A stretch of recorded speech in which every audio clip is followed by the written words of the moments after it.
on the Pod Podcast. DL Saint, Red Pill Crip. If you need the facts, then you came to the right place. Sign, seal, deliver at the right pace. Just kicking game, got the right lace. First class seats with the right shade. Come with the facts, respected opinion. Never emotional with the decisions. This Midwest game we distributed. Took the red pill, now we limitless. Went from the stoop to front of the class. 6-pack plus a blunt and a half. On vacation for a month with the staff. Walk this way, we clear your path. Rose from the concrete, took me a bath. Created chemistry, you doing the math. Miles Garrett back to back with Chris Jones. Royal Indians, Brimstone. I did put one up a 10 on. Know the background look like Jim Jones. Where's the throne that we about to sit? Content created, just take your pick. Paid dudes got the recipient, but the journey never made me a bitch. Locked in with a convict ethics, you gotta respect it. Like, share, subscribe, and leave your feelings in the comment section. 2 peas on a pod, 2 peas on a pod. Just doing my job.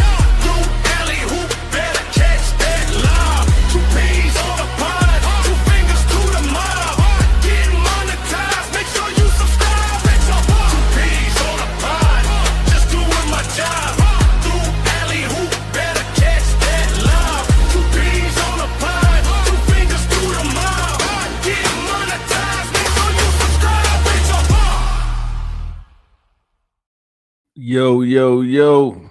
Man, that is fire right there, bro. You deep. 2 P's on. Hey, look, man, real talk, man. I got my people hitting me up. They're like, hey, man, who was that in that thumbnail picture on y'all podcast, bro? You look like some dude named Devontae. I'm like, oh, they talking about you, bro. What's wrong with your picture? I'm like, oh, that's the AI. Hey, that ain't Saint, that's Deontay. Yeah, that's AI, y'all. That's AI. Yo, bear with us. We just getting going. You know what I'm saying? Cut us a little bit slack, please. We gotta pull up. What up, man? Drill in the building was happening, homie. Man, Drill in the building was happening, bro. Early to the party. Hey, that's my man, Drill. Man, Drill's a former Green Beret, man. He was on the teams and everything, bro. Salute, brother. Yeah, when you meet Mandrell, because we're gonna do an event one day. I'm pretty sure he'll pull up to the in real life one, man. Do not ask him about Africa. All right, just don't don't bring that up. Don't bring up any other continent you want, bro. Do not bring up Africa.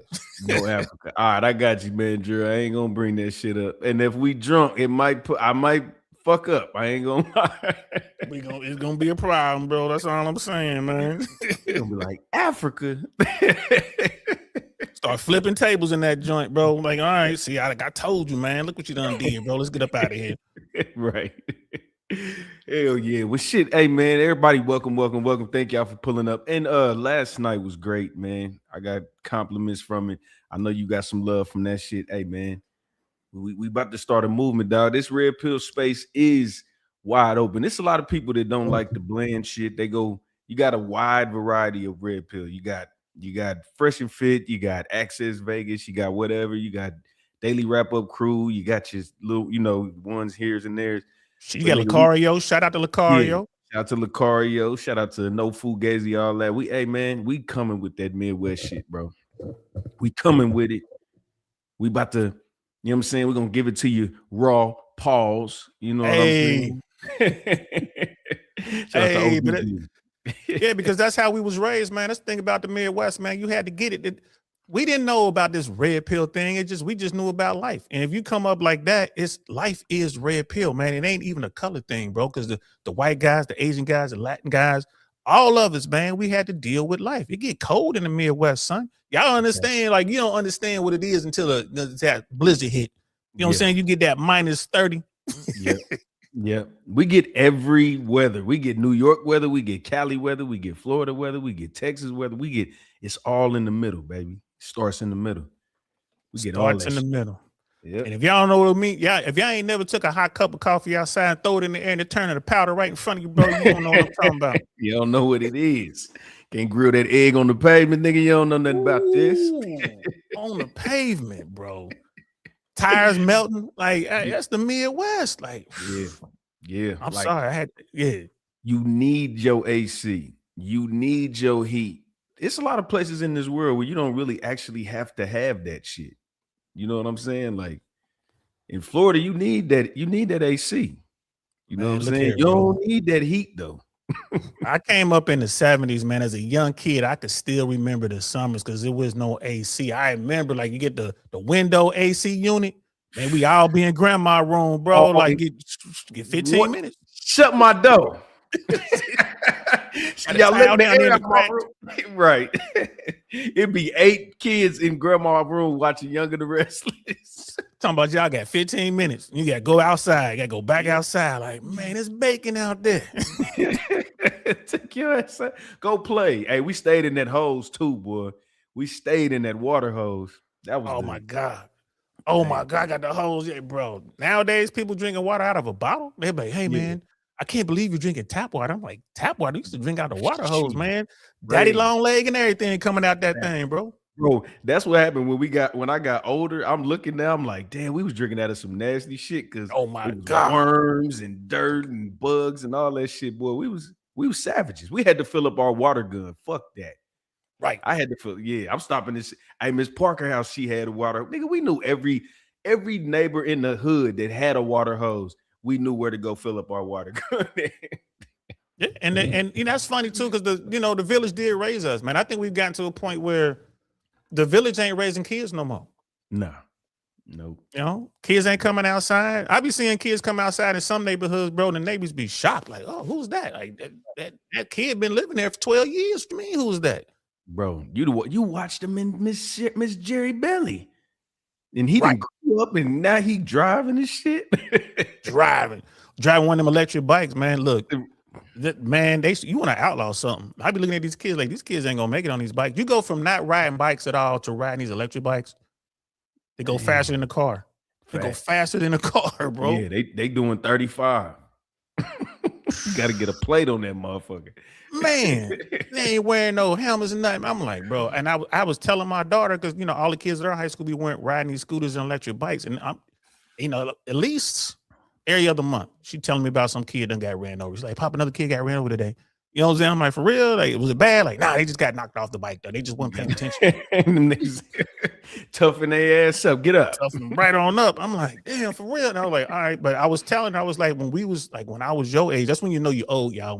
Whenever your shit start with when I was your age, you officially old. Day. Yeah, all that shit. When I was little. Right. So I said, we had these things called mopeds. Went nearly as fast as these electric bikes. And I was like, we had to go get a license for the moped. Had to wear helmets, elbow pads, everything. This was on how you had to get a license for a moped. Yeah. And she was like, for real? Like, yeah. And y'all getting on these little bikes. I mean, them things fast, bro. Yeah. They be gassing. And then in KC, I'm downtown. So a lot of them rich people, they just park the Lexus. They don't even drive it because they live downtown, they work downtown, they hop on the bike. Hop on the bike or the scooter. Yep. Get on that little bird. Yeah, right. They be gone. Hold on, y'all. I gotta share something with y'all. Hold on. Hold up. I found out the Red Pill Crip is a Kansas City Chiefs fan, man. Of course he is. Come on. Of course he is. Come you know on, what I mean? Man. Come and on. y'all know we Cincinnati over. This all about who they over here, bro. How about them Bengals over here? So we was like, what? You know what I told him? I said, look, fam, we family already, man. We just gonna expedite to the family part. But when the Bengals play the Chiefs, nigga, I don't know. Right. Ain't no show today, y'all. Ain't no show today. Hey, now look, Saint, look. I was in New York and I bought these motherfuckers right here, and I ain't had nothing to go with them. Man, you know how much Bengal shit I got in my room right now just because I couldn't find nothing to match. Hey, look, people be rocking Bengal gear in Tampa, bro, and I be walking up to them like, "Oh, what's good, fam? Tell me." Like, "Oh no, I just bought this because they rock with my outfit." I'm like, man, take that off, bro. That should be that's wrong, man. That's wrong. Facts. That's what it is, man. That's how we do in the Midwest. We don't always rep the team. We just try to match some shit. You try to match. Gotta look good, bro. That's some real playerism right there. Gotta look good. And but we joking though, man. Like it's all love. And matter of fact, we was talking about that. Hey y'all, we gonna either do a Patreon or locals. You said locals? Yeah, or locals. We're gonna do a Patreon or locals, guys. We're talking about it now. Hopefully, we'll have it online by football season. We're gonna do some watch parties, y'all. We're gonna do some watch parties. So have y'all jump on in. We're gonna be doing virtual watch parties, and hopefully we get to the point where we actually doing them in real life. That'll be love, man. Imagine going to Vegas, sitting in the sports book, Just sitting there, you know what I'm saying, watching the games. Just straight chilling. And we gonna put your game to work. Who was that you telling me when he said he was like a game coach, and he'd be like, the first thing I did was I sent him in the field, but I wouldn't let him take that. Yeah, that shit crazy. Send him in the field. I would take him to like the nearest gentleman's club, and I take that. We gonna leave your wallet, you know what I'm saying? Leave your money. I have money. I'm the only one with money. We getting in there, and I'm like, all right, you gotta talk to these girls. You gotta keep these dancers talking to you for at least 30 minutes with no money. No bread. No bread. Money. And if anybody think that's easy, go try it. Yeah. Go try it. I would never thought I was that skilled. I never did. But that's the crash course, nigga. We ain't doing algebra. We ain't doing geometry. We doing trigonometry, nigga. First class. We going right in. You feel me? And then everything else will be easy. Everything else will be easy. That's the first phase. Second phase is get her real information. Facts. I got both my big brothers in here tonight, man. This is my Mac dog Mall. right here. Mac Mall in the motherfucking building. What's the word, my people? What's the word? What Salute, up, man? fam. This my dog DL Saint. This my big bro. He Midwest too, Chicago. What? Yeah. What's the word? You in here talking a little craziness, man. Hey, let's ask you a question. You jumped on at the perfect time. How hard would it be for a guy who ain't, let's say a guy come to you, he looking for you to coach him up on some game. Like, man, I ain't got no game, trying to learn how to talk to women. How hard would it be for him if you took all his money, put him in a strip club and say, hey, I need you to talk to a woman for 30 minutes. Get one of these dancers to talk to you for 30 minutes straight. Is that going to be something he going to be able to do? Shit, can't nobody do that in 2023. No bread. No No wallet. motherfucking money. Hell no. Hell no. Now you would definitely succeed in the hole in the wall. You would come in that bitch and look like Magic Johnson. But going to them strippers and shit, you ain't got no money. Nah, it ain't gonna work. It ain't gonna work. Nah, it ain't gonna work. That's one of the things I do because I want to show these guys how difficult the game is. Like, I'm gonna show you these girls show you all this attention when they getting their money out of you, but then they think they getting somewhere. Like, oh man, she liking me. Like, word, let me take your money. Now go in there and see if she talk to you. Right. You know what I'm Man, saying? I got a crazy ass story that I can't disclose on live. Use fake names. But no, I can't because it's so public information that this definitely gonna come out because this shit been all over the news and everything. So but off camera, I'm gonna tell you about this situation. Basically, in a nutshell, you got to be a millionaire to date a broke bitch. Word. That's the underline. That's the conclusion of what this story is all about. God damn. He ain't lying. I mean, literally. I don't mean just like have some bread. I mean, you literally got to be a millionaire to date a bitch that ain't got nothing. That's crazy. We need charisma here. Now, hey, Mac Mile, let me ask you this though. If a dude really gamed up, he got his, what I'm saying, his piece on point, his mouthpiece on point, he'll be able to smash shorty, but it ain't gonna go beyond that, right? Hell no. And you said a stripper? Oh, no, I'm talking about regular women. female? I'm talking about regular women now. Yeah. Oh yeah. You can always come up on some cheeks without paying for it. If you, I mean, it's varied. Like if you're a handsome man, it'll be easier. If you're not handsome, then you just got to go for the female with the low self-esteem. Which is all of them, really. Not in a nutshell, yes, but realistically speaking, no. These hoes delusional. No, they really do be thinking like. I'm telling you, once I tell y'all about this story, you gonna laugh your ass off. God, you know what's crazy? I know that shit is true. I know it. I know it's true because these people, it's like they don't see what's in the mirror. It's like when they look in the mirror, they got some goggles that see some different shit. Like they see somebody bad. You know what I'm saying? It's like, damn, they don't see that. They don't see that. It's because it's our fault. We are the ones giving them courage to think that they something they not. It's niggas. You man, listen, bro. You know as well as I know, most niggas will fuck anything. We are opportunists. As long as the opportunity presents itself, we gonna bust a move, right? Most men. Right. Now, here's the thing.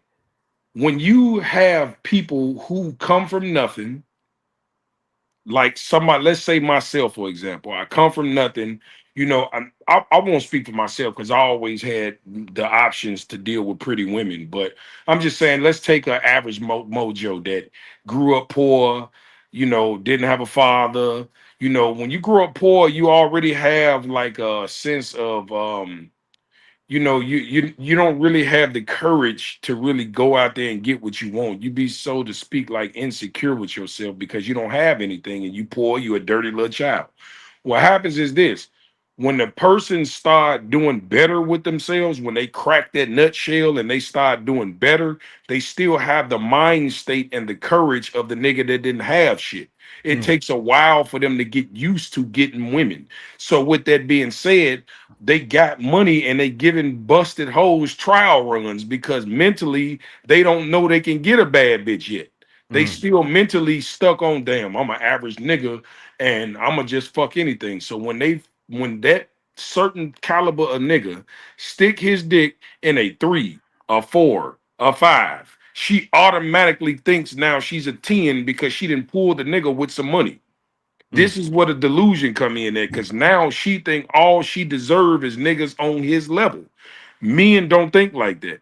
If just say if I fuck J Lo tonight, I'm not gonna walk outside tomorrow and say all I'm fucking is J Lo's. No, we don't do that shit. We realistic. We gonna say I got lucky. I fucked a star bitch. I got lucky. Now I'm going back to reality. But a woman, if she fuck Michael Jordan tonight, she ain't fucking nothing under an NBA player for the rest of her life. Right. She gonna think that's all she deserved. Yep. That's a fact. That That's is how it go. 100% fact. That's what the red pill talks about. Deep in the red pill, like when you know, Myron Gaines and Rollo Tomasi and all them, Michael Surtain, that's exactly what they talk about. And I'm here to, y'all can tell by just listening to us talk, we from a different world. But the math is the same though. Right. The math is the same. That's why I tell people, like, man, when you talk about this red pill stuff, man, when I talk about it, I'm just telling you how it is. I'm not telling you why it is. I'm not telling you what it should be. I'm just letting you know today, like, bro, if you're trying to get out here, you're trying to get on, you're gonna need to do this. This is what you're gonna have to do this. And this isn't guaranteeing you no success. This just means, you know, you getting in the game. Right? You in the game. That's it. And on top of that, like when you in situations, just say if you decide to come at a female, right, and she feels like she better than you, right, and she dish you or play you or however you want to call it, right. At this day and age in 2026, it's not even worth feeling salty over, because like in reality, we know these hoes delusional. So don't even get mad if an average bitch turn you down, because everybody is delusional. So you will be a fool to know this bitch delusional and still get mad at her delusion. You see what I'm saying? Real talk, Why like, would why you you get mad? mad at her fucking delusion? Just be like, you know what, baby, you right. I'm got going it. from it. You Right. got it, baby. You right. You got it today. You got it today. But I tell dudes, like, look, the confidence you walk up with her is the same confidence you need if she shoots you down. Probably when she shoots you down, walk away with the same confidence, because on Monday she might be on one, but come Thursday, man, she might holler at you. You just never know. Yeah. Women, you know what I mean? Yeah, not only that, but at the same time, it's like, you know, I think personally, and this is just personally what I think that only men that get angry when they get turned down is men who constantly get turned down. You know, because like when you got options and a female turn you down, it's like, okay, you know, as a man, we know realistically, can't no one man in this world get every fucking female. Facts. Even if you're handsome, even if you're rich, even if you got a nice body, no matter what it is, it's always somebody who has their type. And it just might not be you. With that being said, don't get mad if you get turned down. Take it on the chin. Okay, listen. Okay, fine. You turn me down. I'm gonna keep moving because my success rate is higher than my failure rate. Exactly. So I ain't even tripping. But when your failure rate is higher than the success rate, that be them niggas. Fuck you, bitch. I ain't want you no way. All this niggas get you feel me? Angry ass niggas. You bitches. But see, you know what, Mac? It fuck up too, because they'll go to somebody they know. They don't know they delusional. Let's just say they don't know the game you just said. So now they go to the girl. They be like, oh, that she in my league. I'm about to go over here. Then he go holler at her, and she be like, who you think you talking to? Da, da, da. And he be like, it'll traumatize the nigga. He be like, how the fuck is a forward talking to me? Like, I knew Man, this was I a ain't win. gonna lie to you, Red. That shit fucks me up. Like I won't even lie. I've approached plenty ugly bitches just to see, Yeah, and yeah. the ugly bitches turn me down, and I'm like, the nerve of you, bitch. Funky The bitch. nerve of you. Like, no, the fuck you just did not. Bitch, I didn't even want to talk to you. I was just trying some shit. You got the nerve to turn me down when I'm trying some shit. Yeah. That's what I'm saying. Mac Ma, we gotta get you on stage, bro. I'm a stand-up comedian, man. We gotta get you on stage. If you can make me laugh out loud, you're a funny motherfucker. I'm telling you right now, bro. can do that You shit. gotta follow me on social media, man. That's how all my content like that, bro. Yeah. I'm finna do it, bro. I'm finna do. You remind me of a low key TK Kirkland. You remind me, like, you know what I'm saying, like you coming at it with the real. Like what you just said is hilarious, man. Especially the way you said it. Like, hey, I wasn't even trying to talk to you for real though. Like, what the? Yeah, it's true story. Like, I see a motherfucker, I just like sometimes, bro, I don't know what it is. When I was younger, I used to just try to holler. Let me see if I can pull a fat bitch. Let me see if I can pull an ugly bitch. I used to do shit like that when I was younger, man. You know what I'm saying? And when a motherfucker turned me down, I'd be like, bitch, the nerve in you. Right. You got some fucking Like, really? But real talk though, real talk, a lot of them chicks will realize he ain't really trying to holler at me.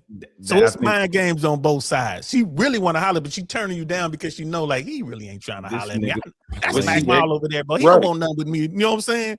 But see, that goes back to what I said initially. When a nigga get on and he start hollering at below hoes, and they give him the confidence. Now, just think, when I used to play them games, because I ain't gonna lie, I got a nice lineup of fat bitches up under my belt. I probably done gave all them fat hoes some confidence. You fucked up the economy. They probably like, bitch, I fucked Mac Mall, bitch. I just see you trying to shove their fat asses in the closet, bro. You trying to shove them in the closet. Get your fat ass in there. Don't say nothing. No, that's a bit for real. You got to try to hide a fat bitch when your wife get home. That'll be some shit. No, I ain't never did none of that shit. I was always single, and they came over after 3 a.m. Right. Don't shut Whenever, that door. I don't even want the neighbors to see her coming over here. Mm-hmm. Been there, done that, man. Been there, but ring camera off and all that. You don't need all that, bro. All that. Be hoping the neighbor ain't got their damn cat running around with a GoPro on, man. That's be getting me in trouble, man. You got a cat with a GoPro around his neck. You think you getting away with something? You know what I mean? Got towed on by the cat. That's hold on 1 second. You got it, bro. Yeah, man. Damn. Yeah, hey, that's my bro right there. Shout out to Mac Mall. I ain't even give him the intro.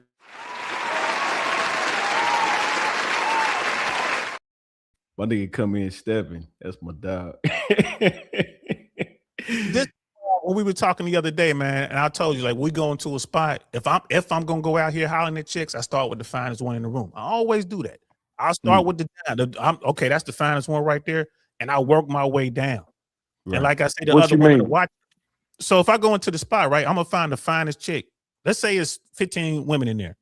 And I'm gonna say, okay, little shorty over there in the red, little shorty over there in the blue, little shorty in the gold. Then the top 3 finest chicks in here. I'm gonna go talk to each one of them, and then work my way down from there. I'm gonna go, okay, them the finest. I'm gonna go down. Them the 10s. I'm gonna go down, work to my way down to the 8s and 9s, and then I never made it past. I really never made it past 8. If I go talk to the hottest chick, the finest one there, all the other women see what I'm doing, so they sitting around waiting for me to get to them. So by the time I get down to the 8. I never go below that. You know what I'm saying? That made it to the fact. I'm gonna be honest with you. I want to get Mac. What up, nigga? Go ahead. I'm gonna be honest with you. That 9 and 10 and 8 shit is subjective in the club because 100%. The more I drink, some bitches' numbers be raising. 100%. Look. Hey, that motherfucking bitch that was a 6, she ain't that bad at all. At all. Eyebrows. Look, Mac Mall, I did that. I went to one of them concerts, them throwback concerts with Miss Chalet and all them in there. Nigga, I swear, I had like 15 numbers, nigga. I looked the next day, I'm just praying. I'm praying. I'm hitting them up, trying to go kick it with them. I'm like, please let this bitch be all right. Because I knew I was saucy, nigga, but I was not getting turned down, nigga. I was taking mom. Hey, this your daughter? Because, this is an old school concert. I'm like, this your daughter? Right. I'm on the daughter in front of the mama, nigga. You know what I'm saying? Like I was on some crazy shit, but I know what you're saying. I think that trigger older women when you try to talk to their daughter in front of them and they age.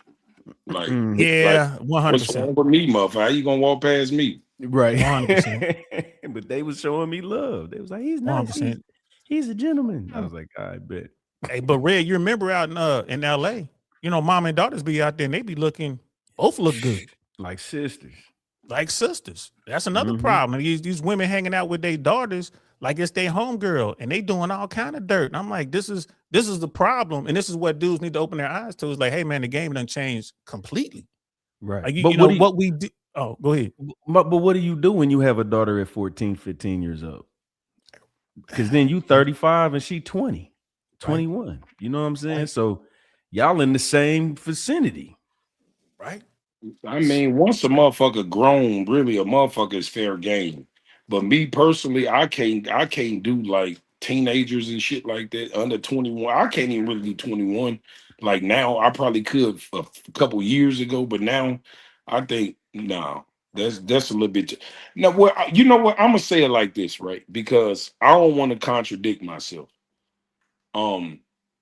If she's grown and she built like a woman, some women look like mature women.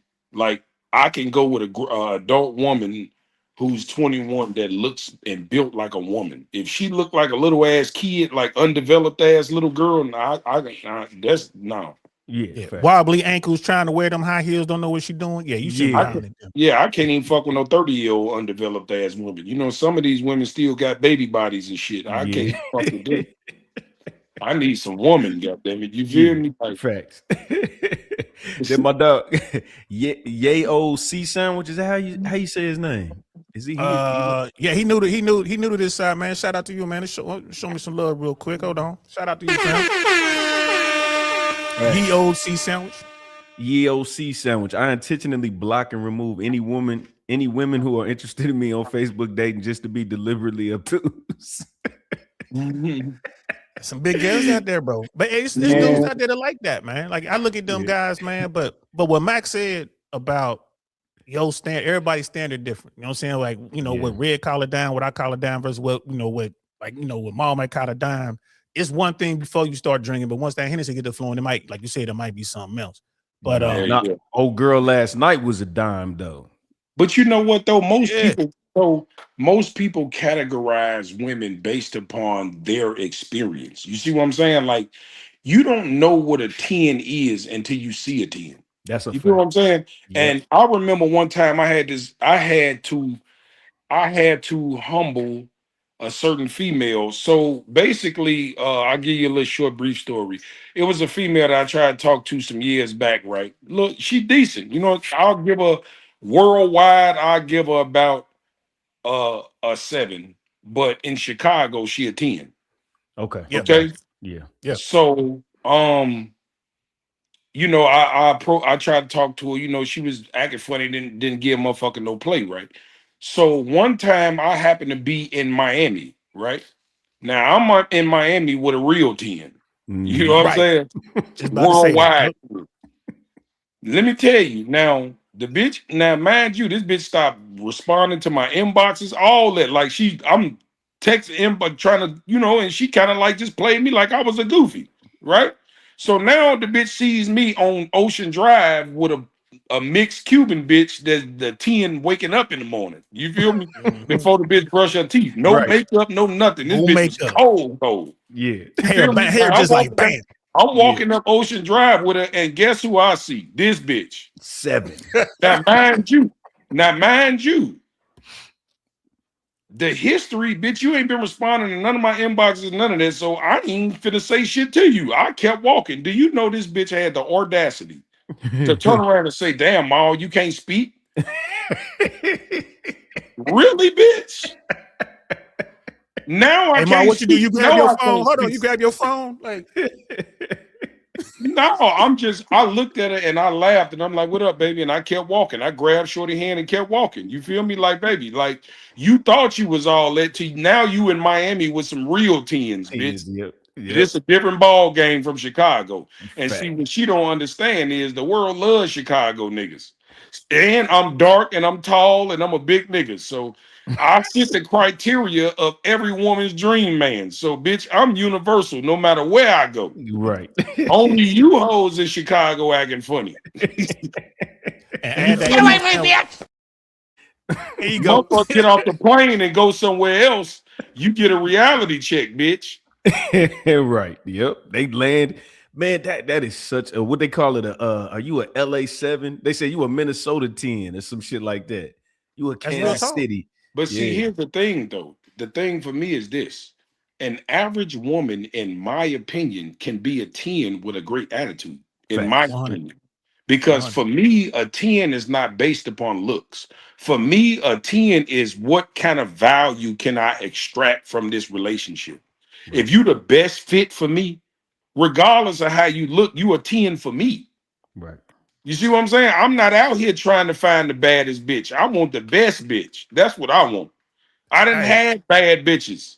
I'm not curious about bitch. When I was on Buddy Live and he talking about, man, Joe, if you remember when I was on Truth Hurts Live and dude asked me like, man, so you saying if you had Bernice Burgos you wouldn't fall in love? Fuck no, nigga. All my baby mamas are fine. I'm used to fine bitches. You feel what I'm saying? Like that shit. I'm not one of them niggas that'll see a fine bitch and be like, oh my God, I got to have her. You an average bitch, in my Right. opinion, because I'm used to that. Only a man that's not used to that will fall out of his seat and do some cornball shit to obtain it. You feel what I'm saying? To me, Right. yeah, you fine. I can't take nothing from Bernice Burgos. She's a fine ass woman. Can't take that from her. But she don't make me jump out my seat. Right. That's Hey, all listen, I'm saying. listen. On my platform, on I Really Want to Know platform, we streaming over there. I hope y'all taking notes. Y'all Right. listening to some real, like, look, Brother Mac Mall is giving you real game. Easy. And when you talk to guys, who've been out there doing it, right? I don't care if it's the dudes who come from the Ivy League and got money like them Trump people and all that, the Rockefellers and all that, or if it's like, you know what I mean, Ron and them from the hood. When they get to a position where they can holler at the women they want to holler at and they done had the dimes, who do they marry? Do they marry the 10s or do they marry the 7s? Yep. You marry the best fit, whether she a 7, 6, 5, 4, 3, 2, 1. If you fortunate enough to find you a 10 that work on your program, God bless you. Yeah. But Fact. the beauty of a woman don't dictate your happiness. It can't. It just don't. Now, one thing I ain't negotiating on is an ass. Now she can be ugly, but she got to have some ass. Deal breaker I'm if you an ain't got ass one. man. I'm not into titties, so the bitch chest that look like mine. I don't give a fuck, but she got to have some ass. Got to have some ass. Yo, what are your thoughts on the BBL though, fam? I don't like it. I don't fuck with it. Me neither. I don't fuck Hold with on, it. y'all. Real quick. The only reason why I don't fuck with it is because of the maintenance that comes with getting that shit. Most women don't carry out the full term, and they allow their bodies to get warped from not getting massages and shit like that, and then they ass turn into a dented up ass bowling ball. It's hard, but it got ruffles in it. You know what I'm saying? And that's a horrible feeling. Like when a woman got natural ass, that's tissue back there, all soft tissue. That's all ass. You feel me? I like that feeling because it's soft, it moves, it's jiggly. My fingers can sink in the motherfucker. I like that feeling. I don't like them hard ass because when women get BBLs, they pack that shit in their ass till it's tight and there's no cushion and it's a big ass hard ass ball. You know what I'm saying? Now, It's just not natural. Huh? It's just not natural. It's not. Yeah. It's not. However, I have had a case or two where she had a BBL and it felt like a real ass that I couldn't believe it. Rare, but I can't say it's not possible. But the thing about it is I think it's dancer. Was she a dancer? Was she a dancer? That particular woman, or she just had money? No, she wasn't a dancer. I think so. Ultimately, for me, and I'm not a science major or no shit like that, but I think that certain women, their bodies just bonds to the surgery, if that makes sense. Okay. You know what I'm saying? Like some women, their bodies, their bodies take it and absorb it and make it natural. You know what I'm saying? And some women, I think it's more or less the women that ain't got no ass. That when they put ass in there, it'd be too much. When a woman has already got a little ass and she just want to put a little bit more in there, I think that works out a little bit better. Although they still have to get the massages and shit. Right. When she going from a 0 to 10, that just ain't gonna work. Like you ain't had nothing. And you going all the way to the, you know what I'm saying, to the Trina. You can't do that. and I'm gonna tell you what looks funny, and women don't understand this. This looks funny. Women with natural big asses have hips. Yeah. Okay, they got hips. It's like a round peach. You see Yep. what I'm saying? When you don't have no ass and you get a BBL, when you look at them straight up, they look like a dude. They be straight up and down like pencils until they turn to the side. Then you can see the ass. When a woman is naturally thick, you can see she got ass walk while she walking towards you because her hips poking out.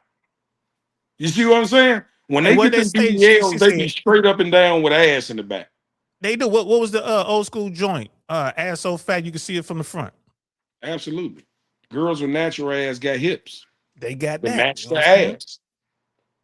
Like Nah, that. I work with a lot of guys who be, trying to solve their problems, trying to get out here so they can learn how to meet women. And I'm like, all right, we're gonna teach you, we're gonna get you there, but y'all need to understand the science behind the whole game and how it always changes. Well, So, the thing, go go ahead. ahead. I was just gonna say the thing about it is get some money. If you get some money, you ain't gotta worry about no honey. That's all it is. Get to the money. Women chase money. Why is you chasing women? But here's the Chase the thing with the money money. and they I gonna agree follow. with you. I agree with you on the money. Like money helps. You know what I mean? But me and you both done seen so many dudes get their pockets ran because they had one right. They had the money and they went after the wrong chick. Well, we didn't say nothing about keeping them. We just said getting them. So Exactly. okay, so let's be clear, goddamn it. You feel me? Facts. You can get them, but you definitely ain't gonna be able to keep them. Facts. Because it comes with game and knowledge. Like people on my platform are listening to you now, and they're probably like, man, I ain't really got a chance to listen to a brother, a group of brothers having a conversation like this.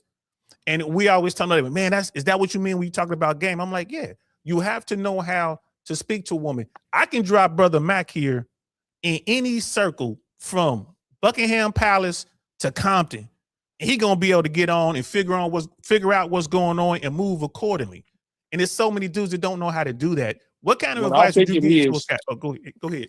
what I think it is I think ultimately you have to move with confidence as a man. Like when you walk in a room, you should own the room with your confidence. You know what I'm saying? And confidence don't mean being a cornball, letting everybody know. It's just a certain aura that you walk with, having confidence in yourself, knowing that you that motherfucker, without a chain on, without a watch on, without jewelry, without designer. None of that shit matters. It ultimately comes down to that, because when you confident in yourself, you won't be afraid to talk to women and you won't be afraid of failure. Like, you got to understand, we're hunters. And in every animal kingdom, the hunter does not have 100% hunting rate. No hunter has 100% hunting rate. Okay, so you're gonna get turned down. There's no lions, no bears, no tigers that then caught every prey they chased. Facts. You see what I'm saying? So Facts. what I think it is I think that a lot of men are insecure because of the fact that they get probably turned down a lot, and then they lack the confidence. Because let's just be honest, as men, if you get turned down a couple times, it kind of fucks with your confidence. It kind of fucks with how you approach, because now you be nervous. You start doubting yourself and thinking there's something wrong with you. 100%. And I tell dudes all the time, like you said, a lot of guys ask me, like, well, if you can only have one trait, would it be money? Would it be confidence? Would it be this? I'm like, bro, it's confidence to get you way further than money can. Because when I was most successful, like I'm in my mid 50s now. When I was in, and I'm a retired air traffic controller. I used to work for the FAA. I was in the Army once upon a time. I did really well. You know what I mean? I came out of Cincinnati and I managed to have a great career. But I tell dudes all the time, like when it came to womanizing, I was at my best when I was broke. I ain't had no money when Because you didn't have shit else to offer but game. So you had but to be at your game. peak with it. But I will say this. I agree with you to a certain extent, but I will say this. I would take money over confidence any day, because when you have money, at some point it start giving you confidence. Because I'm gonna tell you about people. People know who got money. You ain't got to say that shit. People know who getting it. They talk about you. And when you come around, people kiss your ass. You pretty much have your way when you're doing good.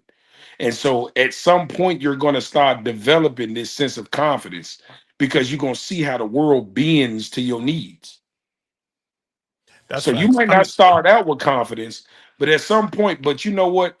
I'll say this: it's a thin line between confidence and being an asshole. Because some motherfuckers turn into assholes, and they turn into people that you don't like. They start acting like they better than motherfuckers just because they got money. So I experienced that too. And it's, but I mean, like I said, like we pretty much there. I say we 90% there because I tell these dudes, I'm like, bro, money definitely helps. I take the confidence, but like you said, when we talking about just getting a chick and smashing versus having a relationship, those are two different conversations too, though. Like you said. Well, the like, thing about it is you can get a lot of women no matter where you at in life. If we want to speak about confidence, like to piggyback off you said, if you don't have no money and you got confidence, you can still attract a lot of women. You just have to know the level of women that you can attract. If you ain't got no money and you're a broke ass nigga, chances are you're gonna have a list of unattractive ass insecure females.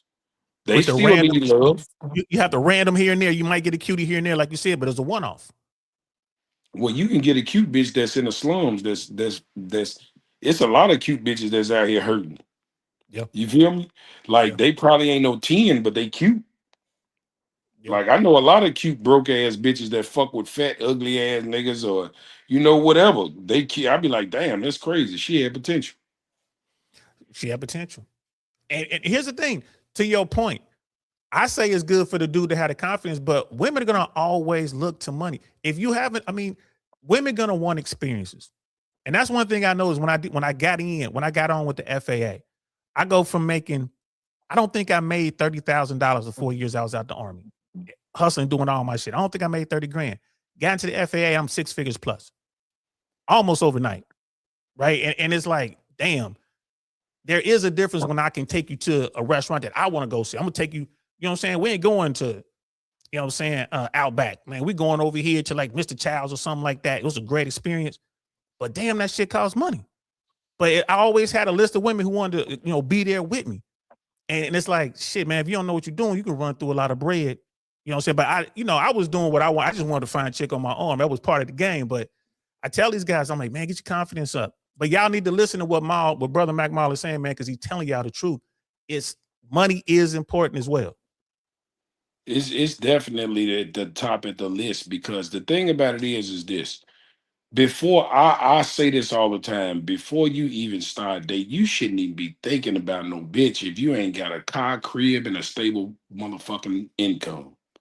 That's man shit just to begin with. Why are you horny and you ain't got no money, is what I'm saying. Like your dick shouldn't even be working if you ain't got no motherfucking money. Oh, shit. Like I done been in positions where, I done been in compromising positions where the money was fucked up before. Man, I wasn't thinking about no motherfucking woman. Nigga, I'm thinking about how to get back. Facts. I don't even want to talk to no woman. Don't even ask me how I'm doing. I'll get back up with y'all when I get my shit together. Hey, now, Mac, this ain't it.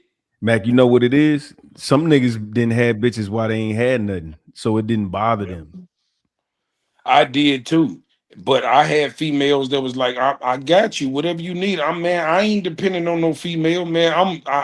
I'm not gonna sit there and put the title on real nigga or shit like that. But for me personally, as a man, I would never ever depend on my woman for nothing, even if she got it.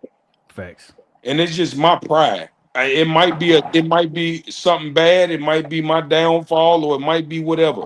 But I could be dead motherfucking broke and sitting with my girl and I won't tell her shit. Like real shit. I'll tell her when I get back on my feet and be like, baby, man, last month or whatever, man, I was fucked up, man. Right. But I got it together, goddamn. Yep, made it through. Hey, that's a red pill for you right there. Hey, I got my brother Double O in the motherfucking building. What's happening, Brody? What up, y'all? I'm gonna give y'all about 10 more minutes because I got some shit to do, and I'm gonna get up out of here. So about 10 more minutes, I'm gonna get up out of here, bro. Okay, bet. And Mac, before you go, just make sure you shout everything out too, just so people that's on this side know where to check you out at, just before you dip out. You feel me? For sure. Hell yeah. Hey Mac, real quick, because I know you only got a couple more minutes. One of the things they talk about in this red pill thing is women ain't gonna be with a guy if he ain't, if he can't, like you said, if he can't really, provide and protect and all that, if you can't do your part as a man, she ain't gonna be with you. Right. And a lot of guys like to point that out. And what's your take on that, man? Because you just said like a dude should be able to take care of his thing, but they also say there's no women out there that's gonna take care of a man. I'm just like, what's your take on those two things? Okay, so that's false. There are women that will take care of a man. But it's different scenarios that go with it. Okay, so say like a insecure fat bitch that don't get a lot of attention, she'll get a nigga just got out of jail that ain't got shit, let him drive a car, you know what I'm saying, give him some weed money, shit like that. They'll do that shit, but they're not gonna do it for a long period of time. Then you have the women who with men who was on, he fell off, you know, she stepped up and helped him out until he got back on his feet. But that has a time clock. Ultimately, I'll tell you this, and this is just the realization of being a man. Being a man is not fair, but at the end of the day, it's just a double standard that we have to live with. If you don't got no money, I don't give a fuck who you are, and I don't give a fuck who you think you with, you're not gonna keep her. Okay? Women are designed to be taken care of. Men are designed to take care of women. This is just how the nature of us. And so at some point, her nature will kick in and like this nigga is more detrimental than he is positive.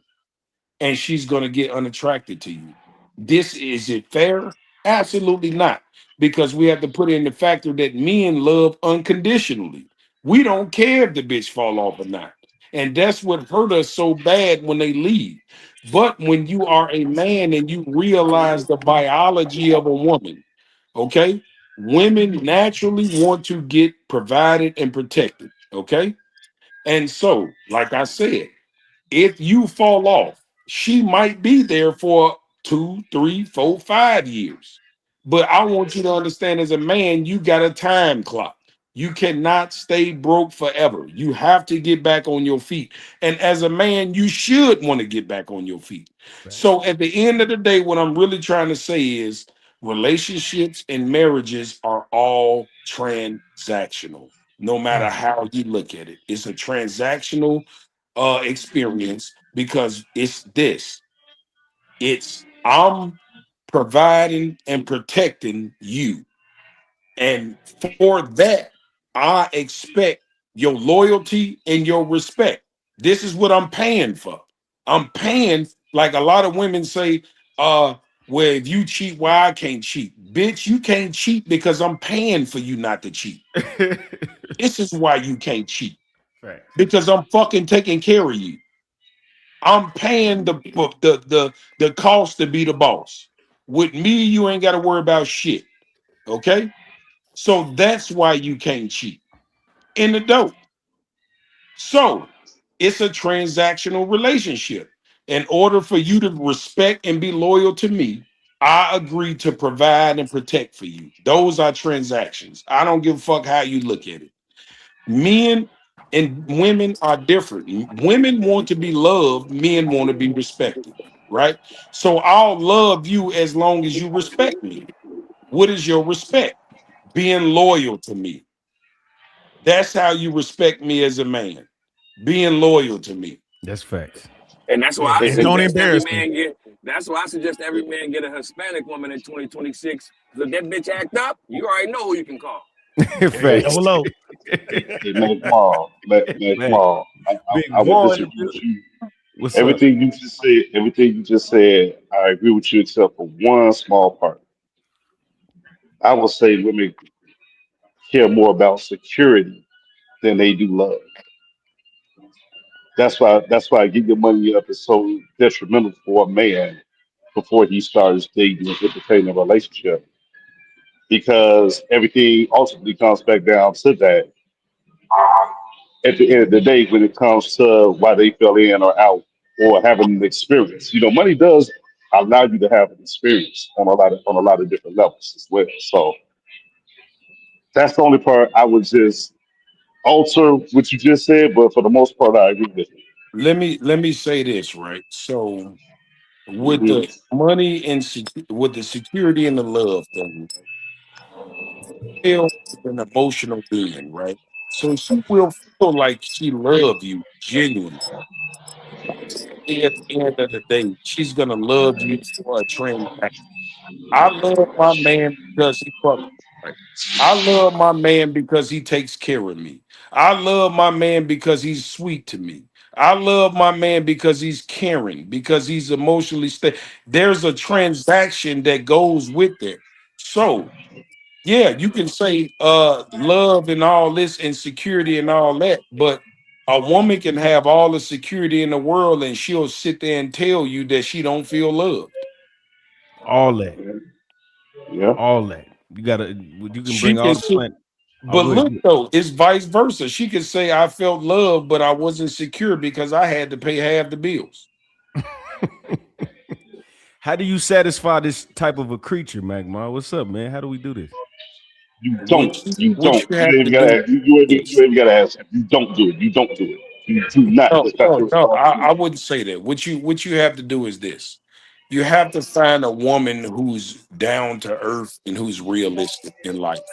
You know, you can't have a woman who's caught up in Instagram and Facebook and all this extra goof ass shit that's going on in the world. You have to find your woman that's stable, that knows that, you know, you you have to, and this is why I date younger women, is because I hope that they can understand by looking at the women before them that the bullshit don't work. Okay. The object of the game is to find you a good man and stick by that man and support that man and love that man. Not out here trying to act like you gonna find a motherfucking unicorn, because it ain't gonna happen. Facts. All the older women before you have failed, and the women before them have failed. At what point are women gonna look and see you and say, you bitches don't know what y'all talking about? Because none of you hoes got husbands. Well, that's not gonna happen because that's the thing. They raised in chaos, so all they understand is chaos. So as a man, that's why I said you don't, as a man, you don't go out your way to satisfy them. You do what's best for you and for your well being. And sometimes, and there's areas where you can compromise, but for the most part, you got to rule with an iron fist. You know what I'm saying? And the one that's for you is gonna fall in line. I agree. I agree with that too. Because you know what's gonna happen, Magma? They gonna say, even though they quote unquote failed, they ain't got no husband, they still gonna make it look pretty to 60. They gonna sauce it up. They gonna take them pictures, have them bags, surgery they self to death, and it ain't gonna look like failure. So they still gonna be like, oh, I can, and then there's a lot of them that's still gonna be like, I can still do all this bullshit and pull it off at the end. They Yeah, you put it off internalize at that shit. the end with a dog or a cat. But they don't see that. They think they still gonna grab Mr. Right. Well, Yeah, that's a fact. let me take it more to a character thing.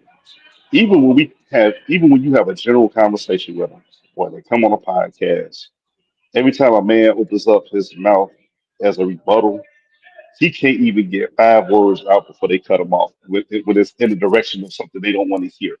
You know what I'm saying? That's a respect thing. You know what I'm saying? And they say a lot of contradictory shit that just don't make no sense. Like, oh, I love men, but you cut the man off every 4 or 5 words when he about to make his point. You know what I'm saying? Right. Uh, there's respect and loyalty and stuff, but all the shit that they would want, we're not equal. They act like we're not equally entitled to it, and that is the imbalance.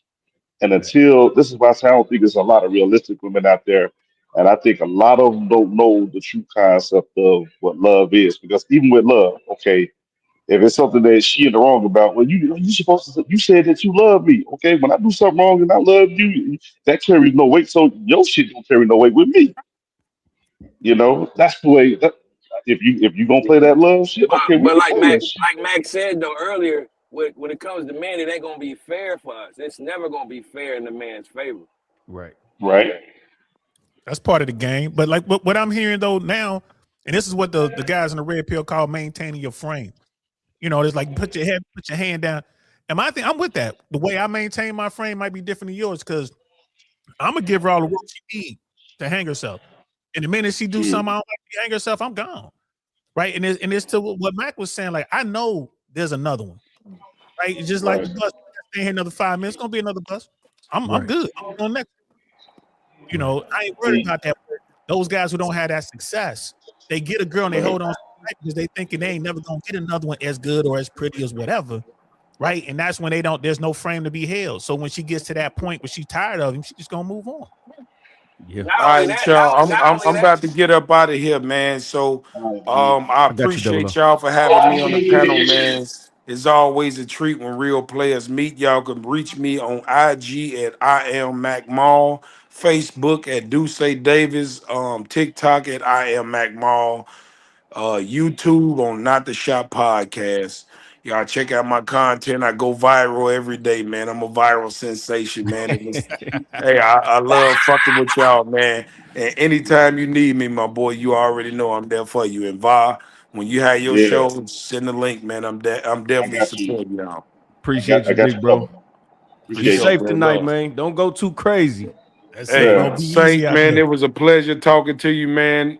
Hey, you're a good brother. So, you have anything going on, just hit me up, hit Red Pill up, let me know, and I'll fuck with you, bro.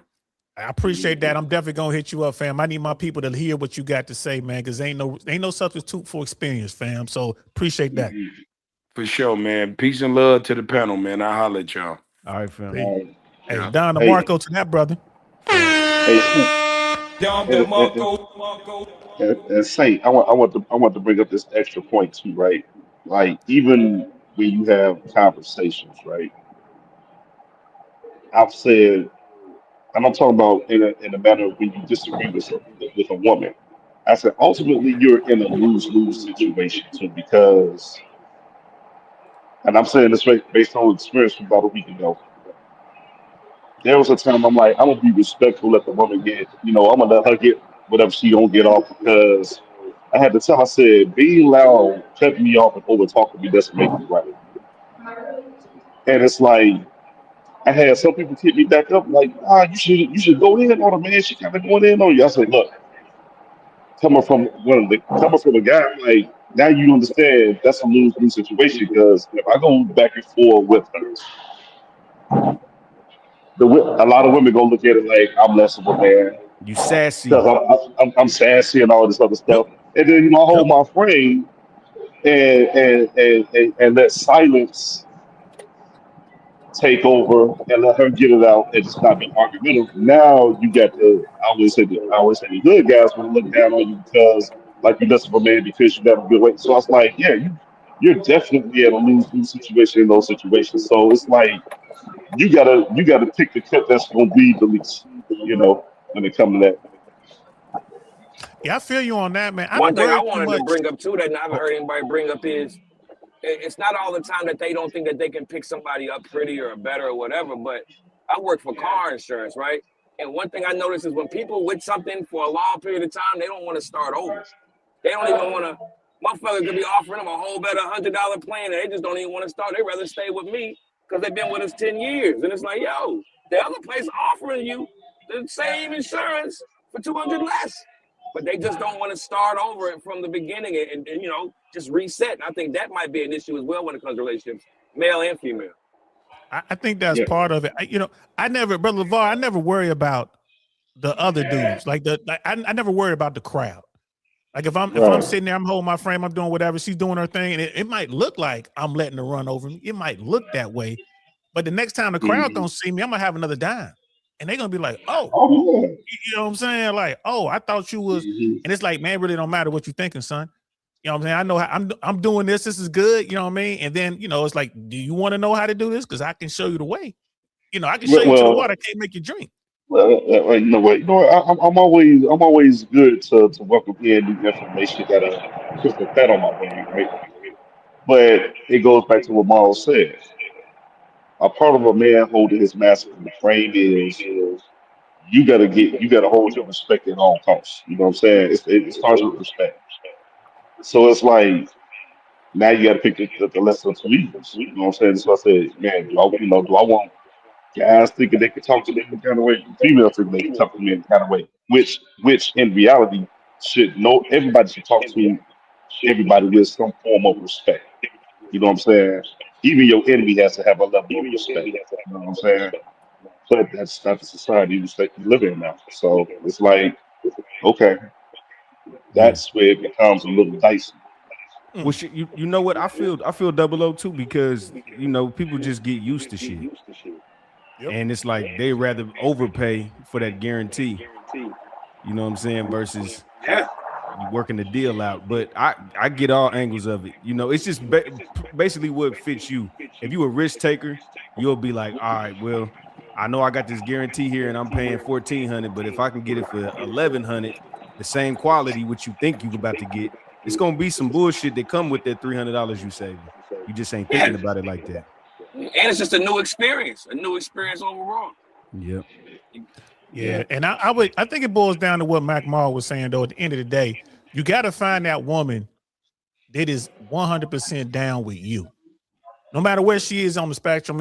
She could be, she probably ain't gonna be a 9 or a 10, but like 6, 7, 5, whatever. But she's down with you. She's the one you want. You're the one she wants, right? And any woman that's into you, she'll do anything and everything to make that relationship work. You know what I mean? So Yeah. you really don't have to worry about her getting out of pocket. You ain't got to worry about her yelling at you, embarrassing you in public and all that. She'll save it to when she get home. I mean, she might have a long face and all that, fold her arms up, but she ain't going to embarrass you. Right. And if you're dealing with a woman who won't hesitate to embarrass you, if you're dealing with a woman who wants to alpha you, out masculine you, then you with the wrong one. And if you stay with her, that's on you. And if you tell me you with her because you worried about what everybody else is thinking, I'm like, bro, I don't know what you want me to tell you. You know what I mean? It's like I'm cutting her loose. That's what I'm gonna do. You get one time to do that to me, and I ain't dealing with you no more because you are going to continue to do it. And then she'll come back and say, well, you got to give me another chance. There's so many TikToks out there now because dudes are cutting these women off. And women are like, I don't even get another chance. I only did it one time. I can't, you ain't gonna give me another chance. Like, no, baby, there's too many other ones out there like you. Like we were talking about Bree yesterday. You know what I'm saying? Like, yeah. I told real people, like when I do for first dates, right? I'll make the plans and everything, right? But part of my plan is if I go to like a nice looking restaurant, first 30 minutes we at the bar. And that first 30 minutes will tell you everything because 60 to 70% of communication is nonverbal. It's all body language. Yep. You know what I'm saying? So I started looking. And I'm like, when you start looking at the things in terms of body language, what to look for, and how she carries herself, even in conversation or in some cases lack thereof, I get up out of that day real quick. And if I leave it, I leave it at. You know what I'm saying? Like, now the industry just wasn't there for me. You know what I'm saying? And even to this day, they still saying, give me another chance. No, you blew your only chance. Yeah. Exactly. You can't come back from everything. No, you can't. You can't, man. That impression is stick with you. Because then you're gonna be with them and be resentful because you're gonna remember that shit. You might as well get on away from me. You might as well. Let me ask the panel this. We talking about the first date. Okay. What do y'all do with a female y'all meet, man? What's your first date for a female? You ain't, just matter. Y'all about to do something. What's the first date? The perfect first date in your mind? What's that? Nigga, I ain't never. Okay. I told my boy Red, I never took bras on dates, cuz ever in my life. Never took bras on dates. Never. We can kick it. You can do whatever the hell I want to do, or whatever I'm doing that day. We can ride whatever we doing. But no dates. No. My sisters ruined that. I didn't see them play too many niggas for free food, free shoes, and all that niggas they don't even like. I said, I'm not doing that shit. Once you suck my dick, then we can go on date. I gotta win first. So let me say this because now as a man, you gotta give in somewhere. Like we gotta be leaders, so somebody has to make the first move. So yeah, I have taken women out on dates. I will always have my first date king. I would take them to Sipping Paints. I'm a Midwest baby, by the way, so it's like it depends on the weather. Okay. But wintertime, man, I'll find a Sipping Paint, very inexpensive. It's a place up here in Northbrook, Illinois, where you can like go and custom make your own cologne and candles and stuff like that. Very inexpensive. We'll take them there for a nice experience. And if I wanted to kind of be a little more playful, man, I'll go find an arcade room or miniature golf or something like that, axe throwing, just to see, you know what I'm saying, as a first date idea, because it's supposed to be light. It's not supposed to feel like a job. Facts. Mm. I feel Yo, that. Red, what you talking about? What you talking about? Talking about first date? Yeah. Man, I ain't shit. I be balling out. I be balling out on whores. I be fucking up, man. I look, if it's a lot of women that think that you're supposed to ball out on the first date, it's because of niggas like me. I'm gonna just throw all my. Oh, that's the So, you know what I'm saying? so Pill, let me tell you, you can find a sip of paint, with the 2-for-1 special for $85. That's damn that nothing. You know what I'm saying? You can go to the cigar, you can go to the scent candle and cologne thing for like $75. You know what I'm saying? I mean, you can do a lot of inexpensive things. And the thing is, it requires an experience. You know what I'm saying? It's light. It's not, you don't have to get dressed up and look like your best. You can actually be kind of leisurely. You know what I'm saying? And you really want to get to know somebody without the mask on. You know what I'm saying?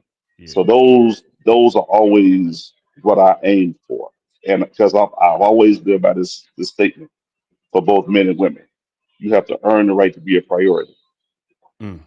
That's I facts. feel you on that. And I'm more with like Brother Ian, he on my platform, is one of my day ones over there, bro. This is what I always suggest. First date, Mhm. yo, I don't do coffee, but we're gonna do ice cream, a smoothie. We're gonna have a walk in the park, or like Brother Ian said in his chat right there, we're gonna go to the museum when it's free. Right? We're gonna go in there. Mhm. I'm gonna be in a situation where there's gonna be no distraction, just me and you. Like you said, Right. this is an interview. I want to hear what you got to say. I don't want her to be sitting there like, ooh, squirrel, and not be able to answer my questions. You know what I'm saying? And I'm not trying to spend a lot of money. I want to see what's up. And when I was younger, what I would do is I'm like, all right, I'm gonna take her to breakfast. Because breakfast is way cheaper than the $75 to go to sip and paint. You know what I'm saying? Yeah, We're going to I used breakfast, to do, bro. I used to do that too. I used to do that too. No Yeah. cap. We're going to do Yeah. the breakfast. And here's the thing. What I loved about that was we up early. We go to a Bob Evans or something, a Perkins. I'm from Cincinnati originally. I'm in Tampa now, but I'm Midwest too. We can get here's something. You know what I mean? Do a 2 for 2 for 2 for 2 over at IHOP or whatever. You know what I'm saying? And then it's like, all right, she cool. So then you can suggest to do something else. Hey, let's go over here and walk this breakfast off, girl. Let's go over here to the park or whatever. You know what I'm saying? Things are really going good. You can turn that breakfast pretty much into a whole day event. And by the time you get to nighttime, when you like, okay, she go back home and change, and y'all agree to go out, and now y'all agree to go out and hit the cigar bar, or y'all go to a little jazz joint or whatever, that's almost like the second date. She's so comfortable with you, she ready to stay with you. You dig? So that's a lot of people are like, well, how do you turn the first date into, maybe smashing? I'm like, you take her to breakfast. Now the opposite, you take her to breakfast and you find out she a pain in the ass. She over alpha. She yelling at everybody. Hey man, you still got the rest of your day, man. Cut that off. You cut your losses. Hold on, Saint. She might not be a morning person. Shit, I don't give a damn. She gonna be, man. Look, I'm just talking shit. I hear you. I'm just saying. Damn, you yelling at people in the mornings? I don't want to be around that either. Right, right. I need somebody. See, the thing that throws me off, it seems like y'all already know that y'all like them before you go on a date. And that's what throws me off, because I gotta like you to even want to take you on a date. And I don't know if I like you yet. Okay. Or you feel what I'm saying? So it's almost like I want to talk to her on the phone. We can hang out, like you said, face to face. We ain't doing nothing, but we just talking. And plus, I prefer my women to smoke anyway, so we probably smoking and talking. And then if we get to a point where, we feel like we actually got a vibe, then we can go do something. But I just feel like I've seen it too many times where women are getting over for free candles, free all this wine and sipping, and then you don't even get nothing back. It's like, yo, you getting played out of that. And I got an issue with getting paid. I don't even like paying for food that costs too much. That's hilarious. But you got a point though. If y'all smoke, I mean, that's 85% of the battle, right? That's what he said when he said it. When he said $85 for that, I was thinking, shit, you know how much weed I can buy $85? Yeah, I mean, give me 2 seconds, y'all. Go ahead. Yeah. I always tell people,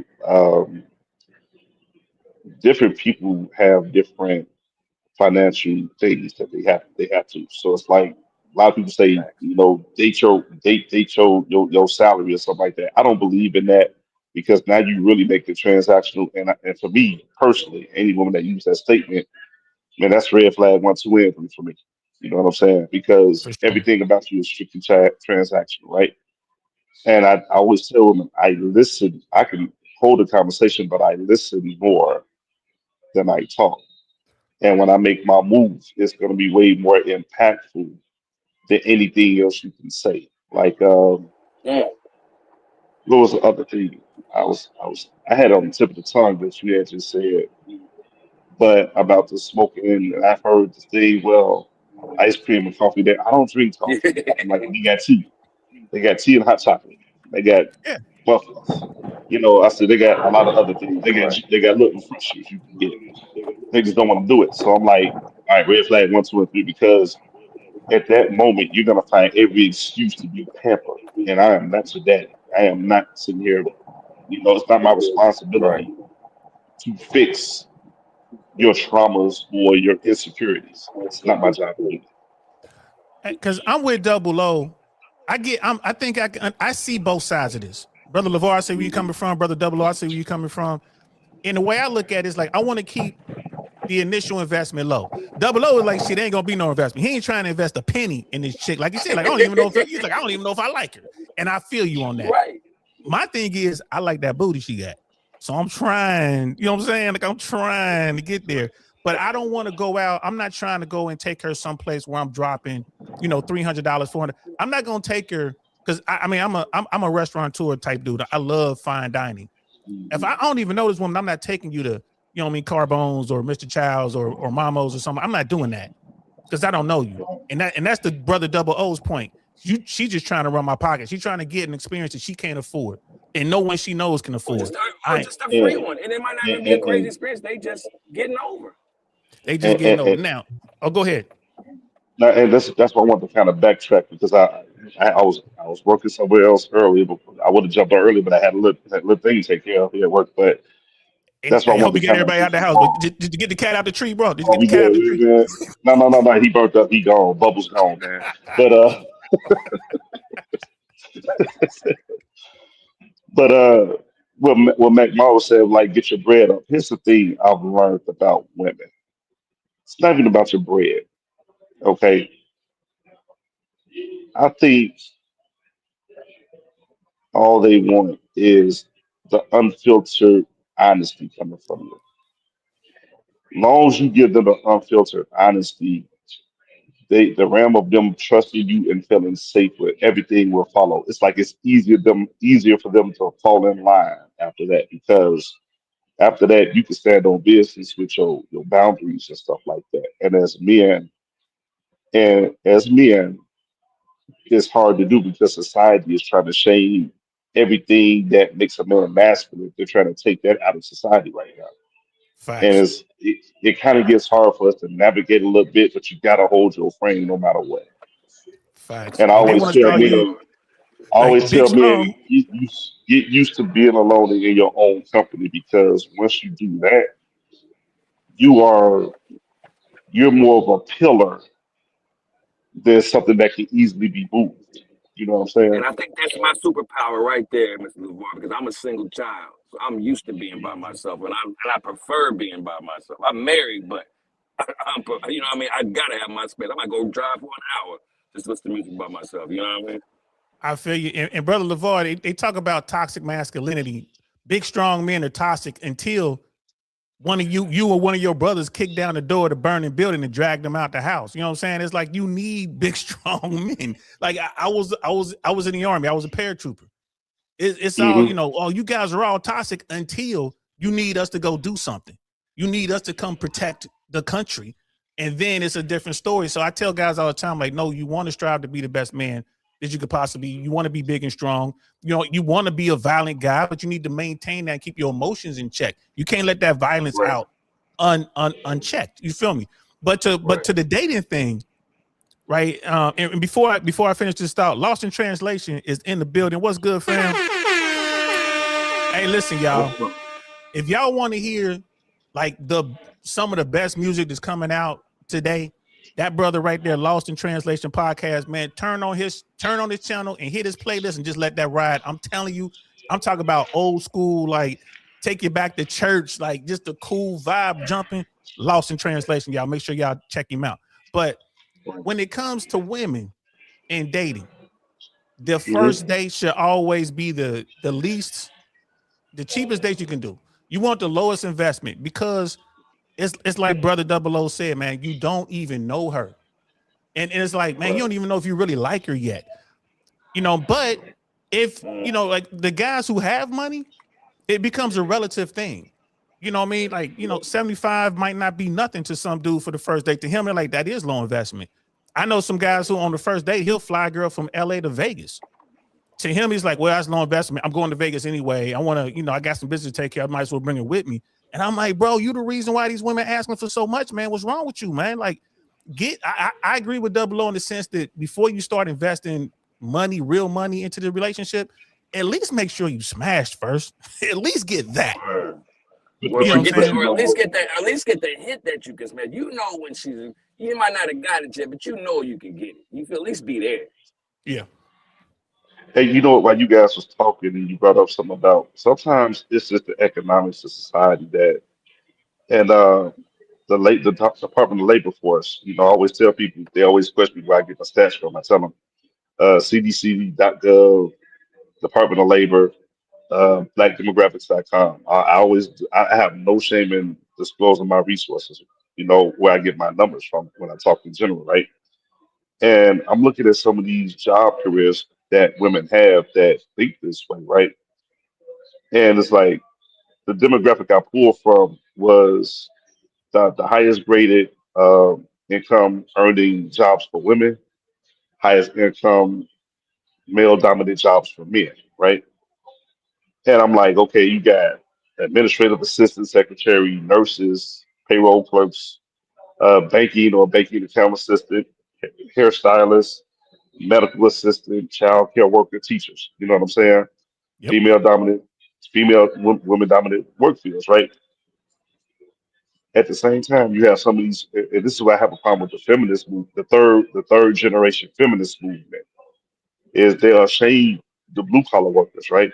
Saying you don't need no man for nothing. And I beg to differ because when I tell you the man dominated jobs that you'll see a lot of women working, it's gonna blow your mind. Coal mining, garbage men, railroad workers, engineers, armed guards, cable installers, mechanics, landscapers, scientists, steel workers, truck drivers, and obviously what I do for a living is male dominant, so it's like it goes with. But I can go on and on, but they want the guy, they want, I don't know where they get this concept of, oh yeah, I want to get and deal with you and we start our own business, get somebody to start our own business. It's not that easy to start a business, baby, you know? And I don't think they understand or pay attention to the words that's coming out of their own mouth sometimes. Well, you know, they're just parroting what they're hearing because it sounds good. And they've been told that everyone can do it. I mean, what's the percentage of businesses failing in the first 3 years? I was like I want to say it's like in the 80 percentile or something like that. First time businesses fail. Right. I was gonna say You know it's easy to start a business, but it's hard to maintain a successful business. Look, you ain't never lied. You know what I mean? Sister Charisma's in the building. What's good, sis? How you feeling? Let me show you some love. Hey, what's up? How you doing? You're doing all right. You know what I'm saying? Glad you can join the conversation. Red to be back, man. I don't know what he went to go do, man. I don't, you know what I'm saying? I think he ordered some pizza or something. Gotta get that bathroom. I got a question for the panel, especially for the women like who number are two. on red flags. Do y'all think when a woman, if she's talking about fashion or clothes or whatever, if she's name brand, it's like she's telling you, oh, I got Gucci glasses on instead of just saying I got glasses on, or I got Louis Vuitton instead of just shoes on, is that a red flag? Brother LeVar, you start. You know what? I would ask one more thing on top of that. I'm like, I would want to see what your FICO score look like. No, I'm gonna tell you why, because you can have all that. If you got a FICO score like about 500-600, you don't manage money well. So yeah, that's a red flag there. But if you got all that stuff and you got an 800 credit score, so on, I can't be too mad at you. You didn't earn what you got. You know what I'm saying? And you know how to manage money. So I would look at that as a plus. And in all honesty, I would want to try to know and figure out what she did to accomplish both things. I would say this, brother. I would say it's a red flag. Hmm. Not because she can afford it or she's wearing nice things. It's because she got to tell me. Like I'm fortunate enough that I'm moving in multiple circles. But I got the circles like the people who grew up like me. I say just us regular folks, man. We managed to get ourselves out of our situation. You know what I'm saying? We got there. And then I know people in the 1%, and I move in their circles. And it's funny, the 1%ers never tell you what they're wearing, and it ain't written on their dress or their bag. I know Hmm. people that'll go walking around with a $35,000, $55,000 bag. And I have to ask them Hmm. what it is. It's like my folks. I'm like, hey, is that one of them Hermes bags? Like, yeah, this is a Kelly. And they'll break it all the way down for me. But it's like, damn. I mean, I didn't know. So if you telling me you got a Kelly, if you telling me you got a Birkin, if you constantly telling me like dropping these name brands, I think that's a red flag. Because it's like you're easily swayed by, these possessions. Yeah. Sister Charisma, am I wrong? I want to hear a female point of view. I Yeah. agree with you. Actually, I feel like if somebody has to brag or has to make sure that that this is a certain name brand or this costs so much, they're leading with their finances. On a woman's point of view, I just feel like that would be as a woman, that would be a red flag. Okay. I think she letting you know what you need to do to keep her. You see what I'm Yeah, like wearing? You she's see what I'm saying, carrying? like this is what I expect out of you. You see what I'm Um. Uh. saying? Can, Versus can a I? man leading with his finances, more than likely he's trying to show off like this is what I could do for you. For a woman, this is what I want from you. Mm. I'll be the first one to tell her, look. That's what you required to keep up with you. Nah, I'm good. We can be cool. We Well, can she's be not gonna friends. tell you I'm good. that. She's not gonna outright tell you that. But right. But if she promotes it that way, and stop me if I'm wrong, you value more of a man being honest, correct? Most definitely. I would bow and say, look. To keep up with you and maintain with you is beyond my price range. I'm gonna just bow out gracefully. We can still be cool and be friends and stuff like that, but I'm gonna bow out. But brother LeVar, you gonna And hit first? You gonna smash no, first, right? no, no, no. I'm not. Come on, I'm man. not. I'm just gonna bow. I'm just gonna bow. I'm just gonna bow. You know what I'm saying? That's Here's my good thing. though. You say that's good. I mean, Yeah. Y'all better leave that nigga alone. That's a You grown ain't man never right seen a there. thin line between love and hate. She had a lot of money too. well, here's my thing. This is something that the Red Pill But talks he about hit all the though. time, and it's something I agree with. I heard Myron Gaines saying this, and a lot of people I know that triggers a lot of folks. But dude says a lot of cool shit. He says some wild shit too. But one of the things Mm, that they say, and I agree with, discovery trumps disclosure, Facts. right? And I agree with that more than anything. If I'm out here, I'll give you a quick little story. I met who turned out to be one of my closest friends to this day. We'll mhm, say her name was Amy. We'll say her name was Amy. And mhm, I was working on a political thing in LA. This is when Gray Davis was governor before they kicked him out of the governor house. And I met her, while we were doing this big Democratic event. And then she agreed to go out with me. White girl, beautiful, blonde. I mean, fine. You know what I'm saying? Thick. Like when I saw her, I thought she was black. When she turned around, I was shocked. She had that much work. She was working with that much. They, You know they what out I'm here. saying? They out here. They out here. I Man, know. I and know. yeah, yes, sir. And she's from the Midwest. And we in LA, right? So But we just clicked right away. Me and her became tight. Like we just became cool. But here's the thing: the first time I took her out, like, hey, let's go out, whatever. And she's like, I'm gonna come pick you up. She's like, well, what kind of car do you drive? I'm like, oh, it's a black sedan. And she's like, okay, it's a black 4-door. She's like, okay. And I drove a 740 at the time, mhm, right? And she got in the car. We had a good time. And the next day we was talking. She was like, you know why I think you so cool? I'm like, I don't know why. She's like, because when I asked you what you driving, you said a black car. You like, you know how many dudes would have been like, I'm driving a BMW, I'm driving a 7 Series, you know what I mean? And she was like, I was way more impressed by that than the fact that you had mhm. a car, Yeah. than the fact that you had that car. Facts. We got an echo. Oh yeah, that's double O. You echoing. Oh, okay, he on mute. Okay. Yeah. And No, yeah. Go ahead. Go ahead, no, Red no. Bill. Go ahead, Var. Go ahead. You good? Now I was like, I can attest to that because I've experienced it on both ends. Whereas I try to keep up an image and I ain't gonna say a facade because I can handle it, but I try to keep up a picture perfect image, you know, when I was around a woman I liked, and it didn't give me too much anywhere. But the minute I just started saying, the minute it clicked for me, I said, you know what? Here's the truth. She like it, she like it. She don't, she don't. It was. I always say it's the fuck it mentality. Once I had the fuck it mentality, things started going a whole lot better for me. You know what I'm saying? Because I'm human too. You know what I'm saying? I'm not perfect. Doesn't mean I ain't gonna never get there, but it doesn't mean that we can't be within the same frequency at some level. You know what I'm saying? Facts. And you got to be congruent. That's my speech. Your actions got to be aligned with how you talking. Because if you talk that big shit and you ain't got it, or you come, you know what I'm saying, or if you can't maintain it, you just got to be humble, bro. Because Oh once you man, flex, and she only like them peacock wings, she only like that what's presented, and she don't like your core, it ain't gonna work no way. She she just let you know gonna, what she like. Just don't do all yeah. that flexing and ask me for $40 later. Though. That's weird to me. I'm All that done. Gucci shit, then ask me for $40 Hey too. man, hey, that's five red flags right there. I Five. had a whole lot of them. I had a whole lot of them. Five. $40 is the key. Yo, let me ask the panel this. What's y'all take on faking it till you make it? Fake it till you Don't make it. do it. Don't do it.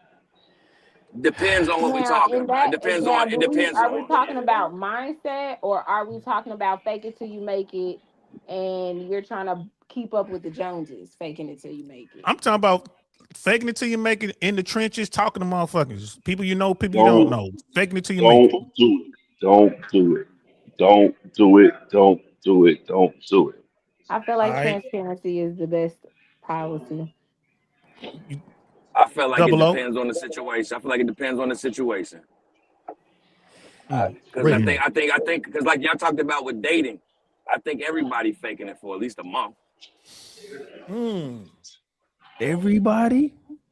I don't think that they're faking it. I feel 90%. like that is so. Have you ever heard a term where they're saying like, "Oh, well, this is the representative. Like I've met their representative." Yeah, Yeah. You know what I'm dating Yes. saying? representative. So Yeah. The you're highlights. You're seeing meeting the the best. highlights. You're meeting the best part of that person. Like they're just showing you the good side of them. You haven't The went through any highlights. trials, errors, you know what I'm saying, any ups and downs in the relationship. So you don't really know who that person is, cuz who you are when everything is good is completely different than who you are when you're faced with the opposition or you're faced with a trial that you have to overcome. You could Yeah. be stressed out cuz you don't have money, and now you just this mean evil ass person. You know what I'm saying? You could Two, be, two. I'm huh? sorry. Go ahead, man. I said I'm sorry. Go ahead, baby. So I just feel like yeah, I just feel like that I don't feel like people are not who they are. I feel like they try to present their best self, and then that's why it's just good to kind of like court and date, because then you get to see people in all seasons of life and how And that's they what handle happens is themselves. you go on those 4 dates, and now you done spend $60 4 times. 60 times 4 is 240. I'm done. Double So O so coming with the so Hit me with the so check numbers. so I'll check say this this, out. guys. Oh, go ahead, brother Var. Go ahead. I said two things could be true at the same time. I can't pronounce her name. Charisma. charisma. Yes. Yeah. Holla, I holla, could holla, holla, two holla, holla, things holla, holla, holla. two things two things could be true at the same time. That representative can be the best parts and version of that person, both men and women. But the trials and tribulations is to know if you got something solid, because it's like you're going to be tested, right? Mm-hmm. Whether I have to deal with a death to a close family member, which I did this week. Like, I lost my brother Monday, so it's like I've been in and out of it this week. Oh yeah. But uh, she can lose a close family member, I can lose, and it's going to affect us differently. You know what I'm saying? And you got to learn how to navigate that. You know what I'm saying? Like individual stressors that we have, you have to find how to navigate it, because everything can't be in that limerick stage. You know what I'm saying? Yeah. Facts. I'm with you. I got a test. Oh no, my bad. Let me say this real quick, Saint. I got a test for all the new couples out here. You want to find out who somebody is? I think y'all should live together for a week, 2 weeks, whatever y'all feel comfortable with, and don't go home. When shit get bad, don't run to the house. And if you can stay and go through that shit and get back to where y'all was when y'all wasn't at, that's how you test to see if y'all, you know what I'm saying, if y'all built like that. Don't run to the house, because one, you gotta know what's going, you know what I'm saying? You gotta, I guess it's a test run, a practice, like a simulation. Bring your toothbrush over there. Don't take don't take no walks. Stay in that motherfucker and do it. Let it burn. And But then that's Red, how you'll know. Don't But take no Red, walks.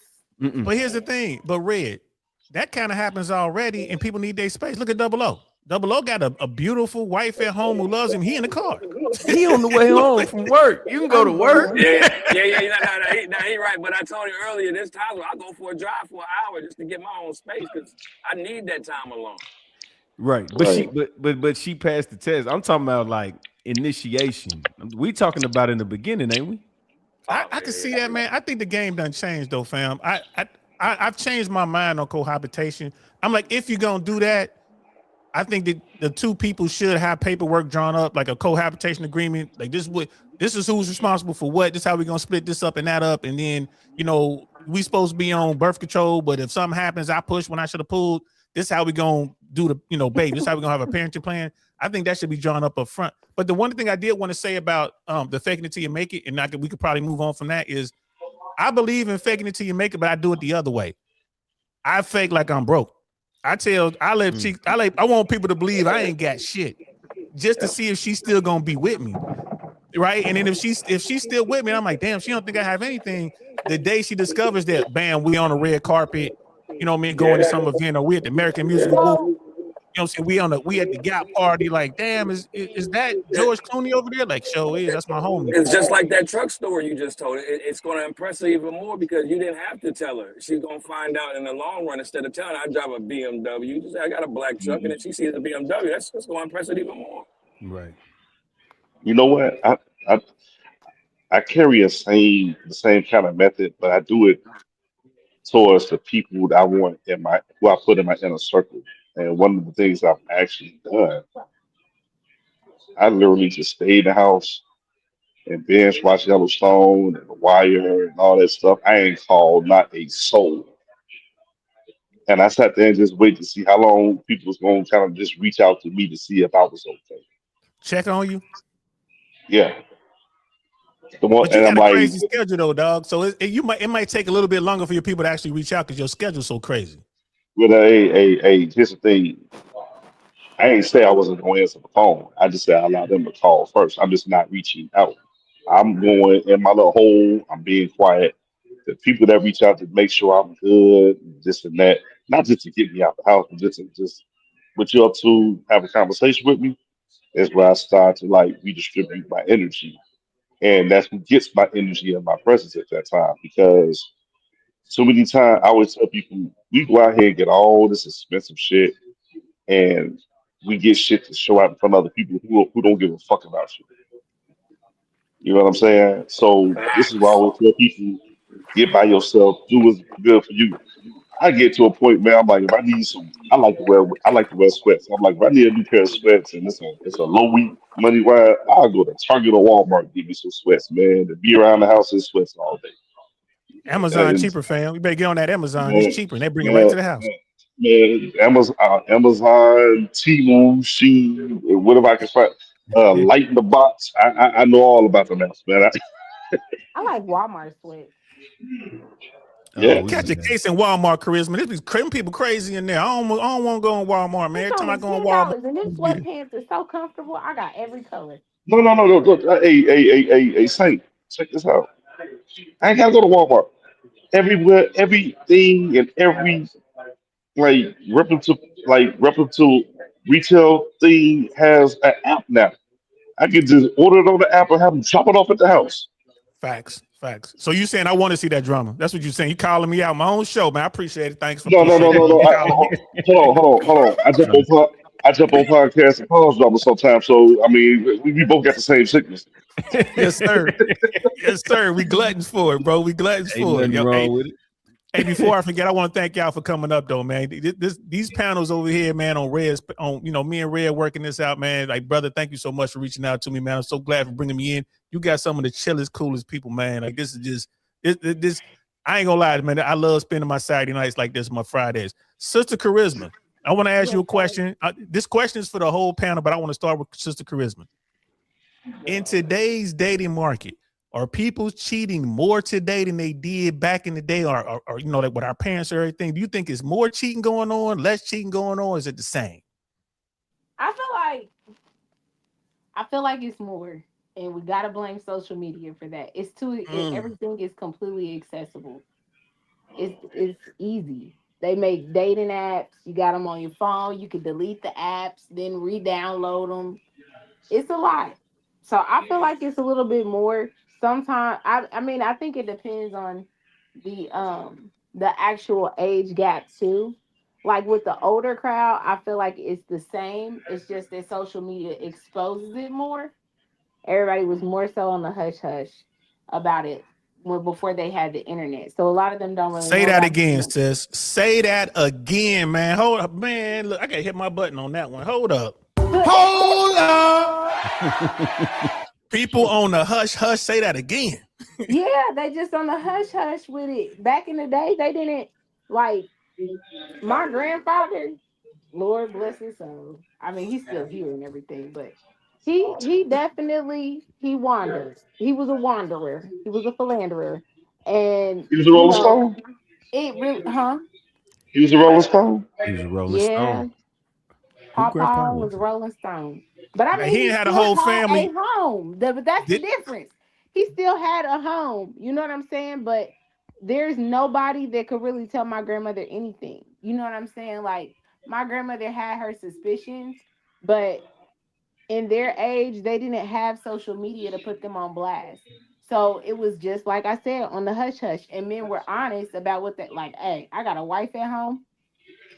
I don't need you coming around messing up my stuff. Like I give you a little money or here and there or whatever, and they were cool with it because the men were honest back then. A lot of like now in our younger generation, it's just they do anything.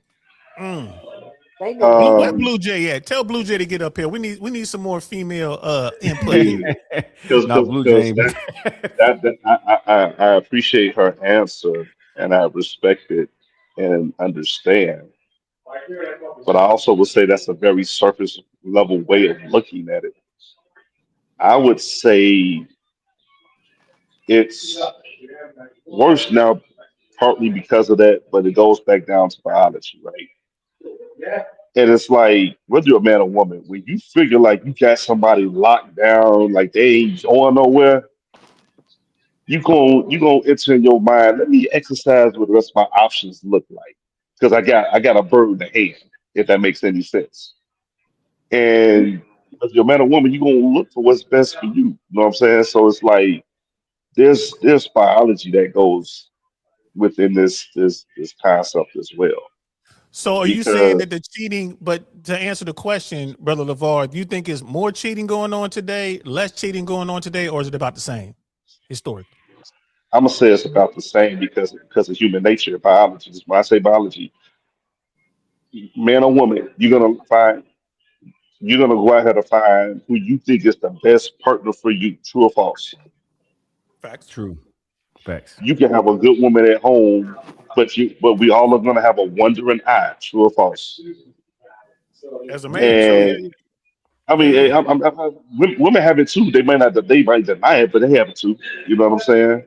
And so Hey, Double O when said it a few weeks ago. You see that girl with that booty that move like this? You gonna look at that. yeah, You gonna I see mean, it. you don't look at it. You know what I'm saying? And I'm saying like women are gonna do it from a certain perspective as well. And it's a lot of things whereas you can say it's worse now because of the social dynamic of women being a lot more earning a lot more money now than they did back then.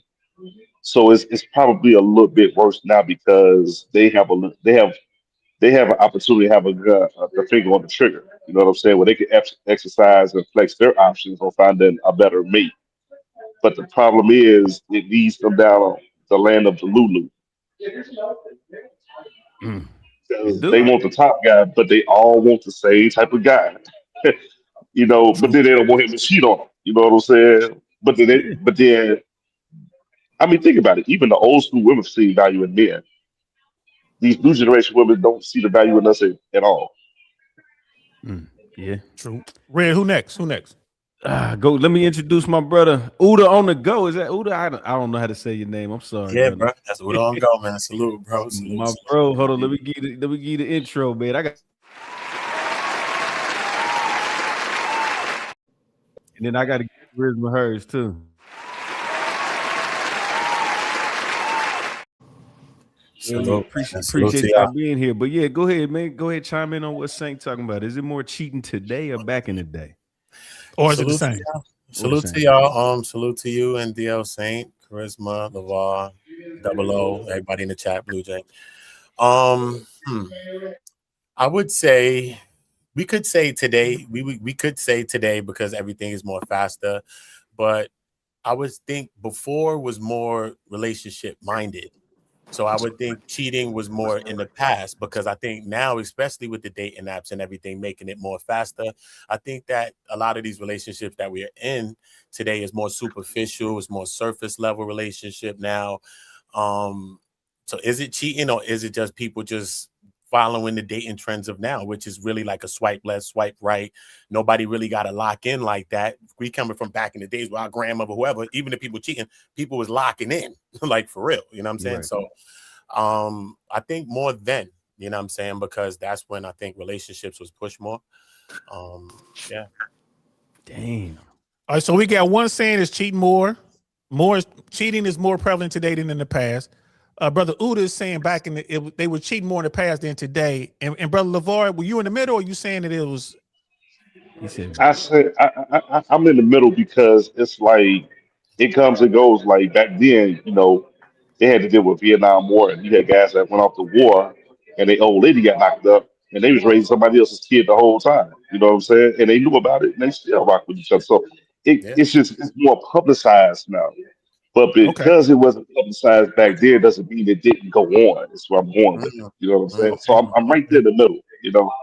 But before you transition, I would like to ask the panel this question. Because we still got to go with Double O, Red, and me. So. Well, I'm sorry. Go ahead. Yeah, Double hold that, Var. Hold that. Go ahead, Double O. You go. Oh, he might be doing something. Okay, me personally, I ain't gonna lie. I'm gonna say this. I think that cheating is about equal on men's side from back in the day to today. But women are cheating a lot more only because they were shamed for that shit. I think women in their heart, they know that sleeping with two, three dudes at the same time, committing to a man, and then sleeping with other dudes is they core don't feel right. They pretend that it's okay. They say that shit out loud, like, you know what I'm saying? They brag about it to their friends. They don't be on their status like just fuck 3 people. A dude can put a status on his Facebook and be like, I had a 3 strikes this weekend. You feel me? Like I knocked down 3 in a row. A female ain't gonna never do that. You know what I'm saying? So I think that women definitely cheat more today because they not shamed for it. They get I don't think that they cheat more today. I feel like it's just with social media that it's projected more, because I mean, women back in the day was freaks, okay? Ain't nothing changed. Or they it's husband, just that social though. media gave some women, and then you got the feminist movement, and you got these people out here, and you got media projecting it as if that's what it's supposed to be out here. So I feel like it's the same as it was back then. But was there a female liberation movement back then? Feminism had started back then. It was strong. They were burning their bras in the 60s, bro. Woodstock, bro. Woodstock wasn't nothing but a big orgy, bro. Back then. But that was the small percentage. Now it's a whole bunch of bras getting burned. Percentage. Women Have you ever heard of women's business? You ain't never seen people, like, I don't know what's wrong with y'all females. Y'all be out here telling women's business when they talking about women can do what men do and da and all the different kind of stuff. I can actually send you a video. That's fairly new though. But it does not. I am a woman. I'm telling you, it is not anything that is more predominant now than it was back then. It's the same. The only difference is women are loud about it now. Here's the thing. Here's the thing. I was very specific when I was talking about feminism. I said 3rd generation feminism. if you go back into your history, the first wave of feminism was basically the right to vote, and was No, basically no, the right let's to. take it out. You got to take it back further than that. The first wave of Okay, feminism was the abolition of slavery. That was the all right, first wave of feminism. all right, all right. Abolition of slavery, but then it also transit. It also gravitated to. Also, voting was in there too as well, That was the because the second wave. second Then it went that morphed into no, no, voting no. right. So the second wave came with equal working opportunities. You're right. You're right. You're right. I stand corrected. You're right. Okay. So now with the third wave feminism, and I don't know if anybody would agree with me on this one, they want equal outcome of Yeah. the people that Yeah. it worked out for. Like men don't even get that. To say it like I can go out here and work for a job and get passed over and rightfully earn that job. It doesn't guarantee me that I'm going to get the outcome I desire. You know what I'm saying? But Right. they want the equal outcome of the people that actually get certain things. You know what I'm saying? Right. So Hey, it's like brother the LeVar, equal I'm finna come outcome. take your job right now. I'm finna put it on there. I'm trans. I'm about to get your job. Right. Exactly. And here's the funny part about it. What third wave feminism doesn't realize right now is they want it at the cost and at the expense of men.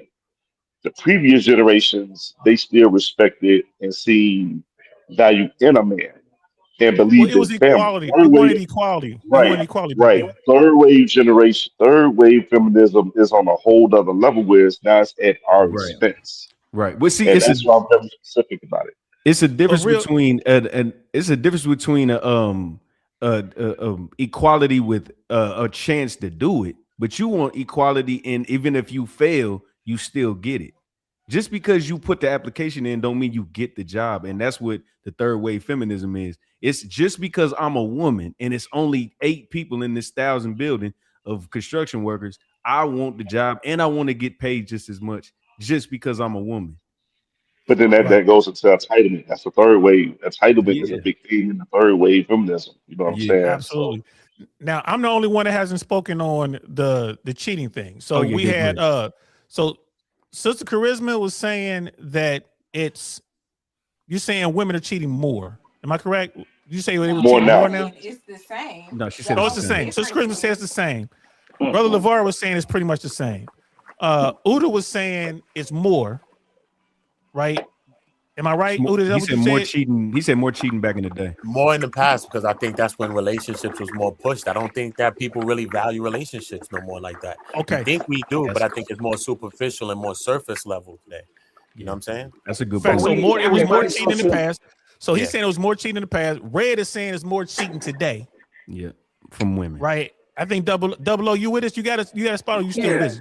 yeah. No, my bad. I was listening the whole time. I just walked in the door though. But the thing is crazy there because I think it's a no brainer. I think it's got to be more today, just because we. I know you're saying that a lot is just casual sex or whatever, but we all seen the meme where the guy is talking to the girl laying in the bed talking like today's relationships where they all got their own extra boyfriend or extra girlfriend. So I think everybody's still cheating. But like you said, the internet is making this more accessible. Back then, you had to travel. People have kids on the other side of town, maybe in the same neighborhood. But now, it's made the world way more smaller, and the cheating could have it's just too accessible, y'all. Come on, this internet is taking over. It's crazy. You can cheat from somebody in another city. We all got little cities.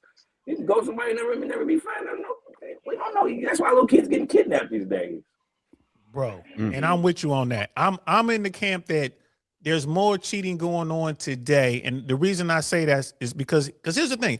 You guys are gonna hear there's a lot of overlap with what y'all saying. I agree with a lot of what y'all saying.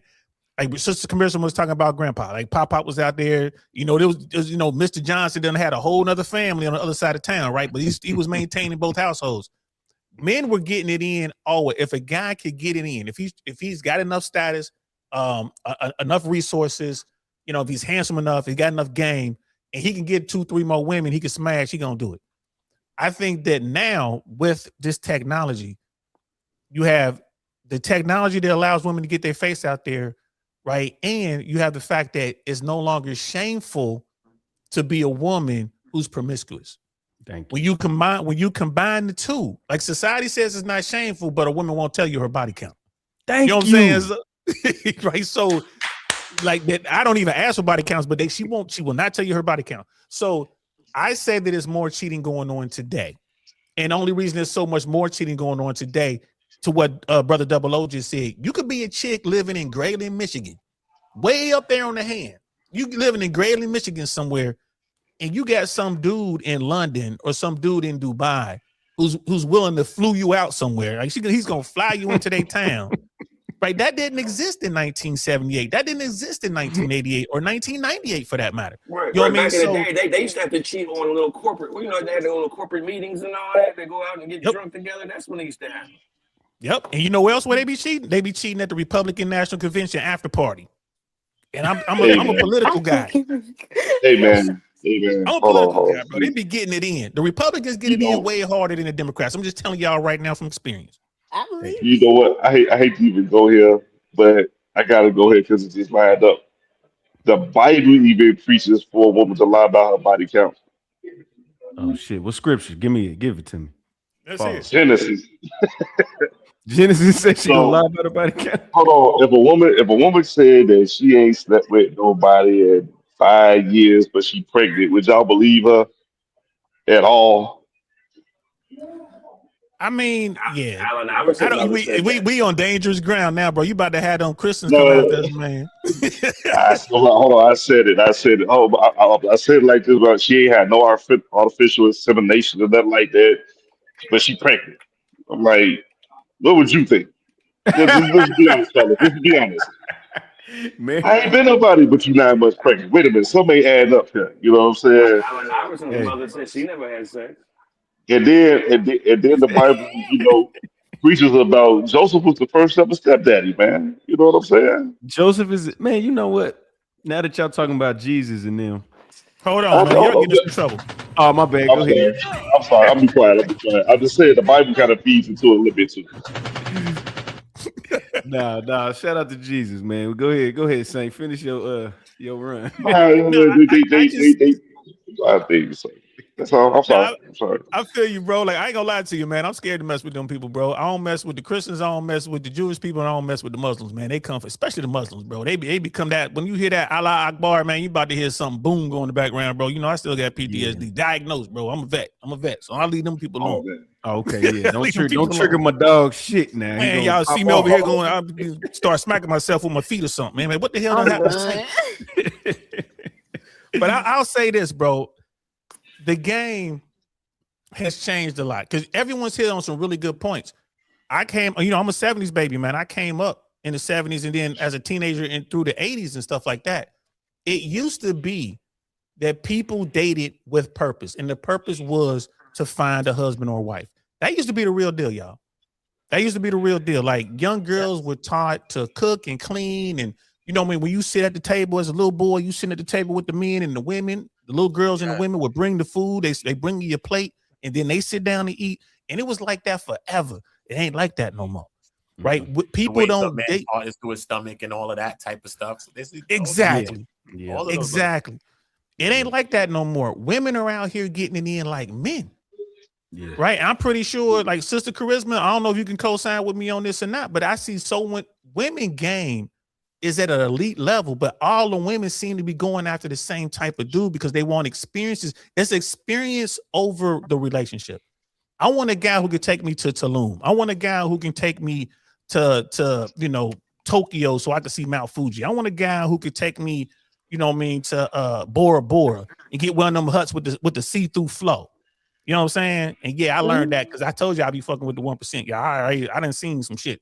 You know what I mean? And they want that over the man who's gonna love them forever. They want that over the man who's gonna protect and provide. They want that over the guy who is gonna be there. And that's what we are right now. That. Yeah.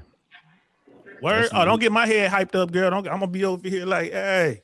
Don't you think another part of it is that a lot of people are just not humble or lack humility these days? Because I grew up in that 80s era too. You know what I'm saying? I'm first wave 80s baby is what I call myself, right? But back in the day, we had the sense of family, man. just raise your hand and say amen. If you was part of one of those families, man, y'all just pack up in one house and y'all make the pallets on the floor and you just sleep it next to your cousins and stuff. You know what I'm Hell yeah. saying? Amen. Preach, You boy. know what I'm saying? And I'm like, you don't, nowadays, I mean, my kid don't know nothing about that. You know what I'm saying? And you got adults that are so much in their own ego and their own public perception and stuff like that. It's like beneath them to do stuff like that nowadays. You know what I'm Yeah. saying? And I'm like, that's some of the things That's I part of the wish we new could. day. That's That's part of the part of the thing new I wish day. we. Yeah, I think that's one of the things I wish we could actually go back to, man. Because you kind of, when people say, "What does a black family look like?" and stuff like that, like just bring back the sense of family, man. Like that. Ain't no Looking going back back, at it, Lamar. that's what made us close too. Ain't no Well, going let back, me baby. ask this question. Let me ask this question to the panel. We'll start with Brother Double O. I would like you to answer this one first, if you could, please. Yeah. So many brothers today are being told to go get a Latin girl, go get an Asian girl. What are they looking for? They're looking for exactly what Brother LeVar is saying. Sisters back in the 80s, when I was coming up in the late 70s and the early 80s, Atlanta was the Mecca. It ain't the same Atlanta it is today. You would go down to Atlanta. Right. It ain't that Atlanta. It ain't the down low Atlanta. Ain't nothing wrong with that if you down low. I'm just saying, do you? I'm over here, you stay over there. But the Atlanta back in the day, you would go down there and you would find sisters who were being raised to be good wives. Right? Now you got to go to the Latino community, you got to go to the Asian community because they're still being raised allegedly to be good wives. Brother Double O, am I wrong? Am I close? No, you're right on the head, brother. You're right on the head with it. And it's because, again, I think American women have evolved in a way that to them is good, but to the society is detrimental. And I don't think it works out. The world's been rotating a certain way for so long, and now it's rotating on a different axis with women with the power they got because now they have egos as well. Women usually really didn't have egos as big as men, but their egos are just as big as ours now. On top of that, I just think like when I was a kid, I'm born in '85, but when I was a kid, Little Kim was the nastiest bitch alive, right? Now, Facts. if you look at it, there's 30 Little Kims. Everything has gone to the next level of the next level of the next level. And that's what I meant by there ain't no going back. Even when we talk about cheating, it's normal to see little girls walk around with their ass out. And I mean little girls, I mean 15, 16 years old. Like it's just normal for girls to have their titties out. It's a whole nother level of what it was back in the day. And it's just over sexualized if you want to really, especially in our culture. Especially in our culture. So I would like to go to Sister Charisma, then Brother Uda, and then we'll end with Brother LeVar and Red. Yes, sir. Okay, can you repeat the question for me again? I want to make sure I answer it properly. Well, I was basically saying back in the day when I was a youngin', the late 70s, early 80s, we'll go to Atlanta, and I was awed by the black women. Black women were to me like the best, the finest. They knew how to cook, they cleaned, they knew how to serve men. And now today, in today's dating world, we're telling men you got to go to a Latina or you got to go to an Asian woman to get that. Am I wrong in that statement? No, you're not. I told you my mother. So on my mother's side, they're Panamanian. So like, Hola, ¿cómo está, baby? I'm not gonna hurt you. The laugh was crazy. Oh, but no, I feel like it is. I think I commented on that the last time I was up here. Like, it's a difference. Like Hispanic women, like my grandmother, like she made sure like to let us know, like this is how you treat your husband. Like this is, and I mean, she didn't just tell us; she modeled that behavior. Now, I will say on my dad's side, my grandmother, she did the same thing, but she was Indian, so I don't know if that has anything to do with it. But anyway, They're submissive too. That's been the culture that I've grown up around because that's just how it is in Latin households. Like it didn't matter what time my grandfather came home from work or what time he came in from the casino. My grandmother made sure that man had a hot plate. And I don't know, like I know that, and even like some of the men, it is different because a lot of the men, like I date predominantly black men. So the men that I've dated, they're not used to that. Like I've had like, well, it's like you just came in. It's 11:30 at night, and I'm bringing you a plate, and he's like, "Why you bring it? Like what? Like you cooking this?" It's like, well, you just got home. You just came in from work. I'm making sure you good. I'm making sure you ate. Do you need anything to drink? So it's a different dynamic. Because some of my black friends is like, girl, what are you doing? Wait, they are disencouraging you to do that. They're telling you don't do that. Yeah. Yeah, I She can look tell. like a Like, slave. girl, you're being a wife before you're a wife, and it's like, I know I'm just being who I am. I'm being that's how I was raised. You know what I'm saying? Like, you take care of the man of the household because the man is taking care of the household. Like, that's how it's supposed to be. But now we're to the point to where a lot of these women, a lot of black women feel like, well, if he's not, you know what I'm saying? If y'all ain't married, like this ain't that, you know? Wow, that's what's up. So, brother Uda, we want your take on all this. Before you go, hey, Sister Charisma, me and brother LeVar are gonna be chasing after you, girl. You cooking place at 11:30, man. Look, I'm gonna take you on a hike. He gonna take you to sipping paint shit. So I probably gonna lose. I taught her that. Hello, I taught her nephew. that shit. I taught her that. Brother Uda, go ahead. Yeah, I think black women are submissive as well. I think that black women want the same thing too. But I think a lot of times, I think that a lot of black women have kissed too many frogs. You know what I mean? Waiting for princes. You know. But as far as like some Asian cultures, what's different is that how sometimes how people treat people is like cultural. It's like in their culture of how they treat people. You know what I'm saying? It's kind of like religious. You know what I'm saying? Like kind of like a religious thing. I don't know. I just think Latin women. Well, let me pin you down. Let me pin you down on the question. What I'm asking is, are you saying that sisters today are still taught to, serve men, to cook and clean and be submissive to men? Or are you saying that? I don't think so. I don't think so. Not in a mass scale, I would think, but I think that they still are. But I just think with how fast things are, I think with social media, I think with trends and what people are following. So I don't know even if you're being taught that, I think we are learning so much more from society. You know what I mean? That's what's up. And pushing a whole different thing. And brother Uda, I'm hearing the accent, man. You from like New York? You a New Yorker, Jersey, something like that? No, I'm from New York. Hey, look, man, I ain't gonna lie to you, bro. First time I met some New York women, bro, it leveled me up so fast. You can't be soft and talk to some chick from Brooklyn, bro. I tried. I was trying to be nice. They are aggressive. They are aggressive. They will tell you to suck their dick. Boy. I was that. confused. Like, wait, you got one of them? I think I'm talking to the wrong human. But that'd be the exterior, man. That'd be the tough exteriors, man. When you get to vibe with people, you see what it's really about, man. But I will say this about the East Coast women in that hard sisters. Like, you guys are familiar with the video vixen. Y'all know, like, Corinne Stephens. You ever heard of her? Like, right? That's my homegirl. Like, I spent mad time with Corinne in LA. I bumped into her in LA, man. Like, I know a side of Corinne that most people don't. Right. I know a side of Corinne that most people don't. And she is a pussycat, but boy, oh boy, you got to dig down deep to get there. Brother LeVar, man, what's your take on this? Are sisters taught to be, submissive wives, women, and comparing them to Latinas and Asian women? No, I don't think so.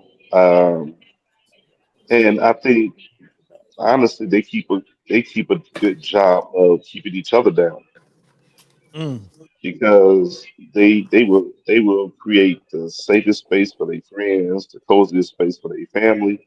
But the minute they confide into either one of them about catering to their man, it is a whole problem. And it's like they kind of get shamed for it. You know what I'm saying? Especially if that man is not up to the standards or the approval of the friends and family.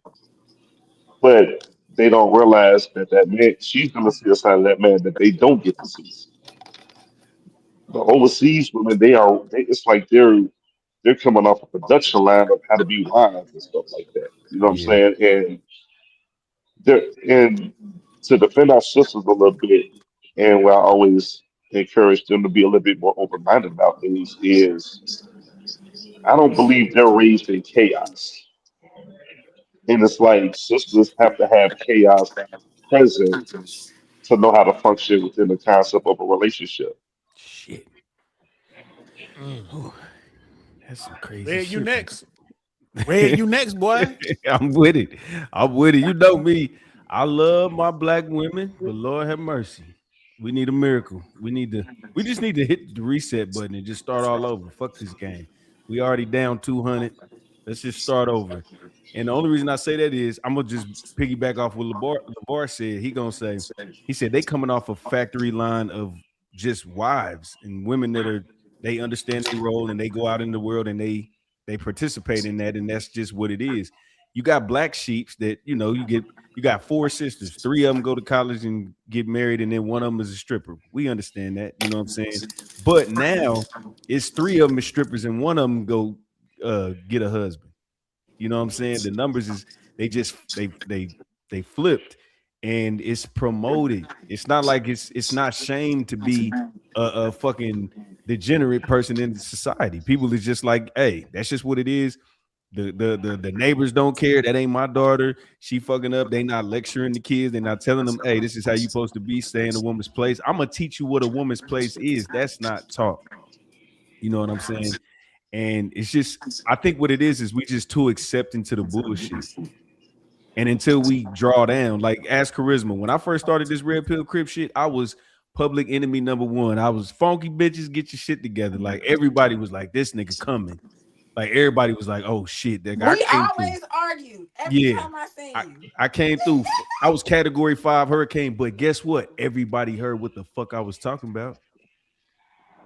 And it was people on the back end hitting me like, bro, that shit makes sense. They don't like how I say it, but they be like, shit, I take some of the shit you say and apply it. That shit works. Bro, But so I'm you telling me when we was talking about Bree, that was soft Red Pill Crip? That was soft Red Pill when we was talking about Bree? Hey, scroll down to 3 years ago. Ask Charisma about 3 years ago. problem. But you know what? Hey, let me add on because I know in my statement I don't want to come off like I'm anti-black women or black women can't do nothing right. Y'all are like the strongest, sexiest, most stubborn motherfuckers on this planet, right? But let me tell you, and some of the stuff I can't fault you on because, this is some statistics, but I understand the reason behind it. Like black women are the most, they get the most enrollment out of all women. Okay, they're most to enroll in college, finish with a Mhm. degree, stuff like that, right? But at the same time, they are the least likely, they're the least desirable to be married and to take on as a wife. And a part of that stigma comes back from slavery, which is not your fault. You know what I'm saying? Because, you know, Massa could have went this, like Charisma could have been married to me. Massa could have came to slave Charisma, and it was nothing I could do about it. If I did, I was gonna get shot in the head. You know what I'm saying? I just had to deal with it, right? But she went along with it out of survival. So from the very onset, they always have to operate out of survival. You know what I'm saying? But I'm always asking women to know your history, try to improve and do better where our ancestors did before, because a lot of the information and knowledge they're giving you is what they wish they could have done, but they don't see or experience the trade off. Like, Grandmama had the sense of family. She had love. She had security. She could depend on Grandpa, but she wished she could get out here and work. Fast forward a couple decades, now y'all working, but y'all ain't got no grandpa. Y'all ain't got no dude in the house. You know what I'm saying? And I don't know how grandma would advise y'all on that part. You know what I'm saying? She Brother was Double rolling O. in her grave. You Go want to ahead. know what? I really do like that he brought that up because in the black community, that is a really big thing. I don't know if anybody here is familiar. Like, I'm into psychology, so um, there's a such thing as generational trauma. Yes, it is. If you look into the Willie Lynch letters, the things that they did, and that goes into how black women view black men. So they used to have this thing that they did to emasculate men. You know what I'm saying? Like they had different techniques. And so when they would do those things, it put women in a position where they didn't look at the man like he was a man anymore, Provider. if that makes any sense. I mean, he So was some of called these boy. things, huh? Society called him a boy. He would be called boy. But you know, Calling them 8-year-old boy. white man, 8-year-old white boy calling you a grown ass man boy. But they say that was a hoax too, though. They did say the letters were a hoax, though. Yeah. Yeah, Those but little Brother Yes, it letters. Double O really has is. something to say though. Brother, after you done charisma, Yeah. Brother Double O is gonna jump in there.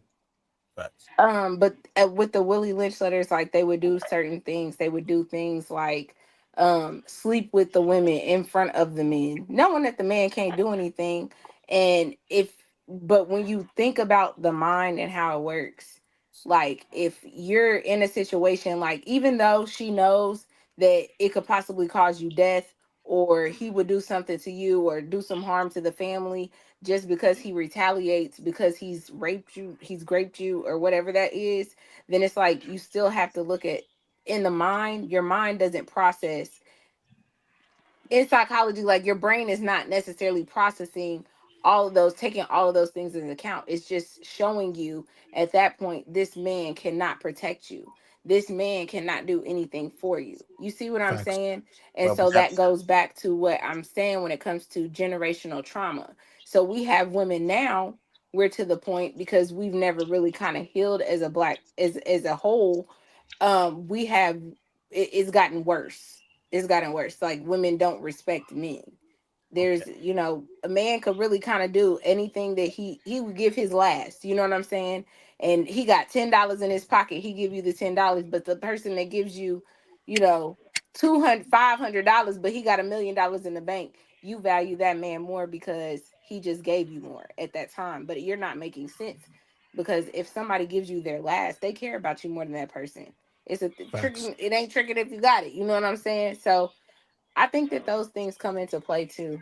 So yeah. I know I Double see O has the been trying to jump in. Yeah, I see I see the generational things though. Yeah, Double O. mine is really just a question because what we're talking about, the Asian and the Latino thing. My question is when's, because remember they're learning from their grandparents or others who were actually from wherever they're from. Once those women get Americanized, do you think that they're still going to continue to do those things? That was my question. Like, what's Damn, that's that a good next question. generation Hold going to on. do? We got to go around the horn on that. I'll start. Then we'll go with Sister Charisma, Brother LeVar, and then we'll end with Oda, and we'll Red Pill if he get back. So I say this. This is to my passport bros out there. If you go to Colombia or Brazil or the Philippines or Vietnam or Thailand, and you find the perfect submissive woman who loves you and she wants to do everything for you, do not bring her back to the United States of America. I won't say that one more time. Do not bring her back to the United States of America in our legal system. Because once she gets here, for the old heads, y'all know what I'm talking about. It'll be what this ain't new. This is what Eddie Murphy was talking about in Raw. Eddie Was it Murphy. Raw when he talking about bringing I Umfufu was back just from the about to jungle? say it. Umfufu. I was just about to tell Umfufu. you, bro. I was just You could find her in the jungle with a bone in her nose. Bring her back to America. Next thing you know, she talking about I won't have. So if you Right. find her, stay where you found her. So I that's my answer. Sister Charisma, what's your take? He might see submissive. I feel like it just depends, like on what you're on, like the dynamics. Like if, like the way my grandmother and my mom and them raised me, like I'm third generation here, but like I still teach my daughter things. Like she asked me something about a boyfriend, I'm like, you can't have no boyfriend. Like, girl, what? She's like, well, Jackson. I'm like, girls are built on preservation. Let's start there. You know what I'm saying? So, or their value is built on preservation. So there's things, I just feel it's about your environment. Like it's all about your environment. It's all about the people. Cause I still instill the same things that my daughter, that I was taught. You know what I'm saying? I implement those same teachings to my own children. So I don't feel necessarily that, like, you have some women. I got some Hispanic friends, and you know their parents are the same way and their grandparents are the same way, but they might have a different view on it because I had one friend, she told me that she felt like she didn't want to be a wife, she didn't want to do those things because she felt like she watched her mom and her grandmother feel like she felt like they were being slaved, you know what I'm Mm. saying? Big Les just So said that, didn't she? Big Les just said that on somebody's podcast. Being married for a woman is being a slave. yeah, I seen that. That's crazy. You know what? Keep I going, think sis. that was Keep going, sis. Leslie. Big Les. Yeah, it's Leslie. Big Les. We called it. She's a comedian. I knew her as Big Les, but keep going, sis. So I just feel like it's about the environment. I seen my grandfather even though he did what he did, I still always see my grandfather in a good light when it came to my grandmother because he put her first. She took care of him and he took care of her. And I think that one of you guys said it on the last time we were up here. A lot of people are looking at marriage, but marriage is really it's like a business transaction. You know what I'm saying? You have to think about a lot of different aspects. So it's not slavery. I But mean, but, but when you it's say it's a the environment, America overall, again, we all know people that might have had the great upbringing but went down the wrong path. America is the environment, not just your household. You feel what I mean? Yeah, right, and but Sister that Charisma, you depends on never your. answered but you never answered the question. I gotta hold your feet to the fire real quick. The But I feel question like is, if you had a 23, 25-year-old son mhm. and he done found the perfect woman over in Nigeria or down in Brazil, and he says, Mama, should I bring this woman home or should I stay down here in Brazil where we doing good? I got these businesses going and she's cooking and cleaning and raising the kids. Are you gonna tell her to bring her home or stay in Brazil? I mean, I would leave that up to him. He That's asking his you, Mama. decision. Mama, what should I do? What's But better for me, Mama? I would ask questions about who she is, depending on how she is or what her personality. Like I would have to meet her first. I ain't even gonna All right, hold you. so Like hold on. I can almost answer for her right now. I always tell women, I said, men study women. Okay, all right. We understand women more than women think we do. Her personal preference, she will want them to be closer, so she will want them to move back. But if her son is perfectly happy and doing fine, she would not want him to stay, but she would understand if he made the decision to stay over there. All right. And Brother Udi, you're gonna be after Brother LeVar. Brother LeVar, Brother Udi, you're gonna be after Brother LeVar. So get your answer ready. But Brother LeVar, what you gonna tell your son? You gonna tell your son to stay in Taiwan or Vietnam or the Philippines, or you gonna tell her to bring that girl home? And I'm like, Jody gotta have a life too. Stay over there. Be happy. I had my day. Hey, live your best life, son. And Just send me a and now you got postcard. Just somewhere to don't forget visit. about me. And now you got somewhere to visit. So now you got a place to No, visit when but here's you the got to thing. see I your like just don't mom. forget about me. That's it. Just don't forget about me. Call me every Sunday. And let me know you're still breathing. Just to make sure I'm still breathing. You know, that's it. I want you to be. I want my son to be happy, even if I have to take a step back. Uh, coincidentally, I will tell my daughter the same thing as well. You would tell your daughter to stay in that country with that man. Like if she met a dude in, I know, Yes, somewhere in like the yes, UK or Germany or something like that. yes. Okay, I would, okay. because if he making her happy and he taking care of home and stuff like that and doing the stuff, I could subconsciously he's taking care of my daughter like I would. And I can even if I just tell my daughter, hey, just call me, just let me know everything okay, you know.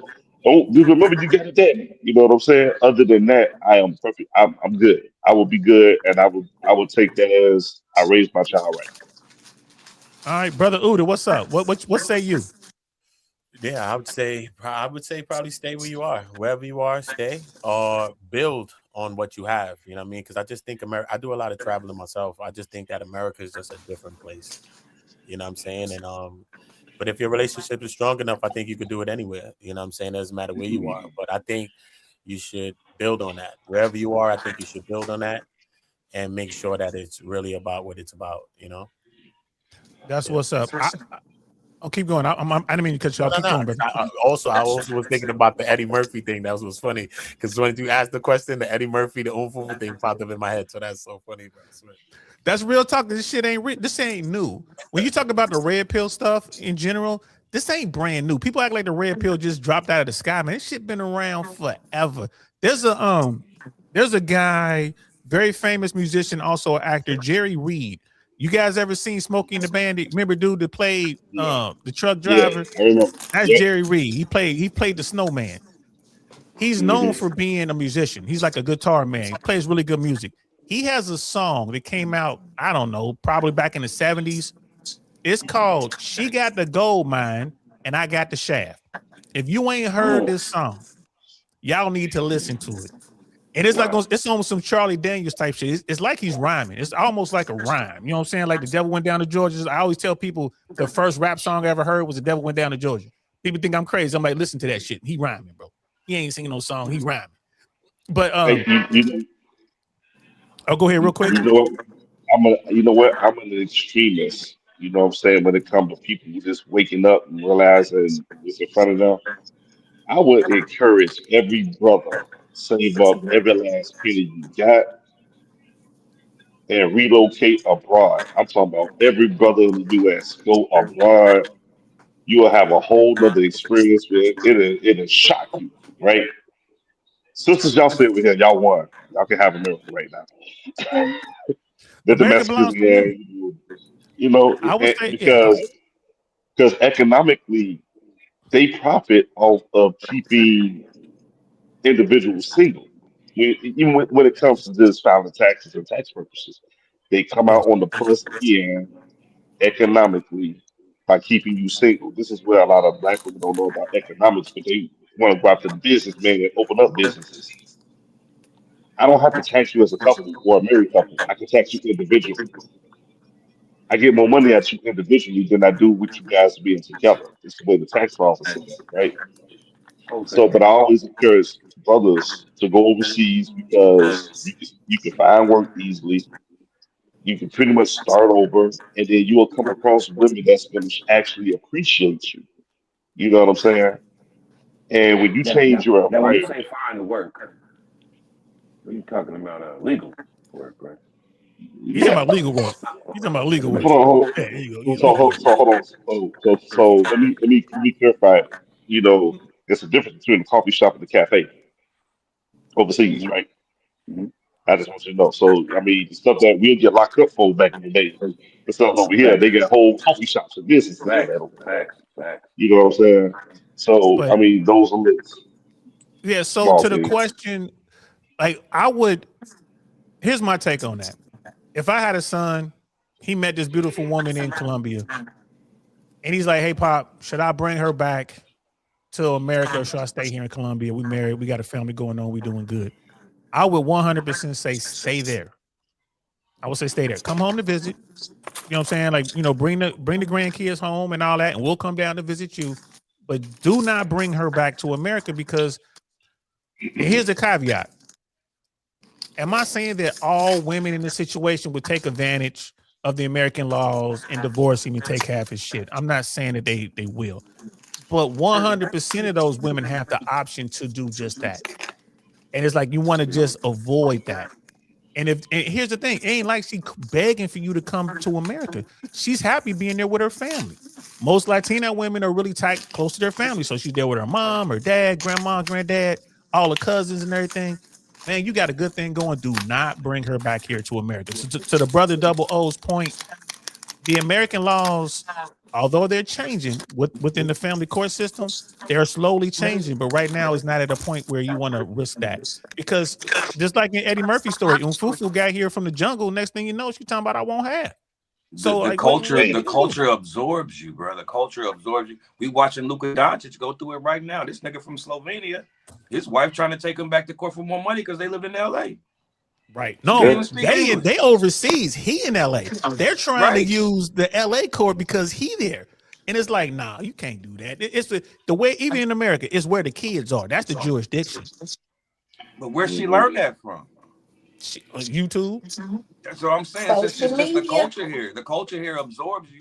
And again, it just that these kids are going to turn into an Americanized version of their grandmothers or their mothers. And they're going to start seeing things differently because they listen to different music now. They dressing different. I mean, Mexicans didn't used to wear Jordans. Now these motherfuckers are wearing Jordans. So here's my question. If you're married and whatever, you can file a divorce anywhere, right? Well, it depends. Oh, what do you mean by that exactly? What do you mean? I will file my divorce in China, goddammit. But I don't think that you can, if you're married, can you file your divorce everywhere? You have to, the jurisdiction in America is where you are at the time that you filed. So in other words, if you're in California, you've been married for 8 years in California, you know a divorce is coming. You better move to Texas. You better move to Texas before you file papers in Texas after y'all been living here for about 6 to 8 months. Don't move to Texas and then 30 days later file paperwork in Texas, because then she'll file in California and the jurisdiction might revert back to California. The dude Gary Owen told a joke like that, where he said he had to serve his wife before she was trying to serve him in LA, and so he had to serve her in Ohio where they live, so he wouldn't have to pay that much money. And you know how that went down? He was running from the process servers. They were both running from the process servers. Both of them. Yeah, he said on his stand-up he caught her in the drive-thru or some shit, and they caught her in the drive-thru or something like that. And he was in the car with the process servers. He moved on her like the Fed. Let me guess. It was Chick-fil-A. It might have been. It might have been. That's the only one I can think of. If they gonna go to a drive-thru, Chick-fil-A. Hey, before we move on, and I forget, you were talking about generational trauma, man. This book right here in the narrative of Frederick Douglass, this is mandatory reading, guys. And here's the thing. Say what you want about all these other, books out here, but the narrative of the life of Frederick Douglass is him telling you what he saw as a young slave in America before he ran away and what was going on with his life. This will change the way you feel about all that bullshit that's floating around out here, bro. It was nothing good about being a slave in America back then. And then for someone like Frederick Douglass to get out of bondage the way he did, with no education, no formal education, it just really shows that there's no excuse for you to fail today. It's never been easier as a person of color, of a black person descended of slaves, to make it in America today. So when people come to me talking about the white man keeping them down and all that, I tell them to go get this book. I go get this book, or order this book, or pull out your phone, order this on Amazon right now and read it. And you want to see what a tough life is like? Read what happened to Frederick Douglass, what he had to deal with. I'm here to tell you, everything I went through, I'll do that 10 more times before I deal with the life he had to live as a slave in America. Yeah. You know what I mean? So I want to throw that out there. But I had one extra question. I had one extra question because I want to backtrack a little bit. I meant to ask earlier. Do a lot of people know the difference between dating and courting? Ooh, damn, good question. I do. Good question. Okay, since you know Sister Charisma, let's hear the difference. Do tell. So, courting is... Oh, I'm so sorry because y'all, I'm doing my hair at the same time. But courting is actually preparing yourself for marriage. Like, you have the intent on getting married to this person. It's with intention. Dating is kind of like, I don't know if I want to do this or not. I'm just kind of hanging around. Maybe it might go somewhere. Maybe it might not go somewhere. So, sis, let me ask you this. When you're courting, how does sex play into courting versus dating?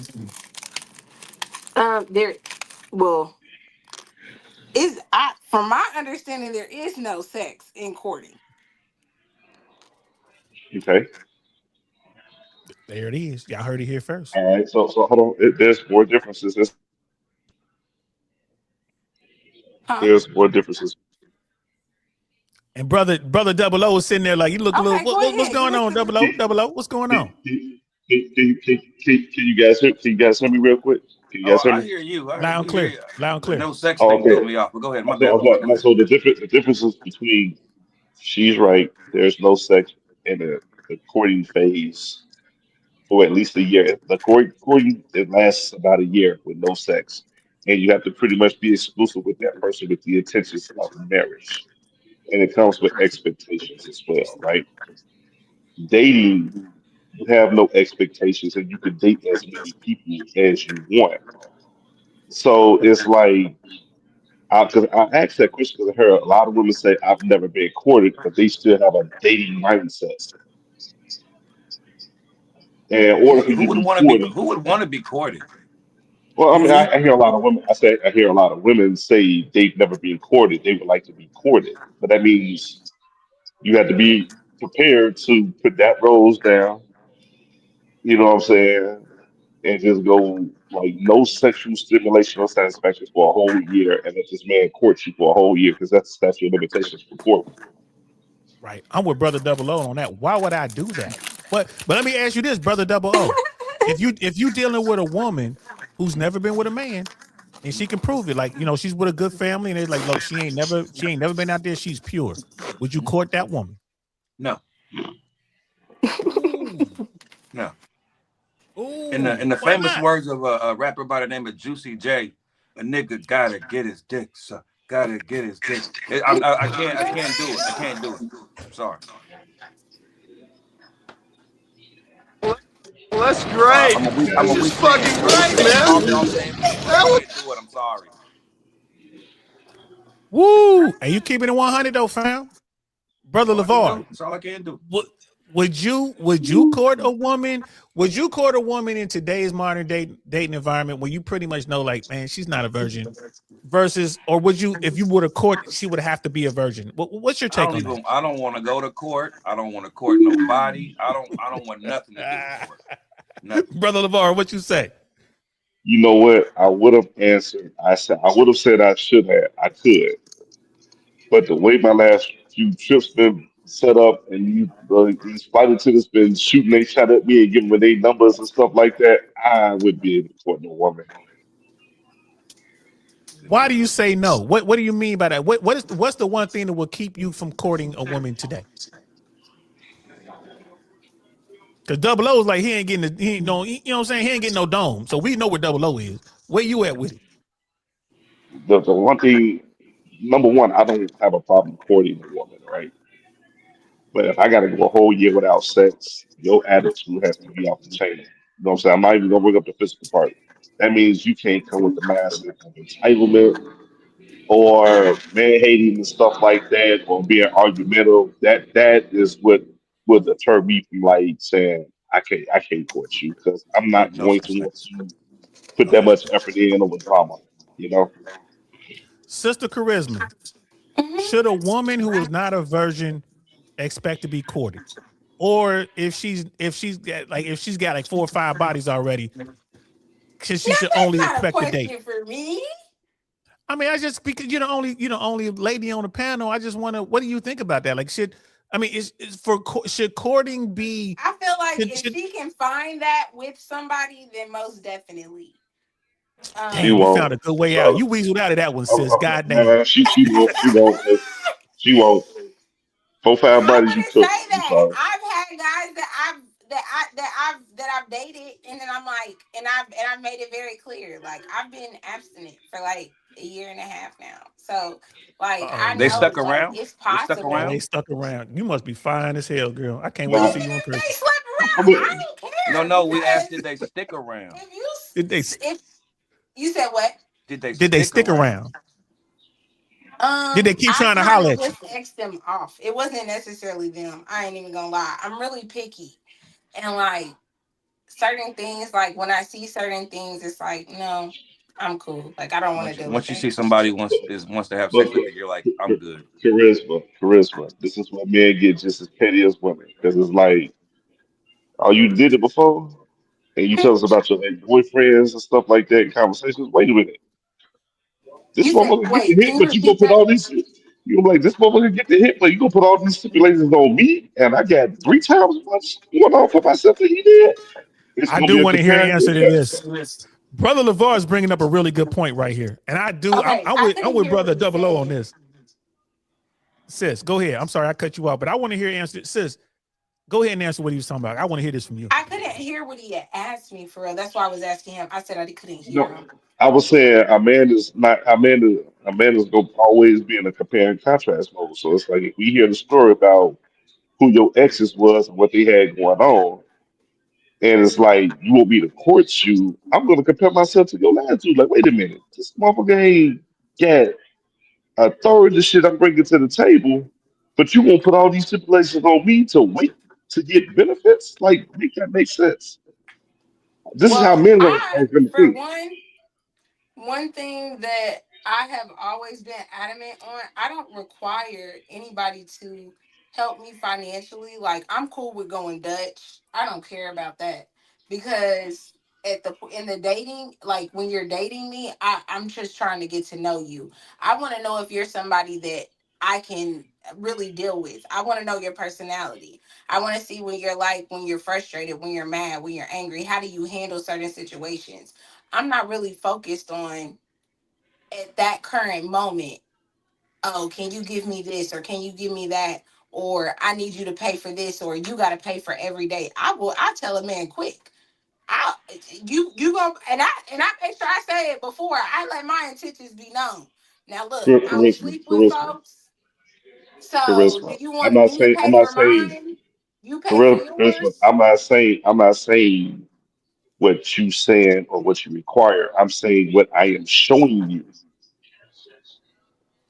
I get where And he's coming from. when So you when you when you assess it, you're like, this motherfucker is like way better than the last motherfucker. And I got all these stipulations on him. I'm like, when does it lighten up? Where's the Because men are logic in it? always, Is what he's asking. yeah, Where's the because men logic are in going to this? compare and contrast and say, okay, where I fit in. And so it's like, this is why, and this is why I always say, sometimes women carry that attitude, read fuckboys. Well, no, like if like I'm not saying like I'm picky, like oh, like I have a few things that I'm like really picky on, and I'm not gonna go on a date with you if I don't, if it's something that's like superficial. Like I'm not a superficial person. It's not Hmm. picky like that. I mean picky as in like I know myself, right?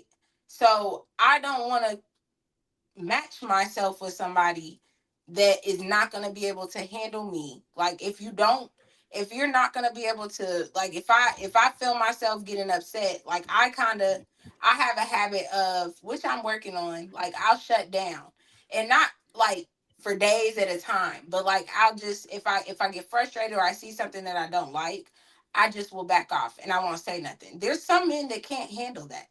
There's some men that get upset or they want toxicity. I'm not for that. So when I see those types of things, or if I catch you in lies, then it's like that's what I mean when I say that. Like I don't have time to stick around. Yeah, I'm but not gonna stick what if around to I see never you lie? lose. What if I never lie and I never hammer down on you when you're frustrated? That's where I'm going with this. Like I'm showing you. I'm not But like, I mean, like I would take that into consideration. Like, of course, I'll date you, but I'm at the point to my life where I just don't feel like sharing my body with randoms, and I've never been that girl to share my body with randoms. So I was about to now say, I just you just kind of fucked up when you said that, right? like I've never been, What's you the know what I'm saying? definition I of just a never been random? that type of person to share my body with anybody. Like When do you get out of when do you get out of the random category? Is that a month or week or 3 weeks? When do you get out of the random category? Yeah, yeah, I'm how like you? curious. when I know who you, I don't know. I feel like that's a like Because honestly, like Like when I you don't feel know. comfortable Like enough to what? To be what to do what with that person? Is when you know that like when do you know you're in that comfortable enough phase? Like is it when you're in the car with them at the same time? Is it when you know what I mean? The kid is you can bring your kid around them. Like when do you feel like it's comfortable enough? that's a good little threshold when you bring the yeah, kids I around. think when you feel comfortable enough, like I can trust you. Like I don't tell people where I live. If I can trust you with like where I lay my head, if I've brought you around my kids, then it's like, all right, Yeah, like I'm good, but I'm like really picky on that. Like I don't want to bring my kids around everybody, right. And you stuff know like what? that. So And you know what, charisma? You So know what's crazy? They had a whole conversation about women have slept with more men than they've cooked for. So like when you saying that if you know what I'm saying, you got to get to that level to sleep with somebody like knowing them, just think about it. Like a lot of women are sleeping with dudes, giving their body to them before they actually making a meal. Like they feel like, nah, that's wifely shit, but your body is not wifely shit. yeah, it's weird. That's so crazy. so what comes first, meeting the kid or sex?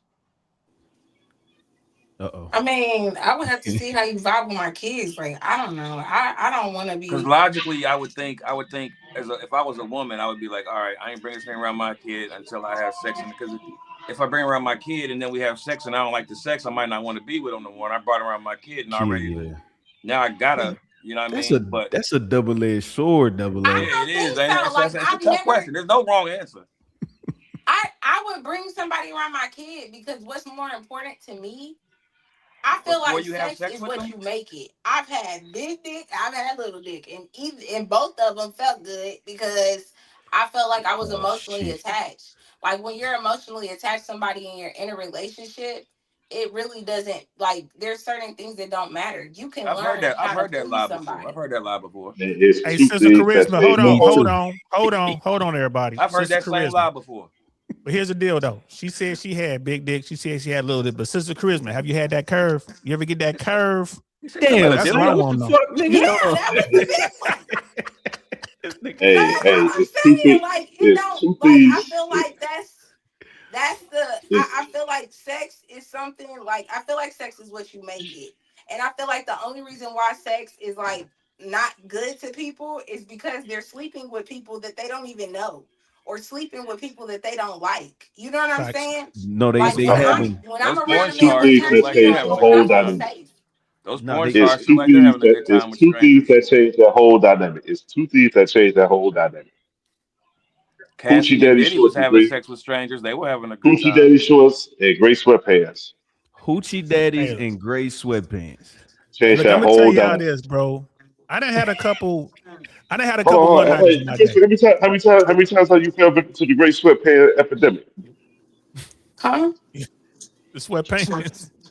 How many How times many have you times have you fell prey to the gray sweatpants epidemic? the gray sweats? The gray sweats. Like looking. Yeah, like have you Looking, felt like taking them have all, you? touching all that. How many Yeah, times have you fell prey to that? did you come a little bit when you seen it? Like, You're so fucking irritating. Like Hey, I look, have definitely been caught up. Like, hold on, like because they be thirst trapping on these videos. I just sat there and see. So I'm like, wait, what is? Oh Girls be wow.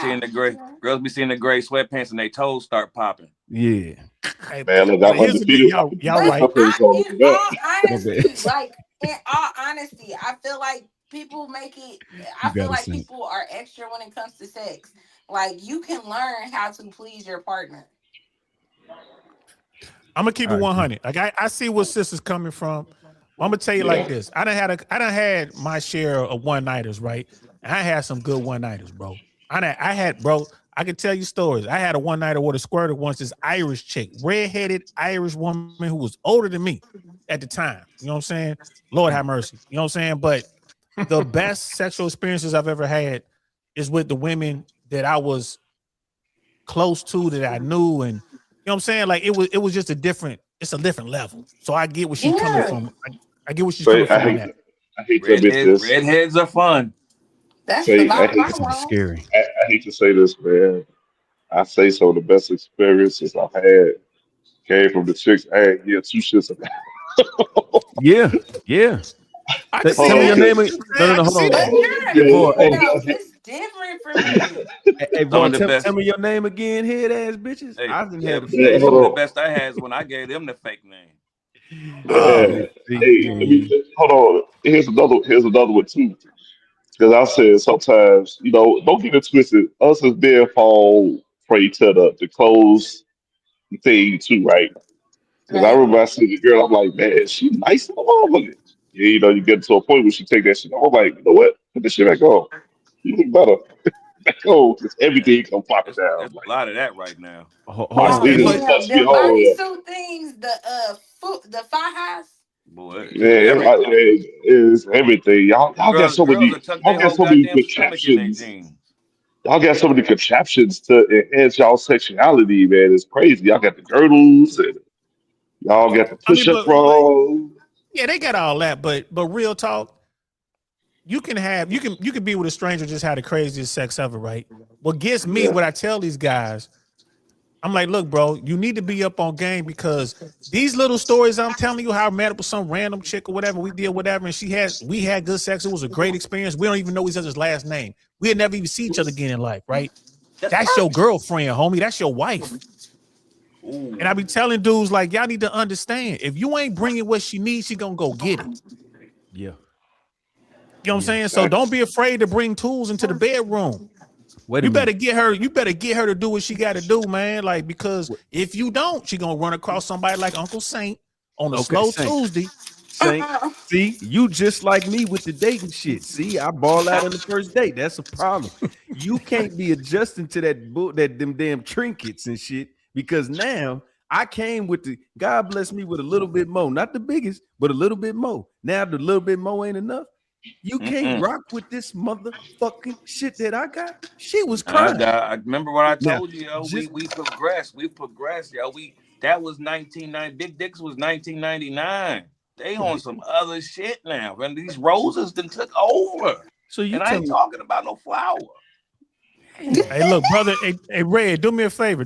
Highlight Ian's last one. Ian, you right, bro. Facts. In a perfect world, you should just be what Ian talking about is the way things were back in the 60s, 70s, and 80s. What Ian talking about right here. And that is how it should be. But the game has changed to a point where it's like, bro, you got to get your shit on point. And then when you find that woman you want to be with her. The problem is, you know, a lot of guys, man, you know, people, I was talking to these girls from Switzerland. I met them in LA. And one girl, she couldn't understand why guys didn't want to wear condoms. She couldn't understand it. And her friend, who was like the quiet one or whatever, she was like, listen. She's like, have you ever put your hand in a bucket of really warm water and soapy and it felt so good? She was like, yeah. Did you ever put a glove on to put your hand in the same bucket? Like you put a rubber glove on, put your hand in the same bucket? She's like, which felt better? And she was like, oh. I get it. Yeah. You gotta make it you gotta give them a actual so they can because then it'll dawn on them like, yeah, you're right. What's You crazy? right. about That's it, why they dudes can't- don't want what's to crazy about what do you an oil just did change is with no gloves on. They can't do that for us. They can't give us an explanation of what it feels like to them. I bet you they can't. Well, I mean, She said she checked. Hold on now. she felt to take the challenge. The way they gave an analogy for what we feel during sex, a woman cannot give that same analogy to a man about what they feel during sex. That's a fact. Because I could never imagine somebody penetrating me. That's just not happening. That's what's crazy about it. Oh, see, I don't even want to have this that's true. I conversation. don't know how I will be able to explain that in a way y'all would understand. Yeah, I want to move on. So, but brother Ian, I want to move on. Hey, I'm niggas tripping. My Brother bad. Ian's right though. Brother Have you Ian's ever right. been to a sperm bank? No, I ain't never been to no damn No, sperm nobody's bank. never done that. Okay. I'd have been to a few No. banks, not the sperm though. I ain't gonna lie to Nah. you. I missed that one. Bro, I ain't made no but- deposit over there. exactly. But brother, at the end of the day, the dating game has gotten away from us. We've been able to show, like, as far as cheating and as far as, you know, like women ain't really being trained to be women again and all this. We don't show a lot. The vast majority of men out there, they just want one woman. They ain't trying to run a rotation. They ain't trying to be players. They ain't trying to live the life I led. They just want, man, I just want Susie to love and respect me, and so we can have babies and we can start a family. We can do it the right way. They want to go to church and all that. That's what the average man wants to do. He wants to be able to go out and buy her a Chanel bag. But guess what? He can't buy a Chanel bag every week. He might have to save up for 18 months to get that Chanel bag. And his wife would be so happy. Not that it's a Chanel. It's like, shit, you worked hard on them overshifts and you put this extra money away. You suffered and you scraped and scratched and got this money to do this for me. And she gonna love me. And she would be just as happy if it was a knockoff. You know what I'm saying? That's what dudes want. But I hate to tell them, like, that's hard to find. Yeah. And the best way to find it is to be the best version of yourself. But it is one question. I mean, it's like, I'm not picking on you, sis, but we need more women up here. We need more I ladies. know. I'm Blue trying Jay- to get. Hold on. Let me see if Milfy up. Let me come. Yeah, we need to see if you can get somebody else over here, Red. But you know, Blue Jay, she on vacation. But sis, let me ask you this: in the red pill space, this is one of the things that they say all the time. Rollo Tomasi says this. All the guys say it. They say women have rules, basically for the beta guys. Like they have rules for the guys that they ain't really into, the guys they settle for. But when they come across the guy that they really want, ain't no rules. In other words, like women to tell you, like, oh, you got to date me for a year before we have sex, and you got to pay for me to go to these nice restaurants, and I want a helicopter dinner, and I ain't never buying my own Uber. You got to give me my Uber, and I ain't never doing this and that. But then she come across a dude she really into, and all them rules go out the window. She just smashing right off the rip, day one. She buying him lunch. You know what I'm saying? She's putting money on his books. And I'm not saying you, but like the women you've been around, are they on to something there? Is that something that actually goes on? There are rules for the guys that they don't want, but the guys they do want, there ain't no rules for. What do you say? Again, not you, Yeah, I sis. have I'm to talking about the agree. women that you know. I said, yeah, I have to agree. Okay. See? A real one. I like her. I That's like that almost she a like real one. it's almost like that gray line between sexual harassment and flirting. Yeah, you Like gotta if know where she that likes line the at, dude, bro. That's a good analogy. You sure like if right. she likes the Yeah. dude and he flirts, it's just like she stop and that's it. But if she don't like that nigga, she going to HR on your ass. Right, She blowing right, a whistle. You might get maced, bro. She right. blowing a whistle Yeah, and everything. She might be yeah, macing Right. you word, in the face. You word. bullshitting. But You you know what, stop as it. men, Yeah, it's and I fair. told I told another black woman this. I'm not gonna disclose her name, but she had this real entitled uppity mindset. But she was kind of chubby, right? And I'm like, you go to like Queen Princess treatment. I'm like, wait a minute. I said, I'm not trying to shame it up, but I said, you gotta look a certain way to get that type of treatment from a man. So I mean, to a certain extent, we do it this too. Like we make a difference too based on certain things for a woman as well. So I'm gonna kind of balance it out a little bit. So Well, Charisma, you don't know, the think you reason said, we're here, hold on, brother, stop here. Yeah, to your point, brother LeVar, the reason we're here is because of men. Women yeah. are only getting away with what men allow them to get away with. If like when I, you know what I'm saying, like when I go kick it or whatever, I'm not, if I meet a woman and she got a nasty attitude, and here's the thing. 70 to 75% of Americans, and this is, y'all can look this up for yourself. 70 to 75% of Americans are either overweight or obese. Right? Think Hmm. about that. 1 in 4 Americans are fit. So, and you can say the same thing with money. When you talk about women, always say, I want a guy who's making 6 figures. 85%, according to the last numbers, and that's the when the new numbers come out, it's going to be less. But currently, 85% of Americans make under $100,000 a year or more. Like, you know, it's only like 15% of Americans who individually make that much money. Right. So when women be talking about broke dudes and this and that, I'm like, sis, you broke. You know what I mean? So you ain't in that top 15%. You know all of them. I don't know all of them, but I know how they move, and you ain't one of them. Show me your W2. Facts. You know what I'm saying? Motherfucker. So Yeah. go ahead. If you ain't got the intellect to know about somebody that, you know, some people can, like you say, fake it till they make it, but you know who got some bread. Come on. You can tell by the way they carry themselves, man. They ain't worried about violating. They ain't looking at the menu. They It's just But you ordering know what they what? want. Yeah. But hey, once again, I'm gonna be fair about the argument. A man's 100 grand a year is not the same as a woman's 100 grand a year. Break it down. You have to, bro, because money is money. That's math now. What's the No, no, difference? no, no, no, no. Hold on. I'm gonna go somewhere. I'm gonna go somewhere with this, right? All right. Number one, we have more strenuous jobs, so we work way harder to get our $100,000 a year than a woman does. Uh-oh. That's number one. Number two, when you factor in the dating aspect of it, throughout the course of a year, I might come out $10,000 to $15,000 less by dating this woman, right? A woman gains because she's technically and traditionally not paying for the dates and stuff like that. So She she coming up. gains that without working hard for it in a date game. So theoretically, my 100K a year is technically 85 to 90K a year, and hers translates by her being single. I'm talking about both a single man, single woman making 100K a year, right? She's gonna tend to make 110, 115,000 a year. God damn. Whew. That's some, hey, you know what? That's basic math, but that's some shit that people ain't really thinking about. Because if you ask women how many dates do they pay for, they'll be, I pay for dates. Yeah, date 15, bitch. It ain't the first.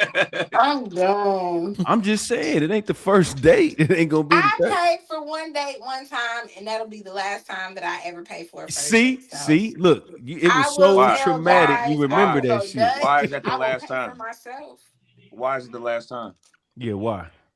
because this food was just ridiculous. I didn't like that. I ain't Because like you it had a at bad all. experience with that nigga. So time Everybody out. else got Oh, time Yeah, out. I Time got out. praise. Literally. that's So, crazy. time out. See the way she just said it. I felt it in her soul Yeah. when she said it. But I want you to consider. I want you and the other ladies to consider this. What you think us men go through when we date on a regular basis?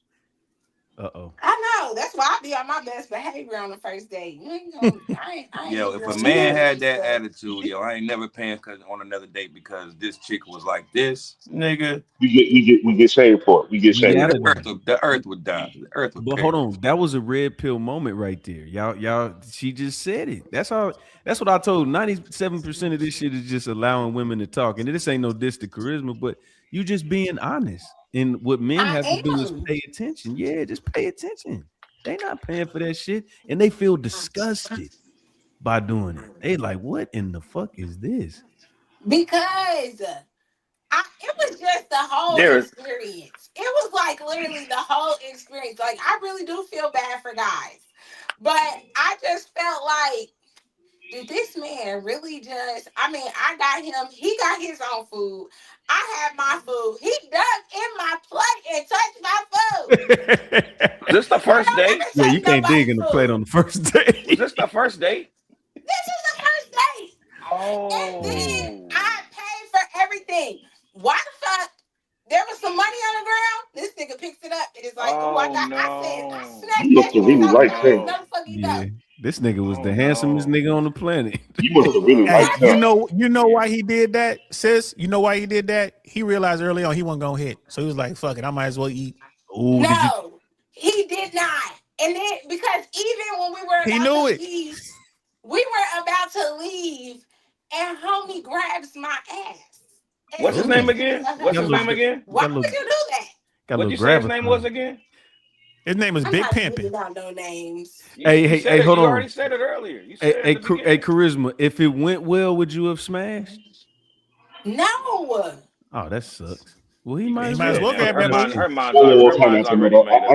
I call red pill cap on this one because if a woman paying for a date, she gonna crack. Man, She come on.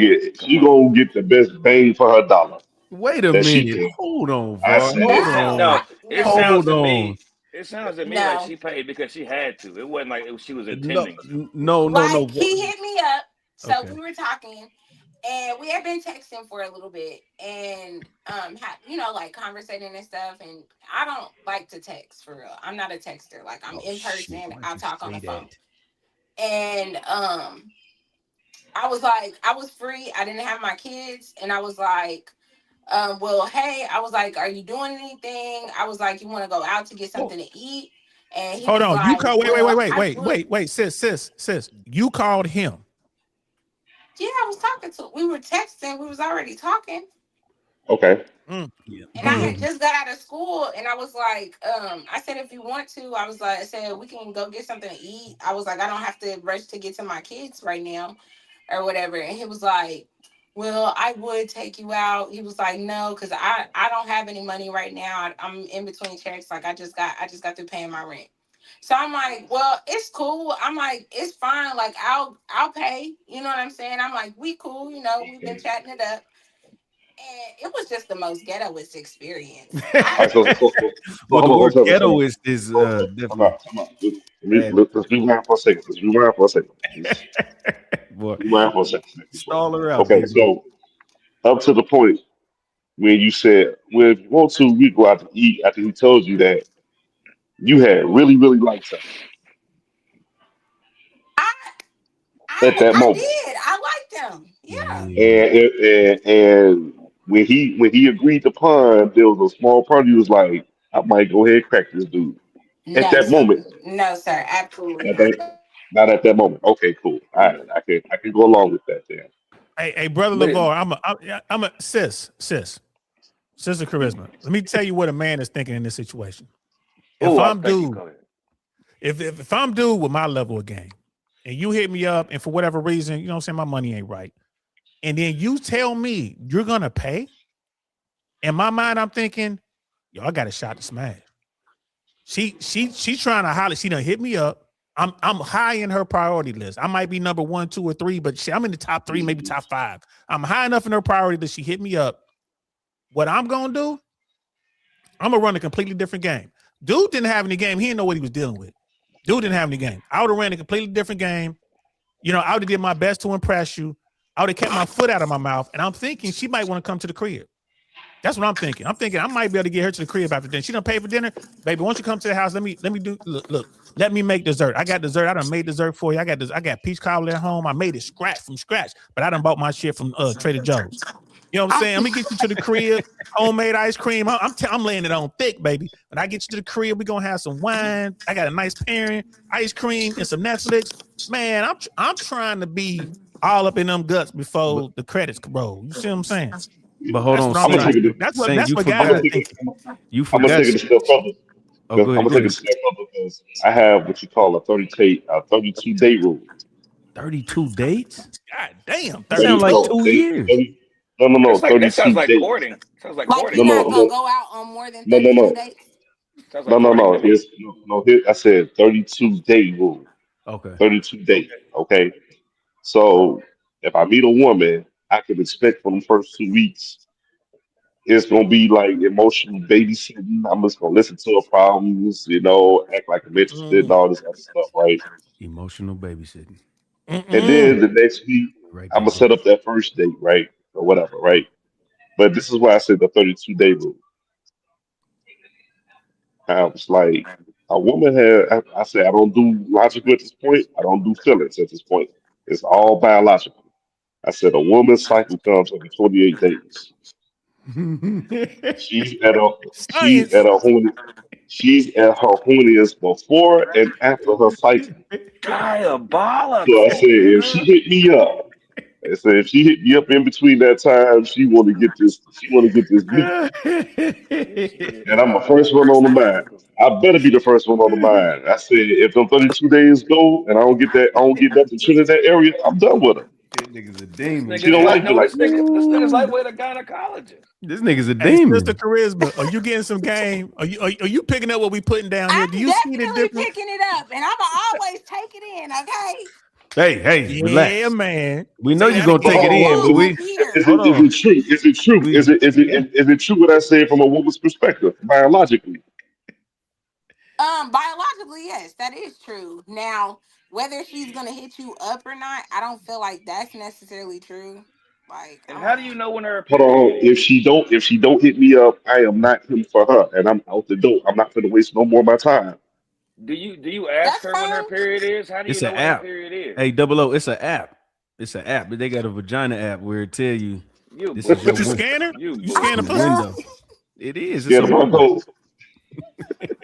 You That's pee on why your. when You you gotta got pee on your that phone a app, little bit. You gotta pee on your phone. you went and got the app. These niggas stupid. You gotta pee on Yeah, your phone. they got a drug Y'all test for got to peeing pee. on the phone. You pee on the phone and you be like, You nope, you bull- ain't Hold on. pass me. Shut your Hold ass on. up. Shut your Y'all ass got the up. T app. We got the P app. Now Yeah, we what? got the P app. Oh, Straight up, no. nigga. You Got out. the T app, nigga. We got the P Hey, app, nigga. On niggas, hood. let me use your phone. Well, you don't want to use this phone, fam. You don't want to use my Boy, phone. something wrong with y'all. Hey, this panel is officially broken. Something wrong with these niggas, bro. Hey, but look, Yo. hey, bro, LeVar, real talk. I got a 3-day rule. I don't do a 30-day. What was it, 32-day? I got a 3-day rule. I've always had this Okay. since I was 20. And my 3-day rules is 3 days within the first 3 days or the first 3 dates, right? Whichever comes, like first 3 days, first 3 times I see her. If she don't smash, I move on. That's always been my thing, the 3-day rule. Like, if you don't smash, I'm moving. You know what I'm saying? So check this out. Even with that, it's like I can understand that, but it has to be trending upward. You know what I'm saying? Even if you don't, but it's like I offer a little grace because I normally give them the rope to hang themselves biologically. You know what I'm saying? Ooh, And this that's nigga's a that's demon. the thing. Real. Y'all get what he's saying, right? Yeah. He trying to put you it's niggas. mad. He trying to put these bitches in a checkmate. Is what He doing. trying to do. He Yeah, doing it's it. mad. You He can't lock- get around it. It's mad. Yeah. Yeah. He locking them in, and then when that ovulation come, when that app go off after you done peed on it, that motherfucker. he be like, I'm first in line. First Hey, in- babe, what you doing? Exactly. So, but here's the deal. If we can, I want to talk about that 6-figure thing. Everyone uses the six-figure thing. And I think women today, they're starting to look at the numbers because they never thought about it before, but they're starting to look at the numbers now because of platforms like this, Fresh and Fit, you know what I'm saying, like Access Vegas. And I pulled the stats up on ChatGPT real quick. But the first thing I want to say, we're gonna read the numbers in a second, but the first thing I want to tell y'all, six figures today in 2026 is not the same purchasing power wise as six figures in 1986 or 1982. Hell no. Yeah. Think about that. And if you go and look it up, it'll tell you the equivalent to six figures today to match what was going on in the 80s is about $400,000. It's like just a hair under $400,000. That's the equivalent of six figures. Because back in the day, you know, doctors were making six figures, lawyers were making six figures, like 100,000. But you could buy more. How much was a house? 20 grand. You can get a house for $5,000 in my hood back in the day. You know what I'm saying? So people don't realize you got to adjust for inflation, ladies. Y'all out here talking about you want a six-figure dude. A six-figure dude ain't rich. A six-figure dude is doing all right. He's on his way. But you making like 120, 150,000, you ain't really killing it. You need to be at 400,000. But let's look at the numbers. Overall, how many Americans make $100,000 plus a year? The answer, about 18% of U.S. adults earn $100,000 or more per year. That's according to Yahoo Finance. So roughly 1 out of 5 people hit six figures, right? That means 80% of Americans don't. So if when women say you broke unless you're making six figures, she broke because she ain't making six figures. Right. You know what I'm saying? So, and then when you look at men versus women, right? Oh, go ahead. No, but then, here we go. So when you look at men, oh my bad. Go ahead, LeVar. No, my bad. I thought you were talking. So when you look at men versus women, right? Around 25% of men earn $100,000 more a year. That's coming from Yahoo Finance. About 12% of women earn $100,000 or more a year. Still Yahoo Finance, right? So that's about 2 times more men than women earn six figures, right off rip. And then when you get into that, right, this doesn't account for women, for dudes who are like, you know, this is all men. It's not like, you know, you got married men in there, you got gay dudes in there, you got men who are fat, obese, and women like they want a certain type of dude. So when you look at the numbers, right, when you look at these numbers, man, people just don't understand what they're asking for. I know so many women who are out here like, oh, I don't date a guy unless he's making $300,000 a year. I'm like, sis, you ain't never met a motherfucker making that much money. Man. You don't even know that nigga. Then you have to factor in. Then you have to factor in religion. You have to factor in religion, race. Yeah. If he my sign or not. If we the interested, window gets smaller and you know smaller. what I'm saying? How many kids he got? You know, you got to factor in. There's other factors too. All that criteria, everything that you put in with your build a nigga list, all that shit just start decreasing in the window. Because it seemed like it was. Oh, go ahead, my bad. My bad. No, I was just saying like it seemed. Oh shit! Go ahead. I'm go, nigga. Go, nigga. You got it, man. No, I was gonna say it makes more sense for a woman to almost to whatever she's making to find a man to add on to whatever. Like she's making 40 to 50. Say I need a man to make 40 to 50 so we get to 100 instead of him already being at 100. It would make more sense to find that, in my opinion. That's all I want to say. Bro, when you look at the median household income in America, that's less than $90,000 a year. I want to say it's somewhere between $84,000 and $86,000. That's 2 earners. The household income. So when you telling me you looking for a dude who's making 100,000, you want a dude that's making more than the American household on his own. The couple. So and Sister Charisma, please forgive me for always picking on you, but you're the only woman we got on this panel. I know, I get it. You're the only woman. So, sis, is there a difference when you dealing with guys? Can you tell the difference between dudes who got it versus dudes who don't in their approach? Yes. What's the telltale? Because men that don't have it for real, they always seem to talk about money. Men, and that's just what I've experienced. I could be wrong. I ain't dated a whole bunch of people, but from my experience, men that have it usually leave it. Men that don't have it, they usually talk about it. Men that do have it, just they just do stuff. I don't They know just do shit. how they I like explain it. that. Like they Okay, make moves. They don't really talk. Like they don't got time to be telling you like, yeah. Like I've had people who have, and it irritates me. I don't like guys like that. Like they'll sit on the phone and then they'll be like, yeah, I got this going. It's like, how do you got time to sit here and tell me all this shit if you supposed to be making all this money or you got these moves to make? Shouldn't you be out here doing it? So I don't know. Maintaining it if you got it. Huh? I said maintaining it if you got it, but you got all this free yeah. time to tell Yeah, me like about the shit. so from my experience, men that don't have it are usually the ones that are busy like talking about it. And the men that I'll be right back. do have it normally aren't really trying to, because they don't want to be used. They So don't I want got to They're a, be. I not got really a, talking about it so I because got a, I got a, they got something to lose. So they don't want to just broadcast it. so I got a better question to ask, right? What do you think women value more if they're going to use finances as a metric for dating? How much he makes a year or his FICO score? Um, you said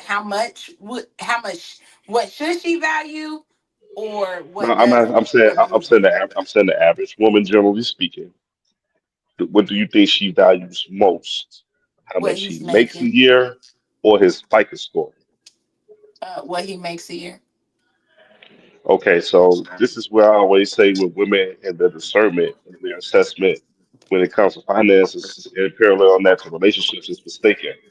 A FICO score is how well you budget and handle money. Right. Okay, a man can make $250,000 a year, but if his FICO score is in the 400s, he don't budget his money very well. So if you're gonna parallel that to a relationship, that's a very poor metric. That's a poor going the yearly salary route is a poor way to go about it if he has a poor FICO score. But a man can make $60,000 and have a 900 FICO score, Right. and you Were do you everything you asking me want. But you, what I think? but I think I don't know. but I'm saying a lot of men would get disqualified once you hear $60,000 a year. Yeah, Yeah, that's true. that's true. And brother LeVar, I'm gonna tell you, when you ask that question, I'm like, look, most women ain't even hip to the FICO scoring thing. And here's the thing I learned about the 1%ers, which I thought this is one of the things that blew my mind. And I don't have any data on this. I don't know if they've done any studies on this. This is anecdotal. But the guys that I know, they're in the 1%, right? Like let's say the top 5%. The men, their credit scores Hmm. are like low 700s, high 600s. The women, Right. their credit scores Hmm. are like 8 to 850. And why Right. is that? Because the guys got the money. They don't really care about the credit score. They got all these businesses. They got all these business accounts. They, Hmm. they got all this stuff going on. They tend to let shit go. They don't pay on time. They don't care. Look at Donald Trump. There's a perfect example. Say the answer was within the statement you just made. Those top 5 and 1%ers are going to have the credit score of about 700 because if they got businesses, see the FICO score is how strong your relationship is with the banks, with the Yep. banking system. So they're going to constantly be taking out loans and stuff like that. So yeah, it doesn't surprise it. It doesn't surprise me for it to be in that range because you're constantly taking out loans to make moves for your business. I understand that part. You know what I'm saying? It makes all the sense logically, If but they it smart, goes it back. wouldn't be in their name, it'd be in their But hold on, LLC. it goes back because you also brought up the women part. You say they got like 800, 900 credit FICO scores, right? It goes back to the dating aspect of it now. Like I said, a woman's income, if a man and woman makes the same income, high earners, it's going to be different. Well, women with money versus men with money, women tend to Hmm. protect their credit score more, and they just pay attention to detail. In my experience, Yeah. and like what Sister Charisma just said, y'all might have missed it. She dropping dimes, y'all. She dropping gems. Hmm. If the dude is really a 1%er, it ain't his. He used his credit score once, and then from that point Hmm. on, it's the LLCs, the S corps, and the C corps that he's bouncing that money between. His credit Hmm. score should be, like you saying, 850, 900, but he be like slipping on certain things, like I'll pay that later. I'll pay this a little bit late. he don't care. He might carry a balance and then pay the whole thing.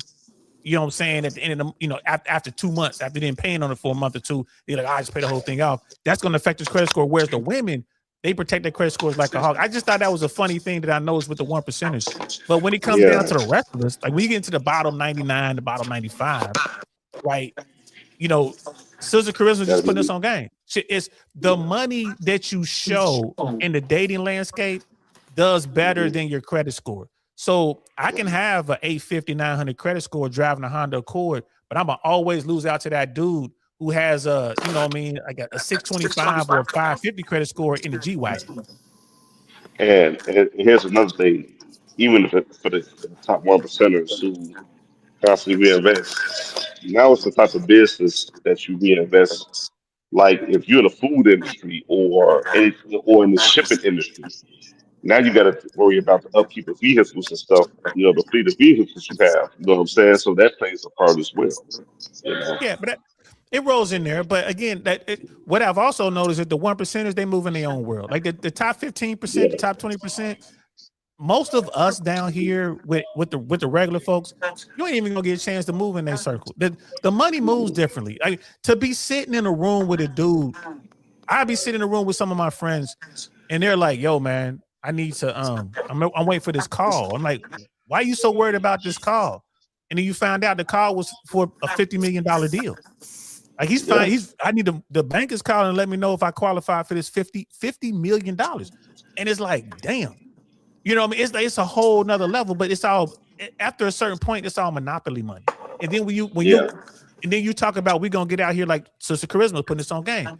So many women, like bro, they just want to see what you can show. Like you got the big chains on, you driving the big whips, you got the Lamborghinis and the McLarens or whatever. Yeah, You got the penthouse. I don't need all that. Yeah, I don't need all that. But the guys who have that, they don't even need a game because they're always going to have a rotation of just beautiful women coming through for that experience. I can't explain how easy it is to get 30 beautiful women that you don't know to get on your yacht. I can't explain how it is that you can get 5 dimes to get on your Citation jet and go fly to like the nearest little city or whatever. And bro, I'm telling you in the Mile High Club. You know what I mean? But and sis, did you? I can't remember because I've been sipping on a little something. I'm sorry, but did you answer the question about the rules? Like the women will break rules for the guys that they want, and then keep the rules in place for the guys that they don't really want. I don't know if you answered that. I forgot.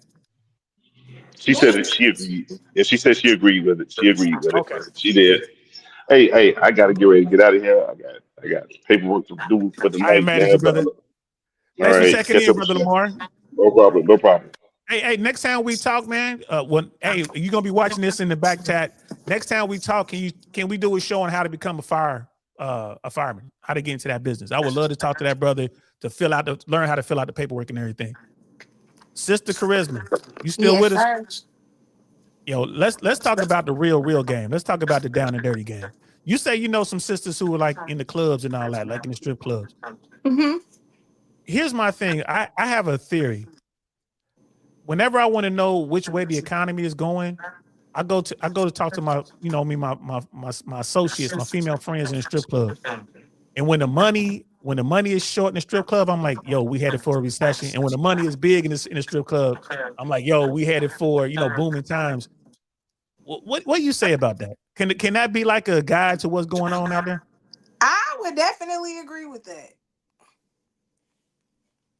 I would agree with that. Now, do I know currently? No, because I'm not in no club no more.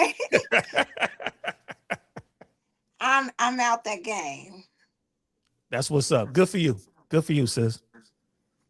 Now, in that game, and I've talked to people about this. I have a lot of guys who, how many dudes, in your opinion, just make up a number. What percentage of guys go into the strip club and fall in love with a stripper?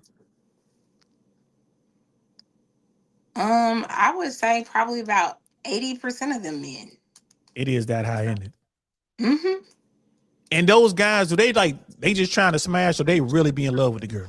Oh no, they really be trying to get to know you.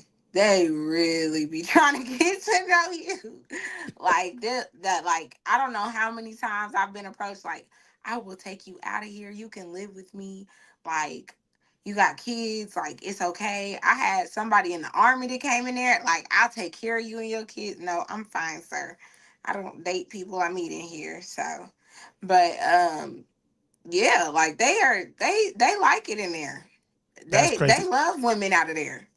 And for the record, it be Marines and paratroopers trying to marry them strippers. I just want to go on the record, y'all. Let's see You y'all know. get it's army men. You Army get and Marine men Corps. in the army, construction men, and business owners. Business owners. And I work day shifts. Oh, you ain't even in the prime time. You in the day shift. I would work nights sometimes, like if I wanted to make some extra money, like Fridays and Saturdays. But I work day shifts. Day shift is where the money is.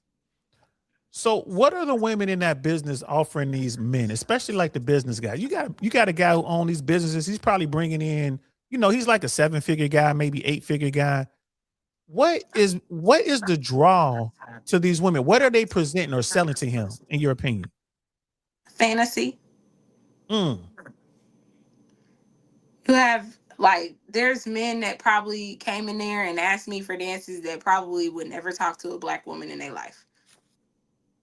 That's because you got that donkey, girl. That's what old boy smacked when he messed up that date. You ain't got no donkey. No big ass. I don't. I really don't.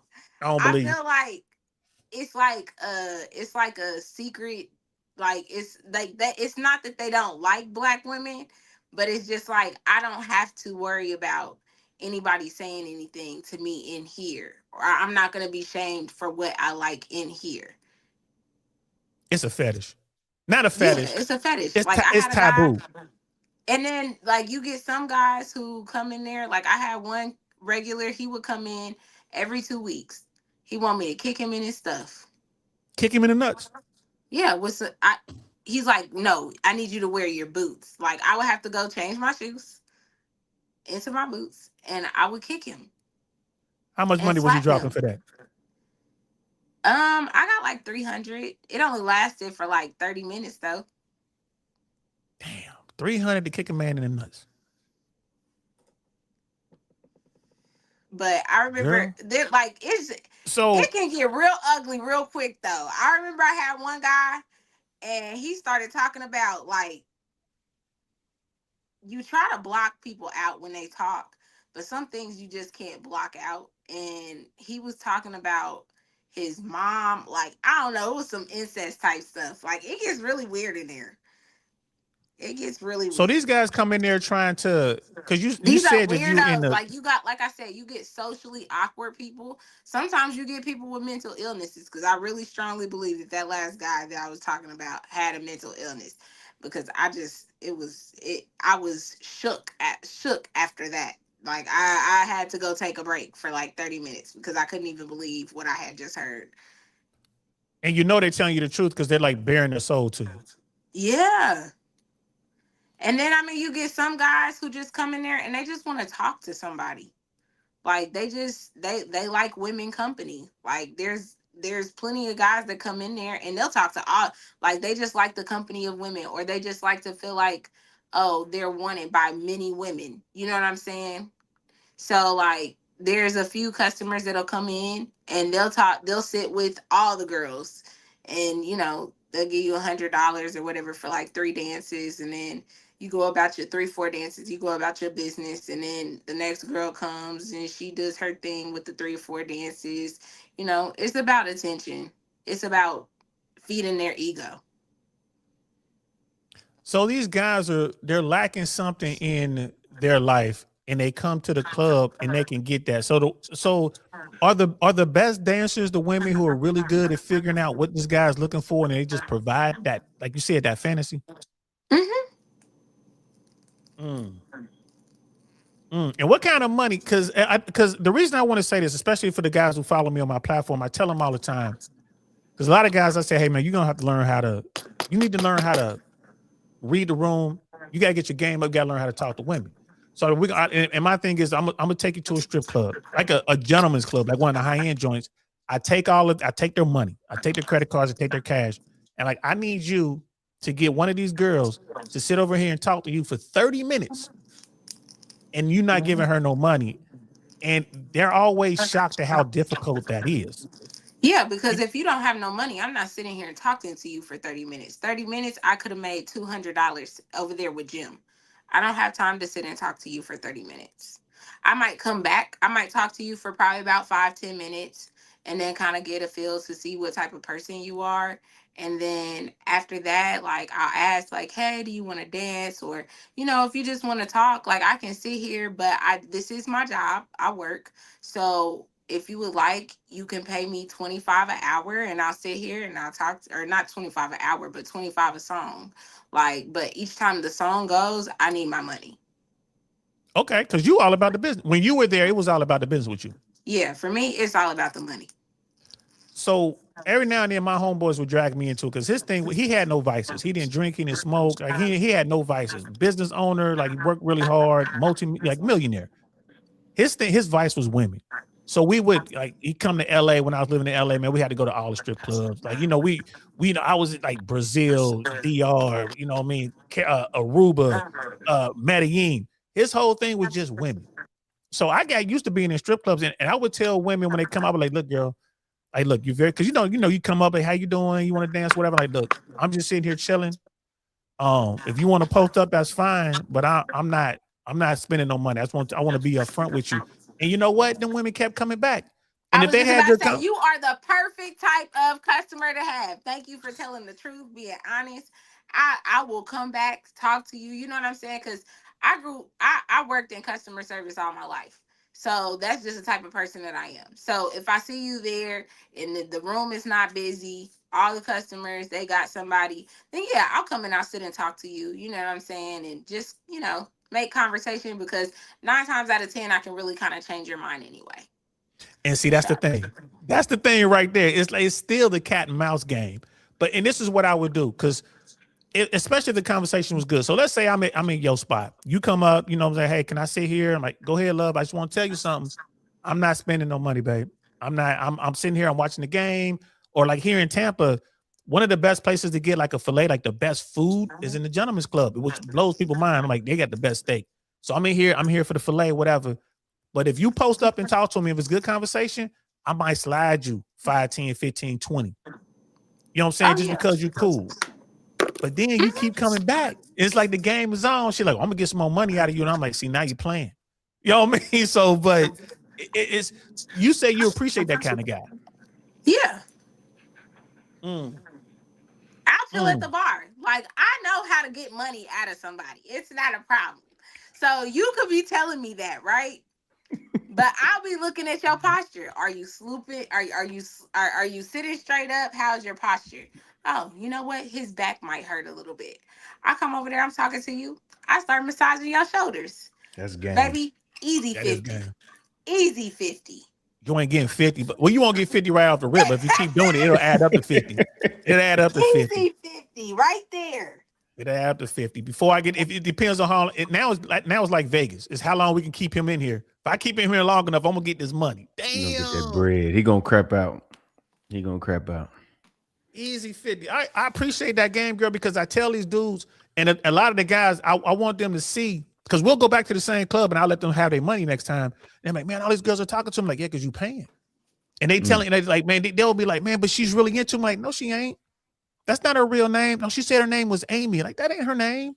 Yeah, that is, you know what I'm definitely not her name. That ain't her name. And you know, and then the game done switched up. Well, they'll give you the Instagram. Well, she gave me her social media. I'm like, yeah, because she want to get more money. That's a filter to get more bread.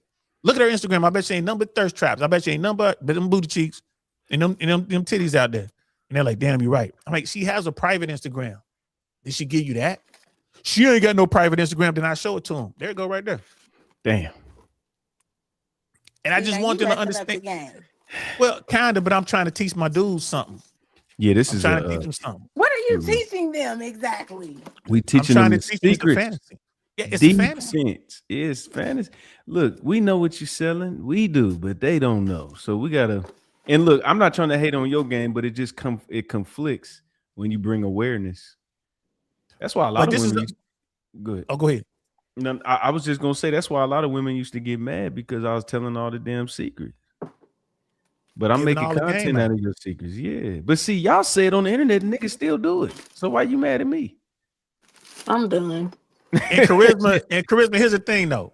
With the guys that I use when I teach them, I go to the same spot. The girls in there know me. I'll make the dudes tip out. I'm like, look, did you learn something? They're like, nah, really. So by the end of the weekend, because they'll come see me Not for a really. weekend, I was like, go ahead and throw them a 50. You know what I'm saying? At the end of the weekend. But just you understand that this woman ain't trying to be with you. You ain't never gonna smash unless you paying for it. Because if she think it was I a just trick, about to say now there's some ones in there. exactly. They going. They going. But And those I are the make sure. ones the ones that are usually doing that are the ones those are like the vets. Like them is the girls, them is the ones that really probably should be out of the game. That's the only way they can get that bread. Well, Yeah. I tell you, look, the secret to the strip club, fellas, go in the daytime. I'm telling you, bro, it's way easier. But the game is still game. It Way might be. easier It to may what? seem. It 'Cause might I work seem that shit. easier. Exactly. It might seem easier, but they still getting the bread. They still getting the money. They just ain't getting it up front like they gonna get it at night. You know what I'm saying? But they still getting it. Okay, now I'm probably speaking from my perspective, but that's what I'm saying. I knew what time they got off. I kicked it there till they got off, and they get off at 7. I got off at Playtime after that. 6. 6, 7, whatever, 6, 7. Nigga, it's playtime after that. You get in there, you talk to them, man. All you gotta do is drink them out. That's all At you the gotta club, it's playtime all day, and ain't nobody drinking me under the table, baby, because I'm gonna take them shots to the head. do. Look, Okay, and you because the coming club I with me. worked at, you couldn't tell them no that you didn't want to drink. If they offered you a drink, you had to take the drink. You ain't got no choice. But who was That's the watching rules. y'all drink? See, that's dangerous. That's one thing I'm not gonna say I agree with pimping, but sometimes we gotta make sure y'all straight. I mean, they're rather not you- gonna let you leave if you're inebriated. Right. The They'll bartenders tell and you after security a certain watching. time, they'll be like if it's an hour like before you leave, and even the girls, like the club that I worked at, like all of us were pretty close. You know what I'm saying? And we kind of just like, hey, you need to slow down, or we'll go to the bar and be like, hey, the next time, they try to ask for her a drink, like don't give her no more. Like we knew the people, the bartenders, we were all really close, and it's like they pay attention. Like they pay attention to the dancers. Who do they know that can take what? So your drink might start getting a little bit, less and less in your cup as far as like the liquor. So Yeah, it'll be straight fruit juice. Right, yeah. It'll be I straight know a fruit lot of juice. women that they play that game up front. They act like they drinking with you. You didn't took 8 shots. She didn't took 8 shots of water on your ass. 8 shots of apple juice. Exactly. And charisma, the reason I take them in there is because I want them to see how women can really sell the game and it sticks. Like these dudes come out of there thinking like, man, these women are ready to marry me. Like you said, I'll take you out of this. And they think that she really ready to do it. I'm like, nah, bro, she's setting you up for the play, bro. She gonna hit you for a couple hundred. It might get up to a couple thousand. You know what I mean? I need this, I need that. Can you help me out, baby? Boom. I just want them to see that. And then I take them into the real world. Like, so it's like we start here and they're like, man, you telling me that all women can basically lie like this? I'm like, yeah, it's exactly. All humans have this capability.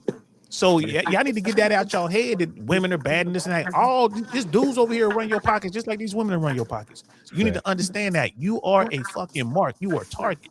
And until you realize that, you're gonna lose money. Gotta open your eyes, man. That's the game. Hey, Saint, you know what's crazy? What up? We sold a dream tonight. We did a strip club move on them. We got we ain't even get on the video. We didn't get on the video, bro. It was great conversation from the beginning. Yeah. We gonna get y'all next time. But no, go ahead. What was you saying, bro? Hey, Charisma, I gotta ask you this though. Mm-hmm. Why are strippers so damn jealous? I went into this spot, 7th Ville. Shout out to y'all back in LA. I don't even know if they still open. It was on Sunset, 7th Ville. I walked in there with the same homeboy because that's what he did. He went to we would stop in the strip club before we went to the real club. And I see this young girl in there. I could tell, man, she knew. She a baby to this game, man. She brand new, you know what I'm saying, to this stripping game. Same thing, like I ain't spending no money, babe, whatever. She spent all this time next to me, right? Gave me her real name, gave me her real number, the whole thing. I'm like, damn, this little shorty like me. So we came back the next day, but I brought my homegirl with me. Man, why'd she go off on me? If she could have gotten outside, she would have slashed my tires. She was mad. You know what I'm saying? Like, I like you. Why you gonna bring this girl in here? I'm like, that's my cousin. I mean, I wound up taking her to the crib. She came to the crib though. You know what I'm saying? It was good. But she was just like, I like you. Why you bring that woman in here? I'm like, damn, why you so jealous? That's my question to you. How many, just making up numbers, how many strippers are like extremely jealous? I mean, it's not about jealousy when you in the club. I mean, now her in particular, that's because she was new. She thought that it was something that it wasn't. Like, that's number one rule. Like, don't fall in love in the club. But I mean, some of the girls, that's because some of them that are in there are only in there because it's like out of survival. You know what I'm saying? And some people don't know how to be a lion. Some people are just cubs. So in a club is not the place for a cub. It's not. Because women are very territorial in the club. Like, I remember when I first came, I had girls looking at me. Like, I had one girl, I was in the locker room and she was looking at me upside my head and she said, and then I turned around and she said, because I thought you was somebody else. I thought I was going to have to fight you. I said, bitch, you wasn't going to put a hand on me. You got to come with Day that one. energy. Them little gangsters Day one. in there. Them some little set tripping. And come They sound to like they find, set and we tripping in ended there, up Brett. being so cool. Man. We ended after that situation. We were so cool after that. But you got to learn how to like set boundaries, and then you have people that will come in that is new. So she probably came in, was new, didn't know whose regulars were whose. Right. Because we do have regulars. So when you got regulars that come in and somebody starts impeding on your cash, then it's a problem. Now you got issues with other dancers. So it's like if she already was dealing with that, she probably got turned down or got chewed out because she done messed with somebody's regular and didn't know it. And you came along and she actually, got to know you or whatever. And she kind of liked you. So she probably felt some type of way. She sure did. It was fun. I had a look, her toes were curled up and so were mine. We had a good old time. This is a long time ago. We had a good old time. This is when I was younger. You know what I'm saying? This is a long time ago. This ain't happening. No, it wasn't. That was last week. Don't be trying to bullshit people. Right. Mm-hmm. What are you talking about? I'm an old man. What you talking about? That's what that laugh came from.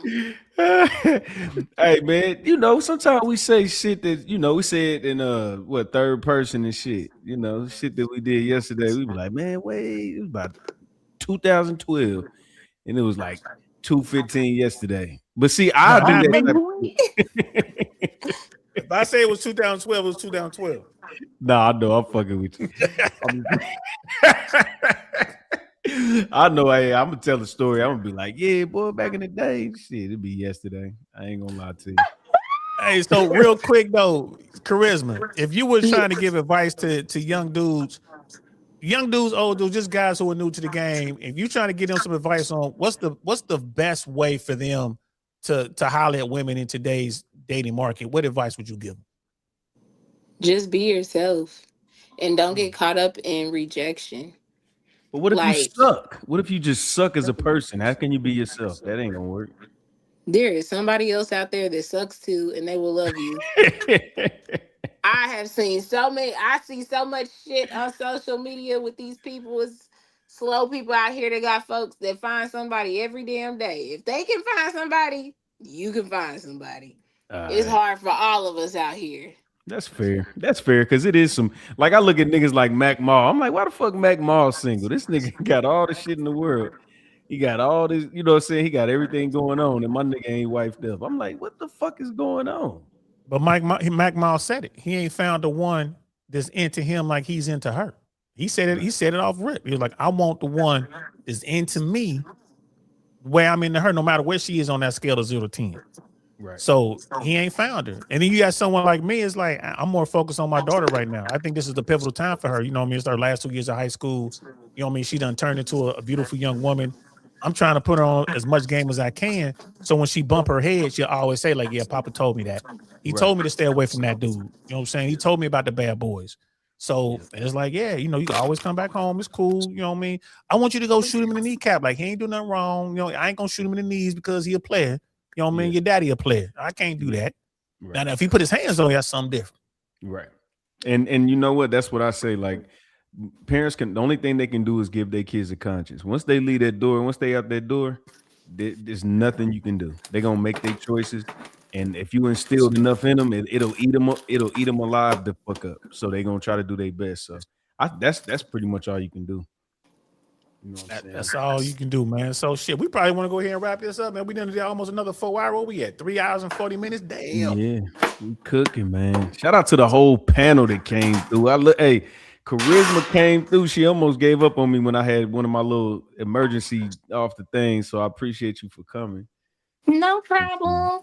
Hell yeah, you a great addition to everything you doing. So appreciate it.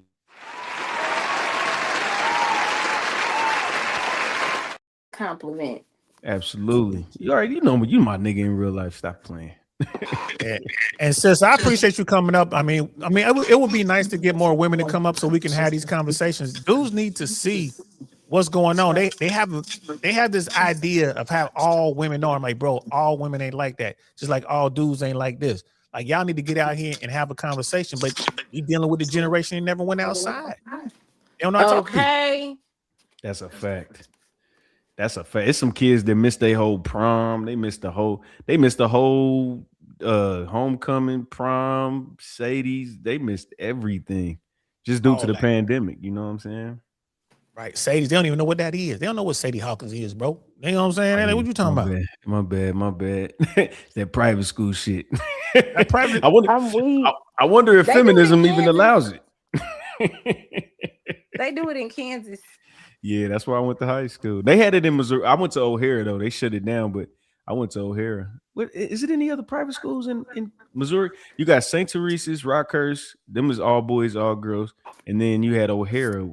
Was it any more private schools in Missouri? I think they have like we got charter schools. Is that what you mean? I'm talking about like they're a little different. You talking about like Catholic schools, like private schools. Catholic. Nah, you named them all. Okay, yeah, it's only 3 over there, but it's probably a little bit more in Kansas. But yeah, Sadie Hawkins was when the girls pay for the dudes. So the girls in the high school, they would ask the dudes out. It's basically just role reversal for homecoming or prom. That's all. Yeah, my mom, she went to O'Hare. Oh, okay, that's what's up. Shout out to her.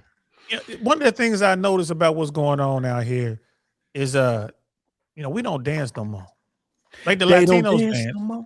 Yeah, people don't. All they do is this. I go to the Latin nights. I don't even go out to these other clubs no more. See, say that one more again, girl, because I be telling these dudes, y'all need to go to salsa night. Find a joint. It's normally during the week. You might have a Saturday, but it's also like a Monday, Tuesday, Wednesday. Be in there somewhere. Get the free class up front. Right. And then you come in and dance a little bit and you're going to have a good time. And I tell dudes, like, bro, we had a couple places in Tampa I would take them. And I'm like, bro, they're like, man, I never had a woman dance with me before. And that just blew my mind. Like, you ain't never danced with nobody? They be sitting on the phone up against the wall. Like. Right. That's why I go to Latin nights. I'm trying to tell you. Silly ass. I need some bachata in my life. Man, when I was in middle school and early high school, I could not wait to grind on an ass. I mean, we had basement parties and stuff when I was in high school. So, like we kicked it. We had the best ever. But these kids now, they don't get to experience that stuff. I ain't go because niggas didn't have pistols. Them parties I used to go to, ain't nobody was bringing no fucking guns. Man, you can't have no house party in the city right now, man. Everybody got a pistol. Man, we came up before, like back in the day, if you had like a 22 or 380, man, that was heavy hardware. But then when the 90s hit, the late 90s, bro, AKs, you know what I'm saying, street sweepers, it changed the game. And Sister Blue Jay, I feel you, we doing the same thing. She's doing the same thing I'm doing with my daughter with her son. Hey, but here's the thing though, like the grinding and all that, the way the Latin community does it, there's nothing better, like you said, like a bachata, merengue, like salsa. That is the most sensual dance, but you ain't like grabbing on the booties and all that, turning around. You know what I'm saying? And I tell dudes like that. Well, once you know them, you know what I'm saying? But as a normal dance, like some dude walk up, you give him a dance. That's another thing too. In that community, women are going to say, yeah, they'll dance with you. It's just one of those things like, oh, they'll dance with you. It's not a big thing, but then when the guys try to be out handsy and shit, like, ain't nobody going to dance with dude no more. You know what I'm saying? Like, Raul, he a little too handsy, bro. And these girls ain't messing with him. Or when they be moving all fast. I can't, like the Dominicans, they be moving too damn fast. Them niggas be gone. I told you, hey, what I say, Saint, them niggas hips work. I don't. Ain't My work, hips bro. don't work. My hips do I not danced work. with a Dominican man one time, and I was so tired after one song. You had to stretch in the morning. And everybody know me when I go to Latin nights, I'm out there. You can't grab me off the dance floor. Mm-mm. I had to go Them sit niggas- down. I said, Them oh, niggas no. wear them floral ass collars and them boots. It's a wrap. If that nigga shirt tucked in, he gonna wear your ass out. I'll tell you that. I'm fucking with. If the nigga outside at a nightclub and his shirt tucked in, you got to run for your money, ladies and gentlemen. This nigga finna get you. You can go on. Hey, Dancing Charisma, with Stars. what's the big night? What's the night for South out there, Latin nights? So, well, we used to have Boulevard Nights, but they got that shut down. What For happened? Valentine's Day. It was like a shooting, and they That's killed right up the some street. girls. So it wasn't at Latin Nights. And I know people be mad when folks say that, but it wasn't. It wasn't at Boulevard Nights. It was at the club next door. But because the owner owned both of them, Okay, I see that's the that. reason why. Yeah, it was a nigga night. Shout out to the niggas. Stop Don't say bullshitting, man. Yeah, you know. Don't say it. Right. He just gonna say it. He just gonna come out with it. But that's why I like going to Latin Nights too. When I like, there's always cars getting broken into everywhere else. But anytime I've ever went to a Latin Nights, I've never experienced my car having any issues. When I come back, my car is how I left it. That a blessing. It Hey, definitely. I tell you this though. Hey, Sister Charisma, when I come to Kansas City, we're gonna have to go dance. I want to see what's up with your basic. I hear you talking. I want to see what you get. I want to see what you're No. working with, sis. She can dance. Me and Charisma danced one night. We was at what event was that? Royal Mansion. We was at Royal Mansion and my uncle was in town. And what was the event though? What was it? Craig and them shit? It was Craig and them stuff. Yeah. Yeah, shout out to them. Hey, they be throwing some shit. But we danced that night. Like we was mobbing. All the OGs, we was out there. Yeah, we had fun. Yeah. And see, that's the yeah. thing. Like when I was growing up, dancing, like even like the ballroom thing in the Midwest is still big. You know what I'm saying? Like, but we know how to get out there and move. You know what I'm saying? And this is what I've noticed. A lot of these young kids, especially the young women, they never had that. They don't know. So I find myself teaching these young girls, like they'll turn All I around. know how to do is twerk. Thank That's you. it. They'll turn around and start twerking. And I found myself saying, "Nah, baby, no, stop." I'm like, stop. Mhm. Turn them around, face me, give me your hands. And I show them like this is how you really supposed to do it. I'm like, this is way more sensual than what you're talking about, babe. Like I know you work with a little something back there, but damn, I don't need you just throwing it on me like that. You know what I'm saying? Let me show you how to move. And it blow their head. But here's the thing, guys, if y'all paying attention, this is how you get on. Is first of all, I'm showing that hey, I'm not really pressed about the sex right now. I already know I'm so confident. I ain't even worried about that. That's one. Secondly, I'm teaching her something. And bro, if you can teach a woman something, bro, you got her. Yeah. Let him know. Yeah, you got to teach them. Because I love a man that can teach me something. Please. See, I agree. Yeah. y'all seen it here, bro. I be trying to tell them. And that's why, like, if you don't I really want to know, you're watching this on Team Replay first, like, share, subscribe, please. And then jump over here to Red Pill. You know what I'm saying? Red Pill Crip, hit that like, you know what I'm saying? Right. Subscribe and all that good stuff. Charisma, Right. you on YouTube or you just be supporting? I'm on YouTube. I need Are to you? start utilizing my stuff. Yeah. What is it? It is Rizzy Killed That. I was on there last night watching y'all from my YouTube page. It's Rizzy Killed That. Oh, I subbed to you because I went through the whole chat and I subbed to you. I did. I don't know if I did it last night. I think I did though. Let me put that in there though. Yeah, Red, put it in the chat so I can sub. I want to sub, you know what I'm saying? I want to support, like, you know what I'm saying? And y'all out here watching, I know we jumping on here late. We doing these marathon sessions, but we just getting started. We got some more coming. Sister Charisma, we planning on doing some in real life events. You gonna show up and support? Of course. Hell yeah, she gonna be Appreciate there. that. Wait a minute. Appreciate that. YouTube rejected the comment. This usually means, oh, they think it's spam. What kind of shit? I'm the fucking host. How you gonna be mad at me? That might be me. They do that shit to me all the time, son. Ain't They that do a that shit to bitch? me all the time. You just gotta put it in again. All right, let me try it again. Trying to keep the black man down. Trying to keep That's it what they black. doing. Come on, man. Y'all know what it is. Power to the people. You know what I mean? But hey, Charisma, I really appreciate all the game you be giving us though, for real. And it's ladies, if y'all watching, don't be scared. Next time we come on, hit that link, jump on up here and school us. Like, let us know, because we can't really give the game that we need to give if we don't get the input from y'all. ain't nobody gonna tell us better than the sisters out here dealing with this stuff. You know, and by sisters, I just mean women, white ladies, Asian ladies, you know what I'm saying, black ladies, Latin Yeah. ladies. We need to know what y'all seeing so we can And help it's these good guys to hear become it better. from different points of view. Facts. We need all the vantage points. We need all of them. And need and it. you know what? I do want to say shout out to Double O. Shout out to everybody that was here. But Double O, we had 30 people in here the whole time, y'all. But it Damn, was for real? they was all from Twitter. It was Okay. mostly from Twitter. Yeah. It was some people from my page, your page, and Blue Jays page. And then Double O, he signed into his Twitter. He had 20 plus people in the whole time. Yeah, So and maybe Uda, we I need was to looking make at sure- Uda. Uda came from I really want to know. I'm like, damn, okay, that's one of mine.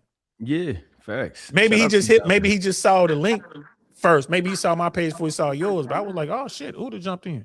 Hell yeah, man. Shit, it don't matter where you at. Just make sure y'all get the content, like and interact with us. You know what I'm saying? Hang out with us because we there. We there. Look, eventually it ain't gonna be to where we can read every comment and post every comment because you know the goal is to get bigger. So when that motherfucker start being 40, 50 people in here, that shit gonna be like, brr. Yeah, y'all go ahead and but hit I that mean, super chat then. They got to hit the super yeah, chat so we can read it. yeah, Otherwise, we fact. won't even see it. Yeah, And, but and now, nah, my bad. go Go ahead. ahead. No, go ahead. Finish that thought. I was just gonna say, the reason I started when I started doing the podcast shit, I wanted to do it live because when I saw Fresh and Fit, and then I started looking at people sending they be like, we can't read the chats, so you got to send the donation so you can read it. But I was like, it was interacting. It was always the extra guest. They always call the chat the third guest or whatever. You know what I'm saying? So it's like I like the interaction with people. So I don't ever want to leave nobody out. If I'm not reading the chat, it's only because the dialogue and the conversation is going so is just rolling. So I can't just cut. I'm not trying to cut people off, but I see everything and appreciate that shit for real. You know what I'm saying? That's what's up. And before we get out of here, Sister Charisma, because I be coaching, I be helping dudes. I'm trying to help put dudes on game, and you know, I come from where we come from, and you know, I be talking to dudes who don't come from our background. From a lady's point of view, what is it you would like me and Red and others to kind of teach to these guys? What message or what, you know what I'm saying? Like what should we teach? What would you like us to teach them? I feel like bring masculinity back. Like Ooh. I feel like men say that women are masculine now and all these things, or that we don't value men. But I feel like a lot of men don't understand what it is to be a provider. Because they've never had an example. And when you say provider, does that also include protector? You know, like leader? Like the whole I say that all the time. Like provision is not exclusive to just financial needs.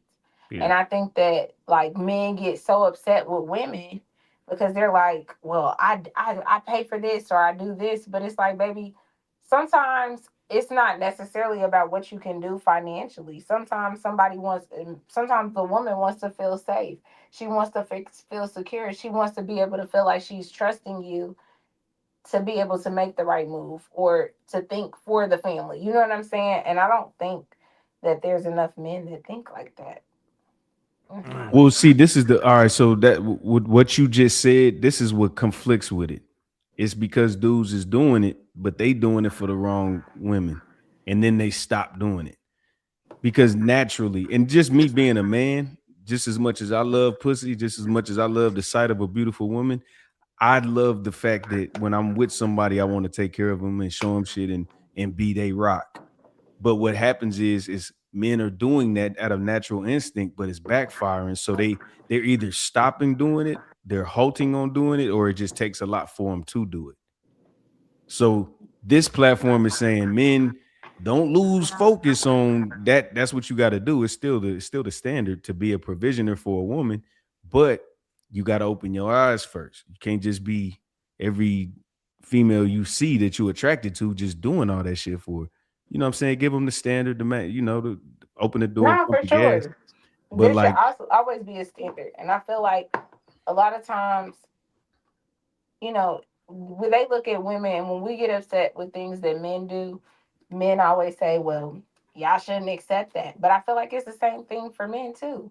Like if y'all don't want women shaking tail everywhere or acting a certain way, then why are y'all accepting it? Why are you paying attention to it? When y'all see the thirst traps, y'all fall into them every time. But see, damn, I gotta push back. The only reason is because it's supposed to be Jezebels. It's just only supposed to be 3 to 5% Jezebels. We just increasing the numbers of them. Supposed to be It is prostitutes, women that are whores serve their purpose. It's the women that's whores that's trying to in 25 years after they done whored, they want to be nuns and shit now. Prostitution and all that shit is cool if that's who you are and you stand on it and die by that, live by that, die by that. But don't act like you the shit and you're gonna have some moral compass now after you don't feel like doing it no more. But those are women that y'all wife though.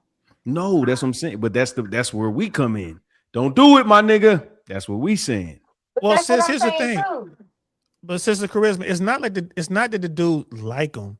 It's just easy. Dudes are trying to smash. Once they smash, they bust that nut. You know what I'm saying? They get that clear, that post nut clarity. Moment of clarity, yeah. Yeah, they're like, oh, this isn't the woman for me. There are men that wife these women. I have seen it. That's inexperienced men, Charisma. That's inexperienced dudes. Any dude and we've talked about that. Yeah. I feel you says it's here's the thing. I don't want my daughter to be like that Tommy Sotomayor thing we jumped on. Like Red said, hey man, jump on this panel. And I went on there and jumped on the panel. I don't want my daughter to be out here sexualizing herself. But we live in a society now where that's encouraged. Right. And as a man, I'm telling her, like, don't do it. It's kind of like, it's like hustling. You go out there and hustle, fast money. You know what I'm saying? But that's going to bring slow problems. You know what I mean? Like, yeah, fast money, slow problems. Like, and it's like, I want you to go get that long money. You know what I'm saying? Like, I don't want you to get that kind of attention. So I'm sitting there, I'm doing my best to teach her, and thank God, she has me in her life. There's so many women out here who don't have a man in their life, or they got a soft dude who's like, whatever you want, you can be whatever you want to be. And these girls are going out here sexualizing themselves, trying to smash and all that. Now, I will say this, the high school girls, they're not smashing like we used to smash, at least not in this neighborhood. Like the good neighborhood, they ain't doing it. In the hood, they probably still doing it. But it used to be a time when the good girls were out here in the good neighborhood smashing like crazy. And these girls are like, nah, I ain't trying to have a baby because I ain't going to be able to live my best life if I got to raise this kid. You know what I'm saying? And they saw that on MTV, the teenager girl with the baby. They're like, I don't want to do that. And here comes the abortion clinic. Yep, here comes the clinic. So my thing is this. Stay on top of the way the game is changing. There are dudes out here who just want to smash. If you thirsty, you're going to drink no matter what the water look like. If you thirsty, you're going to drink that nasty brown ass water. But if you know what I mean, you got your shit together to a point where you can choose, not only will you not drink just regular water, but I got to have this brand of water. Like me and Red was talking about how we used to drink out the water hose. Man, ain't nobody drinking out the water hose unless they have to. Got to. And that's them dudes. That's the dudes who are going after the low-hanging fruit. They're going after these girls who just throwing out there. And so I'm with you, sis, but it's men gotta level themselves up and then tell these, if they start rejecting these women who are acting all fast or whatever, I think that women will adjust quick. And then, yeah, I think that's what we need to do. Yeah, we got to do a cold turkey, both, because if women set the standard, we're gonna follow it, and if we set the standard, they're gonna have to follow it too. So somebody got to make a change. Goddamn, both ways. Y'all right? Yeah. But I mean, putting a bunch of dick on the table ain't gonna change. But if you put a bunch of pussy on the table, we might have a war. Hey man, we're gonna have to take that. Here's the thing though, it's always gonna be a dude who's gonna take that you know what I'm saying, that quick hit. It's always gonna be a dude to take that. Yeah, it's gonna be a nigga. It's gonna be a fucking dude that fuck up everything. It's gonna be one dude, and it's gonna be one female. Well, it's gonna be about 8 females, because once one of them do it, then they get the courage to do that shit. But it'd be one nigga, and then we kick that nigga in the water. And we stay strong. The women, they start following shit. I gotta keep it 100 though. I got some monsters in my closet. I ain't gonna lie, bro. I done smashed a few I shouldn't have, but you'll never find them. They in the closet, bro. Ain't no film. Ain't no film. It didn't happen. Hey, yeah. But, hey, look now. Be careful. No face, huh? That No nigga, face, no case. that nigga DL saying fuck Selena Powell. We in trouble, man. She gonna get us all hemmed up. You Lord. never hear me. But she You, gonna tell boy. it all. Hey, look, I'll be up there lying like President Clinton. I did not have sexual contact with that woman. Right. Now I'm gonna raise my left hand just in case a nigga catch me up. Boy, Now, just in when case. when she said she fucked Neon, I said this bitch is a whore. Like Oh, all the shit she done did, I never said. I was like, this is a whore. She said she her- fucked Neon. I said her and this Brittany bitch Renner. is a whore. Her and Brittany Renner. Brittany Renner is not that. She's a whore, but like that's like another Did level y'all of see whore. Could Have Been Love? Man, look, I watched. I She couldn't. went on it. Did you see what she did at the end? Yeah, fucked Showed everything her up, then monkey lied. ass. Yeah, she's a crusty. Tell me hoe. what this about. I don't know nothing about. Y'all know I'm old. I don't know nothing about this. What's going on? Drewski had a Flavor of Love, Okay. basically. He had a Flavor of Love, and Selena Powell was on there, and of course she knows how to get the clicks, so she did a bunch of bullshit. She turned around. First of all, she sucked Drewski's toe. That was the most disgusting thing ever. I hate it. She sucked the toe. She sucked the toe. Drewski. Then- Oh, go We ahead. talking about the same Drewski that did the Charlie Kirk wife thing? Yes, it's only one Drewski. Suck the nigga toe. Drewski's fat, but he only fat in the midsection. Like he's like a regular built Drewski nigga. is cute. I ain't saying shit. I'm just I love saying. Drewski. Drewski is cute. He looks like a little teddy bear. You hear But that, Drewski? some Come people get some of that. don't. Oh, that's nasty. I like them chunky sometimes. You like chunkies? I do like chunkies. You know just what I fucked up say? your DMs. Your DMs Right. about Full to of be shit. full of. You understand that? You full of shit. I'm done. I do like chunkies though. They're like teddy bears. Look who comes in with Okay, the you finish. guys hear me? Yeah, we can hear you. I can't change my avatar picture. Sorry. That's it. I gotta log in to change my picture. But anyways, what's up, guys? What up? Where the hell you been, Yeah, girl? I man. thought you were supposed to be on vacation or something. I am. That's why I'm just calling from my phone because I didn't want to have to try to set everything up in the Airbnb. So yeah, I just wanted to come say hi before you guys left. So Hey, look, she waits did till a all the good job. I've been watching the whole controversy thing. in. Hey, Blue Jay, you ain't slick. Waiting till all the controversy over. We done said all the Right. wild shit. Right. She like all the bullshit is over. All these damn questions. Yeah. Hey, Charisma gotta be mad at you because she like, you let me take all that heat and you was watching this shit. You was sitting I in the know, sideline, right? I'm sorry. sitting in the stands. Yeah, it's watching been it a go good show down. though. Right. Appreciate it. Hey, yo, Blue Jay, what'd you think I of the know. show overall? It Though? felt We kinda winding bad. down. Blue Jay, we winding down. What'd you think of the show overall? It was great. You guys had a good turnout too. You had a lot of people coming through. It was awesome. Hell yeah. I'm about to Yeah, I've go been get watching it. I've been kind of like one AirPod. That's what's up. Male the strippers one and AirPod. women, all new ball Yeah. game crazy. Women cheat on their boyfriend or whatever with these guys. Magic Mike all the day. But Who you don't that even need a is? Magic Mike type dude. You know what I'm saying? Pookie and Ray Ray be sliding in and getting it. You know what I'm saying? Shout out to Pookie now. Yeah, Pookie and them sliding in and Oh, getting it. Channing Tatum. Hey, yeah. So man, everybody look, if you just it's all charisma, no pun intended, but it's real. That's how I get down. That's how I go down.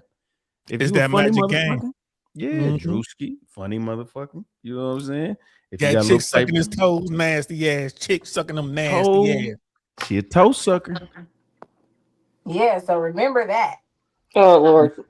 Y'all suck toes? Anybody in here? Wanna raise your hand? No. Mm-mm. I'll suck a toe if I love you. Shit, fuck. Hell. I suck I ain't people's sucking- I toes ain't that I into that, love. bro. I will Hey, if hey. I love you. Hey, Red, that Mm. done fucked me up. I lost some ass because I was trying to lick on her toes or whatever. I never do it again. And she was bad happened? too. Boy, look, Latin fried. Ooh, She got boy, mad at she you? bad. I mean, Now, I think she did just you do it like during the do, or did you do it like just on the beforehand. combo? I'm trying to use it as foreplay. Some shit I ain't never did before. I ain't no foot person, right? You And I supposed thought, to do it during the do. girl, look here. What she wanted from me, this is a good girl, pure Latin chick. What she wanted from me, she wanted that mandingo, throw her on the bed, push her head down. You know what I'm saying? She wanted that. and my dumb ass fell in love. I tell dudes all the time, I ain't perfect. I fuck up all the time. Where y'all think this come from? Where y'all think this game come from? It's trial and error. I'll never try the toe thing again ever in my life. I ain't doing it. I'm not a toe licker. It ain't gonna happen. You know what I'm saying? You gotta go toe to toe. My nigga is real. Toe to toe. I'm freaking weak. Hey, but listen, Sister Charisma, Sister Blue Jay. I'm not saying that y'all did it, but tell me what's in the mindset of those women who be banging these nobody dudes. Like it'd be a deadbeat, dusty guy who get the booty. How does that happen?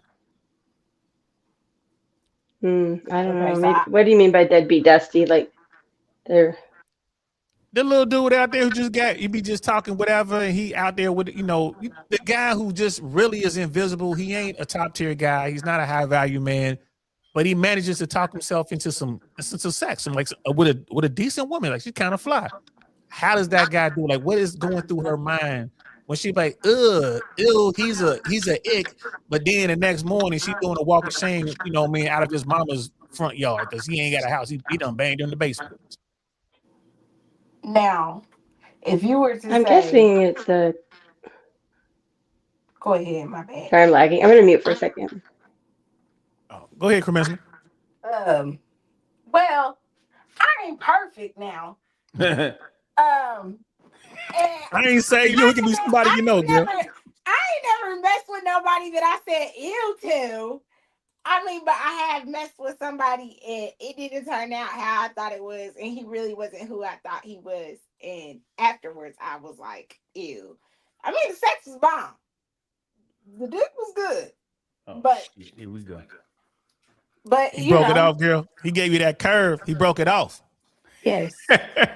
Gave you the nanner.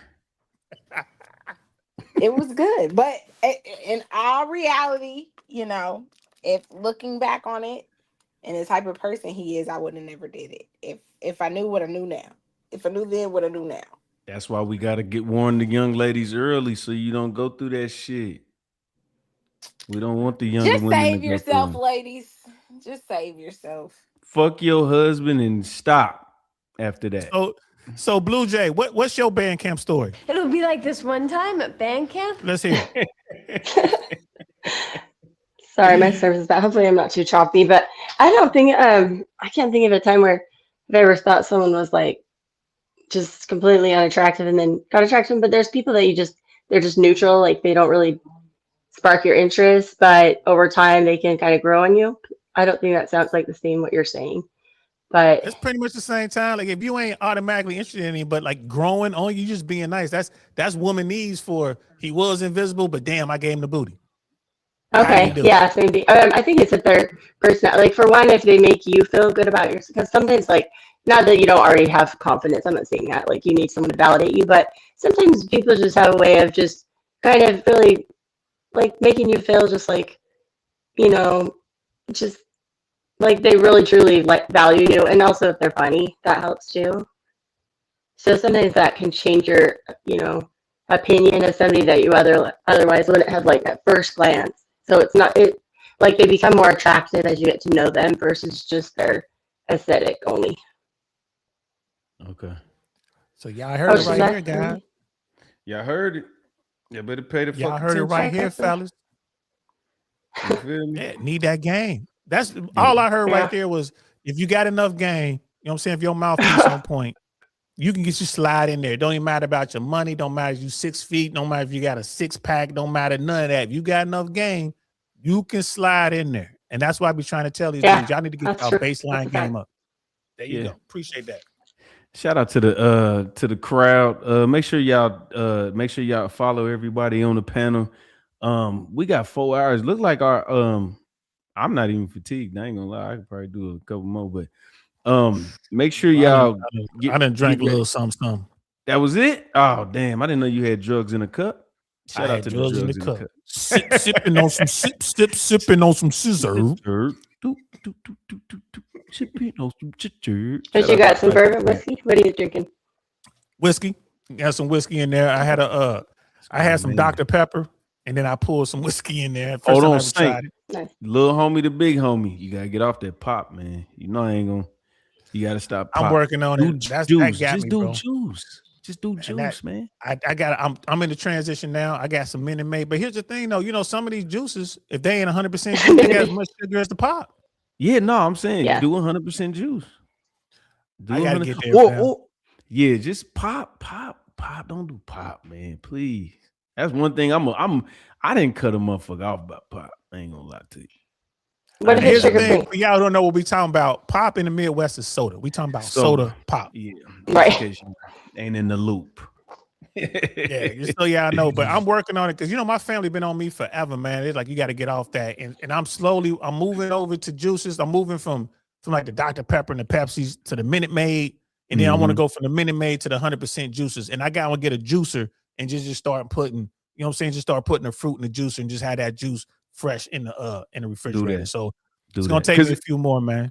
Because this what I tell you, Saint. I do water, alkaline, 9.8.0, whatever the shit is. I do water and drugs. There's no in between. I don't do shit. I do beer. It's water and drugs, and everything in between that is some bullshit. I ain't gonna lie. You know what? When my daughter went to I took her to the doctor one time, and I was talking to the pediatrician, and she's like, so what do you know? I said, no, I asked her, I said, what's like something, because I don't let them drink soda and all that bullshit. She's like, what's good for the kid to drink outside of water and shit? And she's like, it's all just sugar water. She said, it's all sugar water. I was like, God, hold on. This is a crazy call. Hold on, y'all. And look at this, though. Look at this. That's going to be one of our first merchandise products. It's going to be H2O and HTC. We're going to have to work that out somehow. You know what I'm saying? He's like, only do water and HTC. He wilding, bro. It's like water and weed, bro. That's what we going to do, man. I might be the other shirt, water and weed. Yeah, H2O, HTC, bro. Yeah. That's not bad for, is it? I don't think so. If they prescribe it from the doctor. Hey, he said he only do water and drugs. That just got me high. I'm sitting here like, bro, he wilding right now. But that's gonna have to be on our. We're gonna have to have a T-shirt to say that. That's gonna be like when we start doing our merchandise. One of our T-shirts gonna say that, bro. It's gonna be H2O, HTC. So that's a good slogan. It's funny. For real, we doing that. That's gonna be over here. And like we talk about, like, you know, 2 peas in a pod, like 2 players in a pod. And that's a play on, like, if you ever get locked up, you know what I mean, you got to go into the pod or whatever. So we're gonna be doing plays on that as well, guys. So y'all know if y'all was trying to figure it out what they mean by 2 peas in a pod, that's what we talking about. Like I said, I made it out the hood, but the hood will always be in me. I'm a retired air traffic controller. Retired right now. I got my pension, got my veterans benefits. I'm doing this, and as soon as my daughter's out of high school, you know, we got a couple businesses lined up that we're gonna try to do that. I'm working with some people. So we want to show you guys how to level up on every aspect, man. We're talking about finance, we're talking about fitness. But my thing is, I want y'all to think. There's another book. If you guys are out here reading books, this is one of the books y'all need to read. This is the Book of the 5 Rings, right? This is Murata Musashi is one of the most legendary samurai in Japan. Never defeated. Y'all got to read his book, Book of the 5 Rings. That and the Art of War is the mindset y'all need to be in when you out here dating, when you out here trying to get into finance, when you out here trying to, you know, build yourself up, start business and stuff like that. You got to get into that mindset, guys. There's so many people just sitting around here not doing nothing with their life. So we just trying to put this out here to help y'all out. Sister Blue Jay, you in the Midwest too, right? No, I'm actually in Utah, so I guess it'd be considered like mountain states. Yeah. I don't know. Yeah, Utah. Man, What happened? Well, we out here just talking crazy. I just found out that Sister Blue Jay is out there in Utah. You know what I mean? Yeah. Out there banging in Salt Lake. I see you. Salt Lake. Right. What movie was that? When the nigga was like, where you from? He's like, nigga, Salt Lake City. He was some old country. He's like, nigga, I'm from Salt Lake City. Like, you're harmless, apparently. You harmless until they let loose that AK. Like, oh shit, we was wrong. Right, exactly. Don't sleep on them last states. As I be saying, boy, you go to talking about Utah, Idaho, Dakotas, both of them, Iowa, gangbangers. Some of the most beautiful women on the planet. See, Saint, Let's talk about that. We got to do a whole show like where the most beautiful women is in the world. In the world or in America? We can do America first and then do the world. Let's do America. Yeah, let's do America because the small fuck Miami, fuck LA, fuck all that. Now in abundance, you're gonna have 8s, 9s, 10s, cool. But when I'm talking about the needle in the haystack, it's in the little towns, bro. It's in the little towns. I throw it out there. I give y'all a preview. Y'all need to fuck with Grayling, Michigan. You know what I'm saying? See, Grayling, Michigan. Hold on. Great. See, the Michigan got some crazy ass names, nigga. I was in Kalamazoo. How about that? Yeah, Kalamazoo, Travis That's City. a crazy name, yeah. Crazy. Yeah, Kalamazoo, Travis City. Yo, there's some like I've been through there, bro. Like Travis, like I was in Grayling, Michigan for a little bit. You know, when I was in the military, and I did a TDY mission there, and we was in Travis City a lot. I'm telling you, man, y'all, that's bro. You talking about people sleeping on an area like damn. Yeah, it's a it's like what do they call it when it's like one of them? It's a sleeper. It's a sleeper. It's I a was thinking sleeper cell. We on the same way. Like Yeah. it's a sleeper cell over there, bro. That's Sleepy Town, I think they said. Yeah. Hey, look, and Saint, when I heard you, I was in the other room handling that shit. But when you said I had one of the best steaks in my life or some shit, you said you had some of the best food of your life in the strip club, bro. Yep. Top. If I pick the top 5 restaurants I've ever been to, 2 of them were strip clubs. For real. Well, 2 of them. I go to restaurants now. I can take you to some restaurants. You'll be like, okay, the strip club food is good, but damn, boy, this shit over here. I can take you to Mr. Chow. We'll do that when we go to Miami.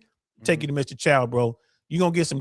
You gonna get the chicken saute, which is basically a chicken skewer on a stick. Man, them shits is like $20 a skewer. But boy, well, look here, boy. Look here. You ain't even gonna be mad at me. He talking You to me ain't like, gonna be mad at me. Like, hey, You boy, gonna be like, bro, I ain't telling you, never boy. in my life. right. Hey, shout out to whoever the fuck. Hold on, let's see. Let me see something real quick. Double O pulled back up, man. We got 28 in Twitter. Shout out to the Twitter gang. Make sure y'all come to the YouTube gang when y'all free. It's 28 people on Twitter right now.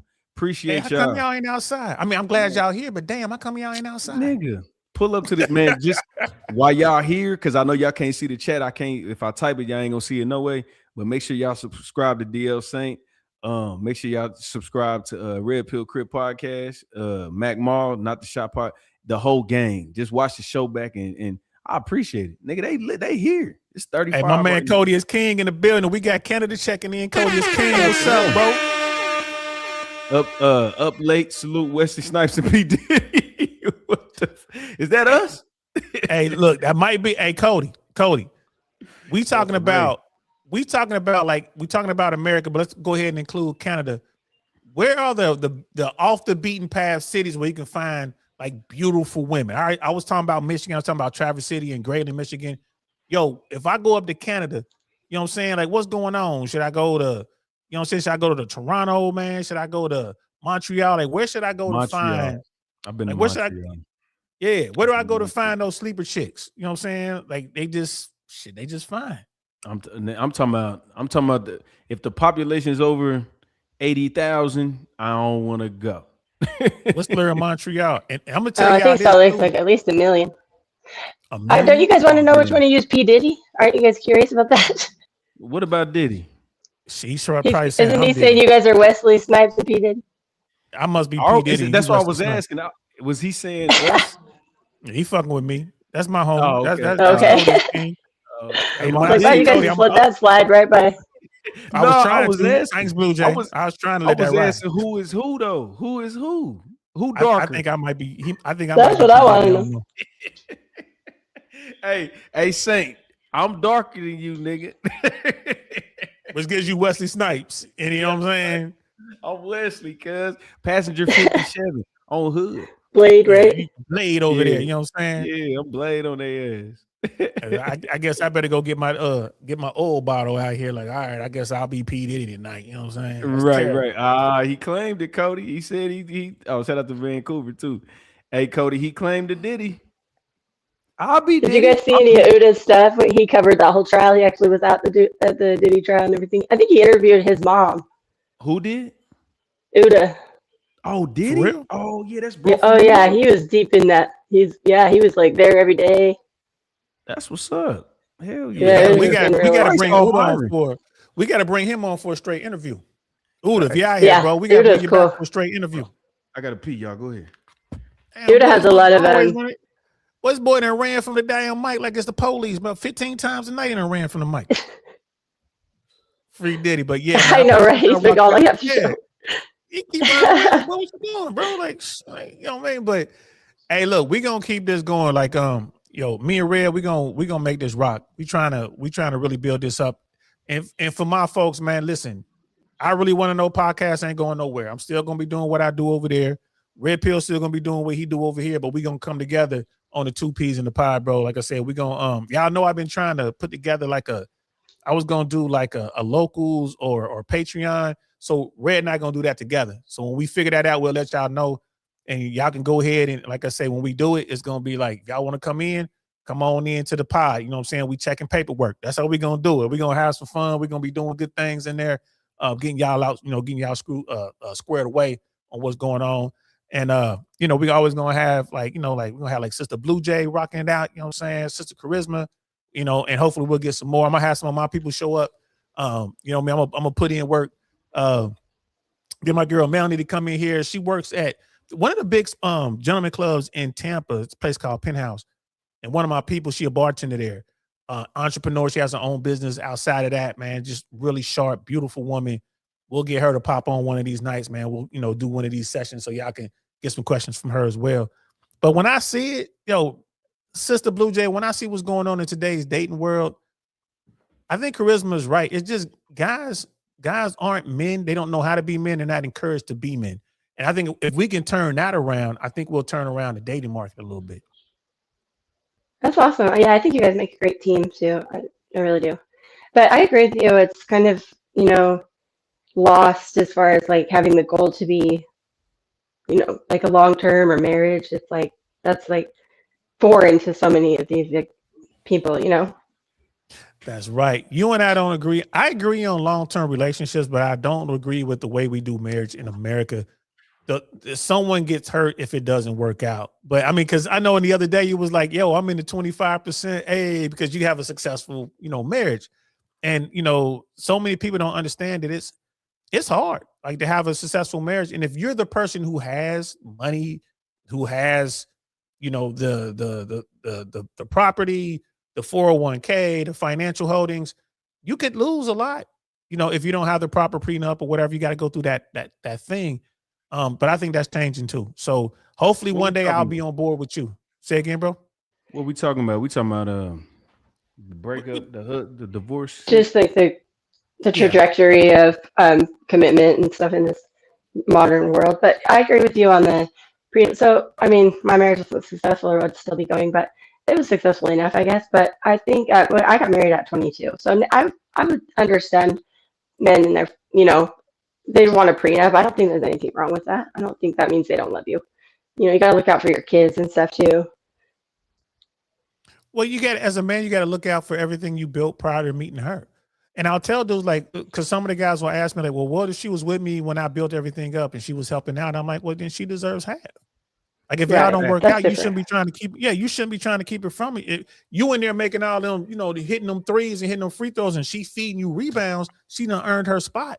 She should get half if it don't work out. But if you done, like, if you know what I'm saying, you the $200 million man, and then you meet her the day after you signed that contract, nah, man, like, she don't really deserve nothing. That's why you need to have that contract, that prenup, so you can determine. Like Michael Jordan, you want to date Michael Jordan, he'll tell you how much you're gonna get if it don't work out. Hey, did you send me that video of the girl in court?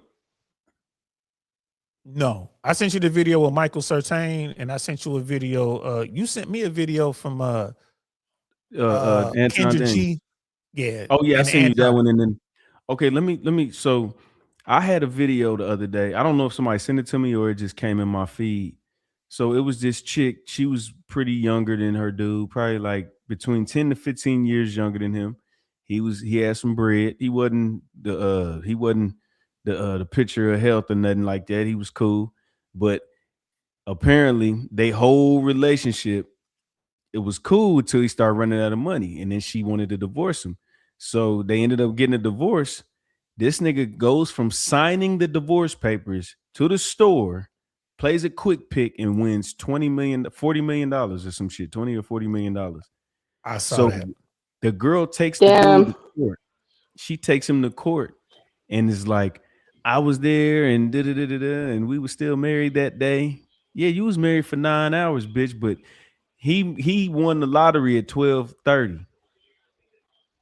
3.5 hours later. So she was in there trying to make a claim. She said the niggas picks, he picked 13. That's the date we met in April. He picked 26. That's how old our dog is in dog years. He picked 18. That's how long my parents were together. Like, she was just making shit up. And he said, Your Honor, I played a quick pick. Right. The computer picked them numbers, Your Honor. Yeah, like I didn't even, but she felt entitled to that shit. And the judge was sitting there like, I mean, she said, as much as I want to hear you out and have some sympathy for you, you should have hung in there for 3-4 more hours. Damn, that's bad luck. He got good luck. She got bad luck. Yeah, she's like, I wasted my best years with him and all that shit. And it was like, bitch, you enjoyed your best years. Your best years didn't go nowhere till the money went away. So right. Well, I think the women's argument is like, well, if you want a prenup, then that means you don't love me. But I would think from the opposite side, a man will know that she loves you if she will marry you anyway, like without getting the opportunity to take half your life earnings. That way, she loves you for you, and then whatever you build together after that is like, cool. I don't see a problem with that. I think that's fair. But Blue Jay, what are y'all building after that? After I'm already papered up, so let's say I make whatever $2 million a year. Well, I mean, hopefully she has her own. I would imagine that if you have property, she help you manage them. It's like she quits her job because he obviously has like a certain lifestyle, just because he wants her to accompany him. I mean, that's personal between the two of them. But I mean, I think, if he protects what he already had, and then, because that would be the same as if you'd always been married. Like, I think whenever you get married from that day forward, then, and maybe you say, okay, you get a 30%, whatever you guys think is fair. But I think, the prenup, as far as like assets you had coming in, those can be off the table. I think that's fine. Yeah. I mean, like you said, be fair. My bad. Go ahead, bro. It'd be fair, but Cody as King is right. Sentence served. And you could look at that and say, you know what? God or the gods out there, the universe is looking out for this man. You went through all this stuff with this woman. She done ran you through hell. You get divorced, and 3 hours later, boom, you got $12 million. That's just saying but what they call that? That's just, what I'm saying? Look at God. Right. They might call it karma. I mean, I personally don't believe in karma. Thank you. That's what I was looking for. That's karma. Yeah, that's karma. Good for dude. I hope he keep the money too. I hope he don't, blow the bread. I hope he learn from his experience. I hope he don't run out and marry a stripper. Nothing wrong with y'all strippers. I hope he don't run out there. You know what I'm saying? This nigga had a countersuit on her for wasting his time. He already 40 million up, and the judge was like, "Are you serious?" He said, "Yeah, this bitch won't be petty. I'm gonna be petty too." She said, "I can't. I'm gonna throw that out." But he was like, because the judge almost sounded like she was about to reward her some shit for that petty shit he did. I was like, don't do that. That shit would have broke my heart. Yeah. But he's like, I'm throwing both of these out. You ain't getting shit, and you ain't getting shit. But he 40 million up. It don't matter. See, that's what's wrong with the court system today, man. It's just too much people using it as a weapon. That's why I will always advocate for like child support limits. I think there should be limits on alimony. You feel me? Like if you've been married 3 years, your alimony should reflect how long y'all were married. You got people been married 4 or 5 years and they're getting forever alimony. Like, no, the fact that you got to pay for someone, a grown up, you got to pay for their lifestyle until they get married again or they die. Like, come on, man, we can't do that. We got to change that. And the change is coming. It's coming slowly, but it's slowly coming. And then when you look at paternity fraud, women should get locked up for lying about who the daddy is, especially if there was like if the state came in and took money. Let's say you met some chick, boom, boom, y'all kicking it. A baby comes and she say you the dad. She says you're the dad. and you've been taking care of the baby, and y'all break up and you paying child support only to find out that you're not the biological father, that woman should have to pay you back all that money, or the state should pay the money back, because it's the state who actually took the money from you. So the state should have to pay you all that money back with interest. Mhm. If that was the law, and shit, the state wouldn't get involved. The state be like, shit, I don't know what to tell you. So They'd be they'd be we like, gambling. well, no, it'd be like it'd be DNA test.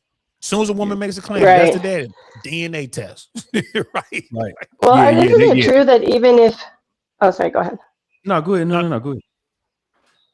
Okay, isn't it true? I've heard this. I don't know though for sure, but if you're married, say, and she cheated on you and got pregnant, but and you didn't know that at first, but the baby was born and you had a feeling that that wasn't your child, and you did a DNA test and it came back it was not your child.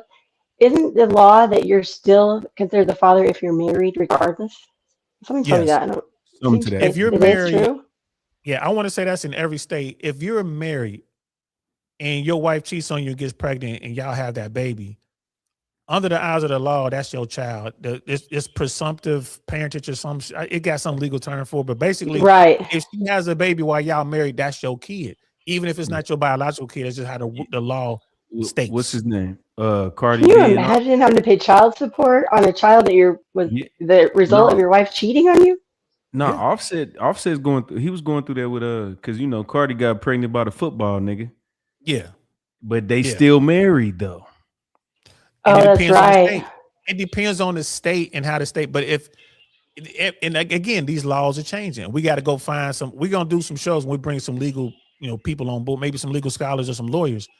They'll say that this was on Fresh and Fit in the state of Florida. If I were married and my wife went out and cheated and got pregnant and had that baby while we're married, she's married to me. I'm legally responsible for that child. That is how the state law is written and understood right now. And even if I And can you prove can kind like of no, I'm not the dad. understand because before DNA tests, I mean, you could kind of see men maybe trying to get out of it, like, oh, that's not even my kid, with no proof, and they're like, yeah, good try. But now that there's DNA tests that can be like definitively proven, if it's not your child, that definitely should have an alteration. And if I'm not mistaken, there's a small window at the very beginning where you can challenge the paternity. I think we got to go talk to a lawyer here in Florida. And if you don't challenge it, then it's legally your child. Yeah, it's fine. But see, niggas don't be wanting to go to. That's one thing. I don't want to say niggas. I'm saying men. Like, bro, I got shit to do. I just want to be at home. I don't want to go to court. And that's where the control shit come in, where women be like, well, you need to go down there and do this. And I'm like, bro, you can't just wake up one day and just decide to control me. Like, and I get it. I'm gonna pay for that. But at the end of the day, it's that's the weapon they use, man. I'm not trying to fucking wake up and call in or wake up early to go on a fucking bro. That shit is insane. But look, Cody in the chat, Cody's saying paternity fraud, you should get 18 years in prison minimum. Damn. 18. I like that number, man. Yeah. Like, I see what you did there. I did. Ooh. He's saying you should get the life of the child. 1 until year. they 1 year. Yup. 1 year for every life of the child. The 18 pieces. Nah, Well, I get think it. sometimes the woman just doesn't even know, like, because she's guessing if she's sleeping with like her husband or like, maybe it's her boyfriend or whatever, but she's cheating. She's probably sleeping with both of them in like the small window of time, so she might just be guessing. And then as time goes on, that small window of thing's weird because if a guy doesn't know he's getting cheated on, he would have no reason to suspect until the child starts to get older, and then you start thinking, I don't think this is my kid, Yeah. I got a story for y'all. I got a story. Check this out. Everybody sit down, please. It's story time. It's story time. I got a story to tell. So we got this you got this couple. Young man, young woman, they're a handsome couple. She fine, he a good guy. And the guy's like, you know what? The relationship is ending.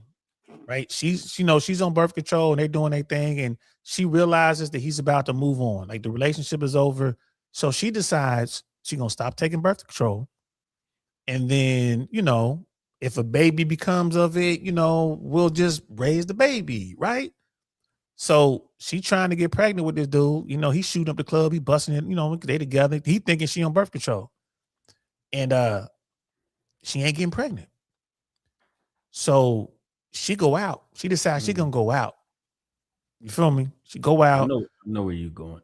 and she start hollering at dudes who look like her boyfriend. Oh, that's diabolical. At least, right? Like, Oh about my the same gosh, height, same purposely? complexion. Like she going because women can do that, right? And little shorty, fat ass, all that That's bad shit, crazy. right? hang that. She going out here, she banging, she go out, and in that window when she's ovulating, she has sex with I don't know how many dudes. Let's say she has sex with 7 guys, right? Guess what? She's pregnant. Yeah. She tells her dude, like, hey, we're pregnant. We got to stay together. Old boy packs up his shit and leaves that day, and he leaves proof behind on the counter that he had a He had a vasectomy 4 years ago. My nigga. Oh shit. I love that shit. I like Right? that. Goated. Right? So here's the deal. She went out and smashed all these dudes. And I know this story because I know one of the dudes that she smashed.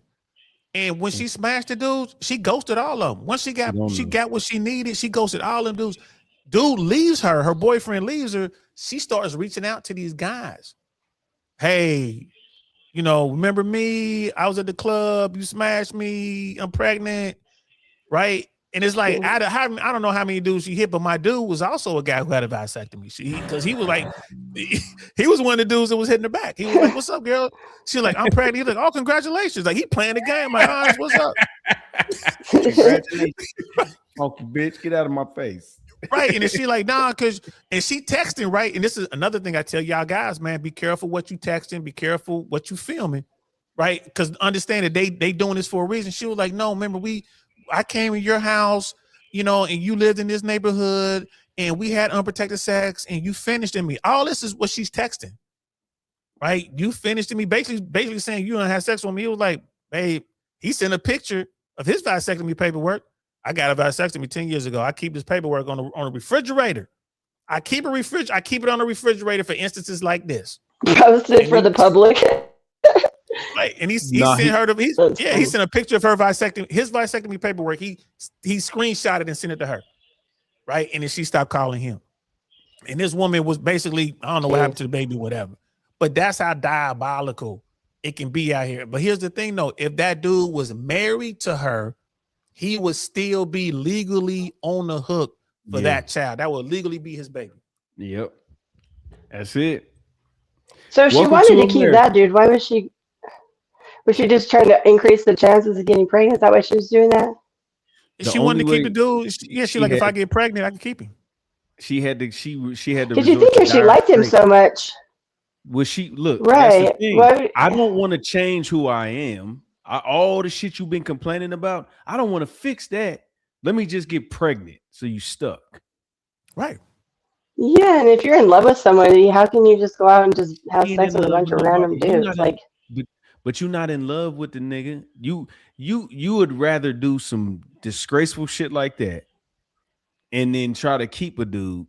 You know what I'm saying? Like, that's insane. You don't respect. You ain't in love with dude at this point. You obsessed with this dude at that point. Like, you ain't gonna leave. I'm gonna make sure you stay. And that's the problem with our family law system today. And like someone like Robin said, poor baby. Absolutely, poor baby. But what did she set this up? Here comes the flip. Here comes the flip. Men purposely get women pregnant when she wants to leave, and when she has the baby, it abandons them. I get it. It happens. I ain't gonna say There's it don't happen. two sides to every story. It's two sides. It is. I get that. Really? There's some dudes Okay, that be like, yeah, nah, you ain't going nowhere. Cause I be seeing women that be having like 4 to 7 kids and shit. They be pregnant, they whole 20s. I'm like, this motherfucker couldn't even go outside. Cause it's 9 months. Like, so from 20 to 30, you weren't pregnant for like a year and a half. Like, just doing the math. And I'm talking about 2 I think months it's just here, harder for men. No, go ahead. Oh, I think it would be harder for men to like trick a woman, because if a woman says she's on birth control or has an IUD or something, like, to him, he doesn't notice anything different. But a woman, you're gonna know, like, oh wait, did you take the condom off? Like, how did this happen? Because obviously women can tell, you know, after something's going on. 16 strokes. So it'd just be a little bit harder to get away with it. Yeah, Right. it's Now, here's the 16 thing. strokes where you can actually feel the condoms go. Right. And here's the thing with Well, no, I'm saying they would have like extra, you know, substance inside of them. Like women can tell, but that But I would say this, that it's not. and Robin, with respect, I would say this. This is what I tell dudes. Once your sperm leaves the chute, that's it. You're along for the ride. Women understand that men in America don't have reproductive rights. Men don't have reproductive rights. So in her situation, she knew, she was like, well, if I get pregnant, I'm calling I got all of the cards, right? I got all the cards here, and he's gonna stay because he a good dude. She just didn't know that he was already running his game. He saw a long time ago, like, I already know what she on, so I'm gonna go ahead and get fixed. I ain't trying to deal with this shit. And she didn't know that part. So what she did was diabolical. But where I look at him, like, it's just a game. She's trying to hold on to this dude. And I tell guys all the time, like, hey man, that's why you got to know the rules. That men don't have any reproductive rights, right? That Kevin Samuels used to talk about this. At some point, men gonna have, we talk about the option, the terminated pregnancy. You can't have and not have a child at the same time. So if you're a guy, right, hopefully one day in the future, you'll be able to sign, like that legal option to where you just a sperm donor and you walk away. Right. But we don't have that yet. And what she was doing, she was just working the system. And like I said, man, never hate the player, hate the game. The game is fucked up. It ain't, she did something terrible, but the game is fucked up. Not only did her play didn't work with the guy she was trying to keep, but then she immediately pivoted to the other dudes that she let bust up in her. Think about it. How many dudes did she let bust up in her during that window when she can have a baby? It's like, oh my God, you want to talk about something being nasty, bro? Like, how many dudes? Hey, my bad. That's the wrong button. It's just really stupid because you don't need more than one guy. You just, you know what I'm saying? Like, I don't understand that concept. But so I agree with you that she didn't love him. So was she trying to keep him because he had money or something, or what? Like, no, she I don't understand why loved she's him so trying to much keep that him. she didn't want to lose him. She was trying to trap him. She did love him. She It was wasn't a obsessed with him. certain characteristic. It's just the fact that she just don't want to lose him. Like she just. But how can you? I mean, as a woman, if I'm in love with somebody, I'm not going to want to have sex with anybody else. Like, I just don't understand that. But Sister Blue Jay, that's you. That's another thing I try to get guys to understand. Like, you got to step away from yourself. You know what I'm saying? And look at the 10,000-foot view. Right. You would never do anything like that because you're a respectable woman.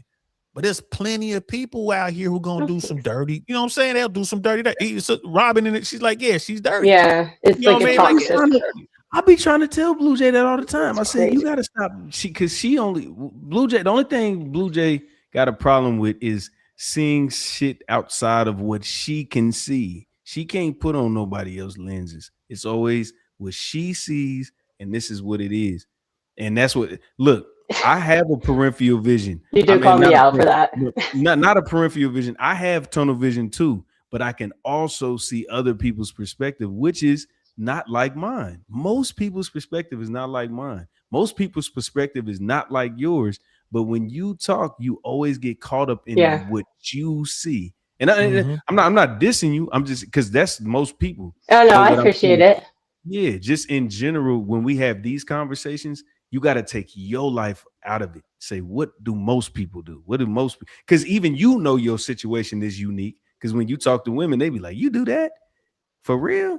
Like even reactions to certain shit that you say on these panels and shit, they be like, "Nah, you bullshit." Because your normal is not their normal. Your normal is 15%. Right. Yeah, that's all I'm saying. Right. Yeah, I appreciate you telling me that because I do forget, and then I'm like, oh yeah, let me try to like not personalize this. No, that's good that you do that. But you'll notice whenever I'm talking to ladies, I'll say not you, but do you know other women? Like, have you ever been around that? Because, and I mean it. I'm like, I ain't talking about you. I'm talking about you heard the stories. You know the chick. Every woman know a freak. Every woman know a 304. Every woman know these dirty chicks, and you know these dirty tactics. And that's why I say, well, not you, but and then they're like, oh yeah, I do know so and so, and yeah, that dirty ass bitch over there, Sally, she did that. You know what I mean? And then like Robin Andrews, I think that's a sister. So I'm gonna go ahead and say Sister Robin. Yeah, she fam. She on Justice League. Robin, come up, man. Damn. She's a very Magdalene. She comes up. Normally comes up. She normally comes up. But go Yeah, ahead. she just Finish comes up up your under story. Mary Magdalene. Yeah, that's crazy. So I'm with Sister Robin. I'm with you. You know what I mean? And I understand there are dudes out there, but She's on. the narrative is most dudes don't want their kids. I push back against that. I'm just making up numbers. I don't have any stats on it, but I think that I would say the majority of guys do want to keep their kid. I would say that. And when it comes to women exercising the option, right? If she's into the dude, you know, I mean, she might keep a kid or whatever. But a lot of times they don't even tell you. Like a woman could be carrying your child, like I ain't trying to have his kid, and in that pregnancy, right? So I mean, it's always two sides to the story, right? But I would say that most dudes want their kid, but it's just real hard in the situation. And if we take the money out of it, I think we'll have even less women having kids. If we take the money out of the situation, like Brittany Renner wouldn't have no kids if she wasn't able to get $30,000 a month for it. That heifer there. That's a Hey, but that's heifer. big booty though, bro. She's sexy though, I get it too, but she Nah, dirty, bro. she doing what she supposed to do with her looks. If she gonna be vile, but at the end of the day, if she can use her power for greatness, she could have been wiped up for 30 years, 20 years now. She old. Facts. She old ass on. Hey, Sister Robin, I'm jealous right now. She cooking for Easter. Ooh, What you cooking? Look, she in KC. I can go get that shit. Okay. What you got, pimp? Nigga, I'm pulling up. Hey, I bet you. I was hoping she could join. Is that what she said? Oh, okay. Yeah, Yeah. she cooking, but I bet you she got some turkey in the oven, probably. You know what I'm saying? Nah, Definitely I some don't ham. wanna I don't be eating pork, but she might have some ham, some mac and cheese. Nah, I got groceries today. I'm cool. I don't need you, mother sucker. Nah, I'm saying. So sons born in the hold on, let's see. So sons born in adultery want men to keep their kids. Just to hear your opinion. So sons in adultery want men to keep their kids. What the hell? Swine, my brother. I know. Just when we were raised as the Midwest, man. I rarely eat ham, but man, if you got a good honey bake, I might have a slice. I might have one slice. Might have sliced, nigga. I'm stack it up, nigga. What's up? He say from the rooter to the tutor. Yeah, it's got to be the curating one. It's got to be the good ham. Yeah. Well, my nigga said, he said, I got kicked out the Muslims. He said, what happened? He said, nigga, I was eating a ham sandwich. They called me. He said the nigga came around the corner. Like, what kind of sandwich is that, my brother?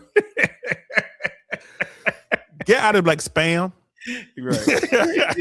Spam, bro. Spam. It ain't real ham, it's artificial ham. I smell the swine on your tongue, my brother.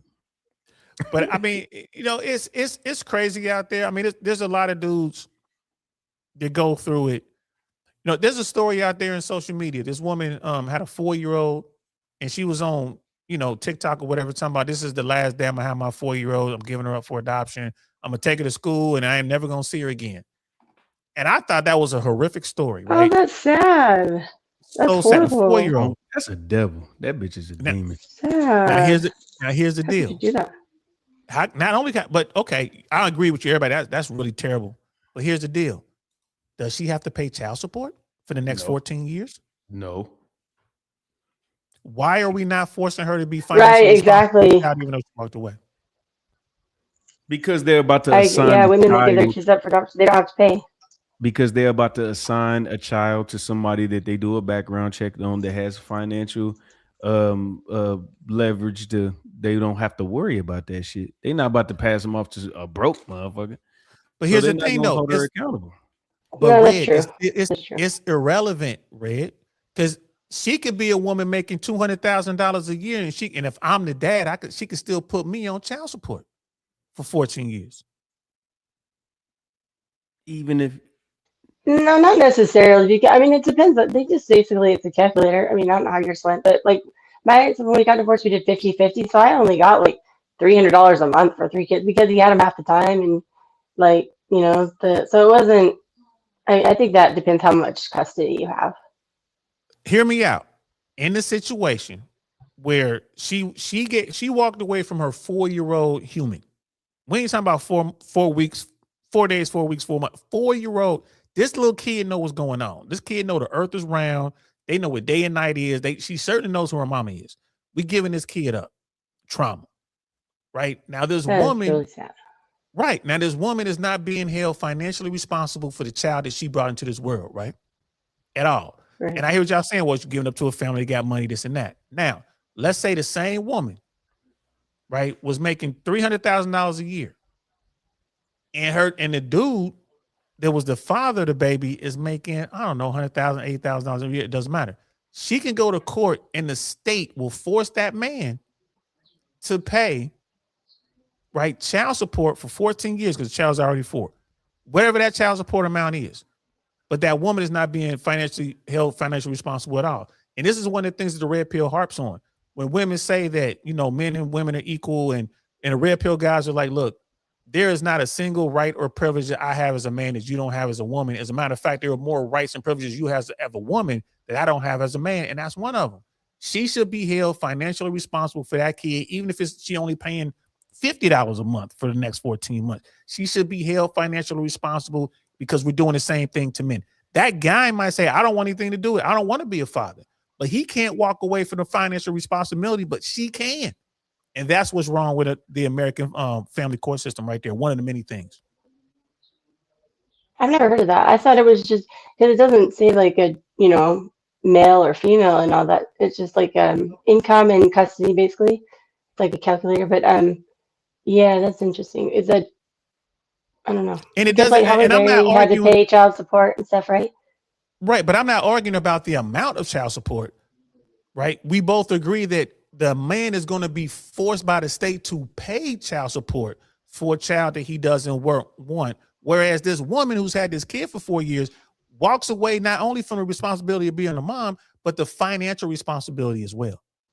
Oh, okay. I see what you're saying. See what I'm saying? A man can't do that. Yeah. Right. And it's like, yo, that's wrong. And I was like, What do they call it? Financial abortion? yes. And it's like, and that's the thing. And Kevin Samuels, you know, God bless the dead, was saying that he believes that the day will come when we have that. And I agree. I think we'll get to a point where I think it'll be where a guy will get an opportunity when he's first told that, hey, there's a baby involved. Do you want to be you want to be responsible? You want to be in the baby's life? He says no. And I think it will get to a place where he pays like some sort of fee. Like, okay, you're going to pay however much it costs to buy sperm at the sperm bank. Let's say it's $2,000 to buy sperm at the sperm bank. They're going to tell the guy, you got to pay $2,000. And then you have no legal responsibility to this child whatsoever, no financial responsibility. And in fact, the mom can't even tell the child that you're the dad because you signed this form. And if she does, we're going to hold her criminally accountable for that. I think we might come to something like that. At least I hope so. You know what I mean? Because, but Okay, let me ask you something. Go ahead. Oh, you can finish off. Go ahead. I'll ask you after.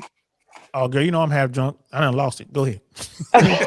So I was just going to ask, would that come with the stipulation that she is not allowed to be on any kind of like government welfare benefits? Because here's the thing, other men are going to end up paying for his child if he does that.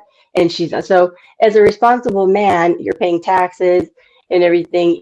A lot of men aren't going to be cool with that, even though, okay, yeah, men's rights, you know, men's equality with the childbearing, you know, abortion thing, whatever.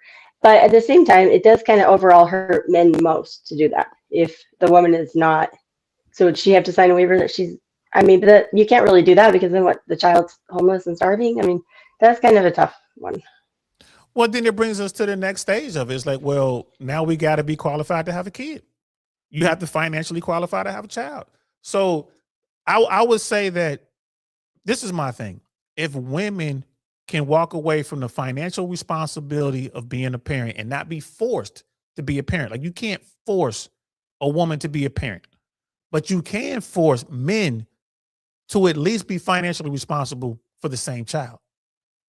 And my thing is, if we're forcing men to be financially responsible, then we should also be forcing women. So if you have a woman who gives her child up for adoption, they should have to pay some form of financial responsibility for the next 18 years. Why? Because that's what we do for men. Well, it's like Rachel said, though, they have to be qualified financially. So if they have an abortion, obviously there's no expenses, there's no child. If they're getting adopted, the person, because I have friends that adopted, and they do have to have quite a bit of money to pay for the medical expenses. They have to have all the insurance, you know, whatever. And so there's no financial burden to the general public or taxpayers in either of the women's choices, right? Whereas the Well, men, it can create a huge burden on society if men are just walking away from children, leaving their mothers, to fend for themselves. So here's the deal. We're talking about a woman who's giving her kid up for adoption to, we're assuming that the family is financially stable and blah, blah, blah. But what about the women who just drop their babies off at the fire department? What about the women who just drop their kids off at Mother Teresa's orphanage, right? They're still not held financially responsible, even though they are the parent. You see what I'm saying? Like if they go into foster care and stuff, if they're not like adopted through the regular process of qualified people, you're saying, yeah, I get that, because that is paid for by the state or whatever. That's true. So either way, it's going to revert back to the state anyway. So to put 100% of the blame or burden on the men doesn't make sense to me. It should be 50-50. You dig? So if you guys gotta be real careful. You guys have to have like extra, and a lot of precaution. people I tell my say, sons that, and like, I don't care what a girl, obviously, I don't think my 16-year-old, but my 18-year-old, he's had a couple of girlfriends, and he's like open about, sexual, active. I'm like, and obviously it's a little different for those younger girls. I'm like, okay, you've used condoms. I told them, even if a woman, like a girl, or when you grow up, a woman says she's on birth control, don't trust that. It's just, you still want to use a condom. Like, just, they lie. Women lie, Right. I mean, but that's my whole point. Like when you look at this, is what the red pill guys are looking at. They're like, man, this is crazy. So especially in that case where, because I ain't gonna lie to you, man, a 4-year-old is being dropped off at school and she's never gonna see her mama again. That's hard. I'm a hardcore kind of guy, but I'm like, damn, that's even hardcore for me. I'm like, that shouldn't even be allowed. But see, this is why I don't really have a whole bunch of sympathy for a whole bunch of women, because of shit like that. I don't think I couldn't do that. Dio, could you do that? Could you do that, Saint? I couldn't do it. Now, after I done had this kid for 4 years, I'm just gonna walk away from the child after 4 years. Man, I know women that they will drop their kids off and just not come back to their mama house, their auntie, the babysitter, all that shit. I ain't never seen no dude. And look, and this is anecdotal. I'm not even speaking on the masses. It's some things in your heart that as a man. Like when you look at a woman, you look at them and they be like, I like her for her. Shut up. This bitch, she's a shell. Well, she's announcing it on social media. I mean, that means she's put a lot of thought. And I'm talking about DLs. So I can see if a woman's like in crisis and she's like, in some weird abusive relationship, she's long gone out. Some woman that's like a complete mess, that's like off the grid, just lost her mind. I can't imagine like saying that out loud on social media. I'm taking my daughter to school. I'm never coming back. Like that means you were of somewhat sound mind. But Blue Jay, that's what you got to understand. It don't even take that. It don't even take the extra shit. That's how heartless most women are. So selfish that they will do shit like they can find it in their heart to bond with something that's been sitting in a fucking stomach for 9 months, push it out of their womb and drop it off in 4 years and never come back. Hey, Red, if you can, I think that's a small minority. Type into YouTube. If you type into YouTube, woman drops off 4-year-old or whatever, like it should come up. Like it was. Let me see if I can find it, because when I pull up, it'll start. I'll be good. Oh, you got it? No. Go ahead. If I can't find it, but you know what I'm saying. But that's what I'm saying. Like the heart of like men are always looked at as brutal and all this shit, but women find it in their heart to kill kids. But here's another thing too. When you think about what she did, man, I was like, that's heartless, right? That's God. I have a hard time dropping off a dog that I don't have in the house for 4 weeks, let alone a human that's been in the house for 4 years, been kissing the boo-boos and looking for the monsters under the bed and all that kind of stuff. And here's the thing: if we find a video, Sister Blue Jay, she didn't do this, like you said, she didn't do this because it was a hardship, and she did it because she wanted to travel the world with her new boyfriend. That's what she said. Wow, that's crazy. Yeah, maybe she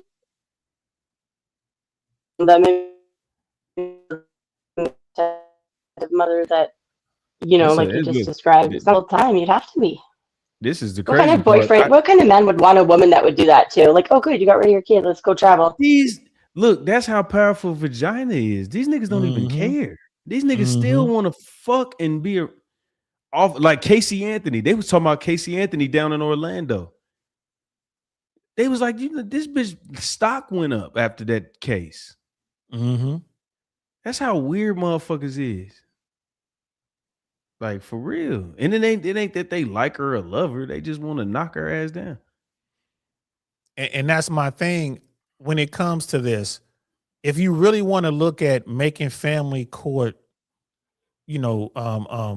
fair and just, men need to have some sort of reproductive right, or you have to take away some rights from female. And I'm not calling for taking away rights, y'all. But I'm just saying, if we really gonna look at it, how is it that you, as a grown human, you choose to have a child, even though you got all this birth control stuff out there you could have taken, the day after pill you could have taken, baby gets here while the baby don't know nothing from nothing. You could go ahead and have the baby up for adoption then, but you wait till the baby is 4. But Saint, that child is through, bro. That child is gonna have problems forever. That child ain't gonna never trust nobody. Saint, let me ask you this. What happens when you abuse rights? When you abuse them? Yeah, what happens?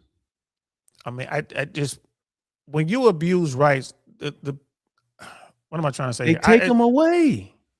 They take them away. They take them away. They ain't taking this away. But look, when women started having abortions on the daily, when they started understanding that this is a population, is jeopardizing our population, what happened? They started making it illegal in certain places. They were fight. That was a political fight they've been fighting since Roe v. Wade. I think that's a different conversation, to be honest. But I'm saying it's just not constitutional. It's unconstitutional because. But what I'm saying is, I'm giving you an example of something that is a right that you have a privilege of doing, and they take it away because you abuse the shit. It ain't gotta be abortion. I just named abortion. It could be anything. It could be weed. It could be like, all right, they legalize weed. In 25 years, when motherfuckers is high, when they pulling over 80% of people is smoking weed, you know what they finna do? They're gonna ban the shit. They're gonna be like, okay, we allowed y'all to have it. We gave y'all the freedom to smoke, and y'all are abusing it. Y'all running into each other. Motherfuckers ain't passing. They can't get jobs, all this. They're gonna take it away. So when they gave you the... No, go ahead. No, I was when they took it. When it comes to that, right? When it comes to green, this president took it off that stage 1 or whatever. He knocked it down, and they're taking steps so they can make so federally it's going to be legalized, because states are already trying to do it. So once it's federalized, it's like alcohol, right? And to your point, it's like, man, people are abusing alcohol, and I'm like, nah, you wrong, Red. But I'm like, nah, we had prohibition. Because they went in and they took away the alcohol, but it was so powerful that it came back. We're gonna have to make this legal, because everybody kept drinking anyway. And I would say that the same thing will happen. Everybody already been smoking. So if the feds come in and somehow manage to force the states to say we ain't gonna legalize it, we gonna, we're gonna shut it down, they still gonna be smoking. I think green is gonna be legalized, and I think they're gonna leave it alone because they're gonna be making so much money off of it anyway. But I understand where you're coming from. But I just don't see it happening, because you're right. Like, if they abuse it, we're gonna take it away. But when so many people do it, you know what I'm saying? It's like you can't keep it away. Just like prohibition. But what you're gonna have to do is, now you're gonna have to say how many people smoke weed and are role model citizens, and then how many people smoke weed and are dickheads. Then they're gonna have to balance it. Then they're gonna have to say, all right, cool. Because most states, which I think was probably the more fair situation, was to get a you got to get a card. You got to get you gotta be right, saying, medically sanctioned or whatever. You gotta get a doctor to sign off on. Yeah, you gotta get diagnosed to actually even. And you know what? I don't think it's a bad thing to be recreational. Only thing I'm saying is, if you abuse some shit and it starts to fuck with the economy, like not having children, killing kids in the millions every year or whatever, you know what I'm saying? You fucking the economy up. And this is a right that you have that you're abusing. We can name whatever. I just named that first. We can do it. That's why I said weed, something that was illegal. That is legal in a lot of states now. And guess what's gonna happen if you abuse it? They're going to take it away. But you know how they're gonna cover the right to choose? You know what they're gonna do? It's gonna let more immigrants in. See that shit? That's what they're gonna do. That wasn't even a fucking huge deal until when? Exactly. It wasn't televised for a while, but yeah, but they're gonna legally start letting more people in because that's why America isn't worried about the birth rate. Americans aren't having kids.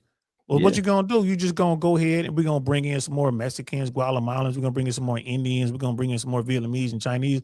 They get here, start working. They love to work. They're gonna start having a bunch of kids. Yeah. So that's how they're gonna get over that. Yeah, a lot of women over here don't even have.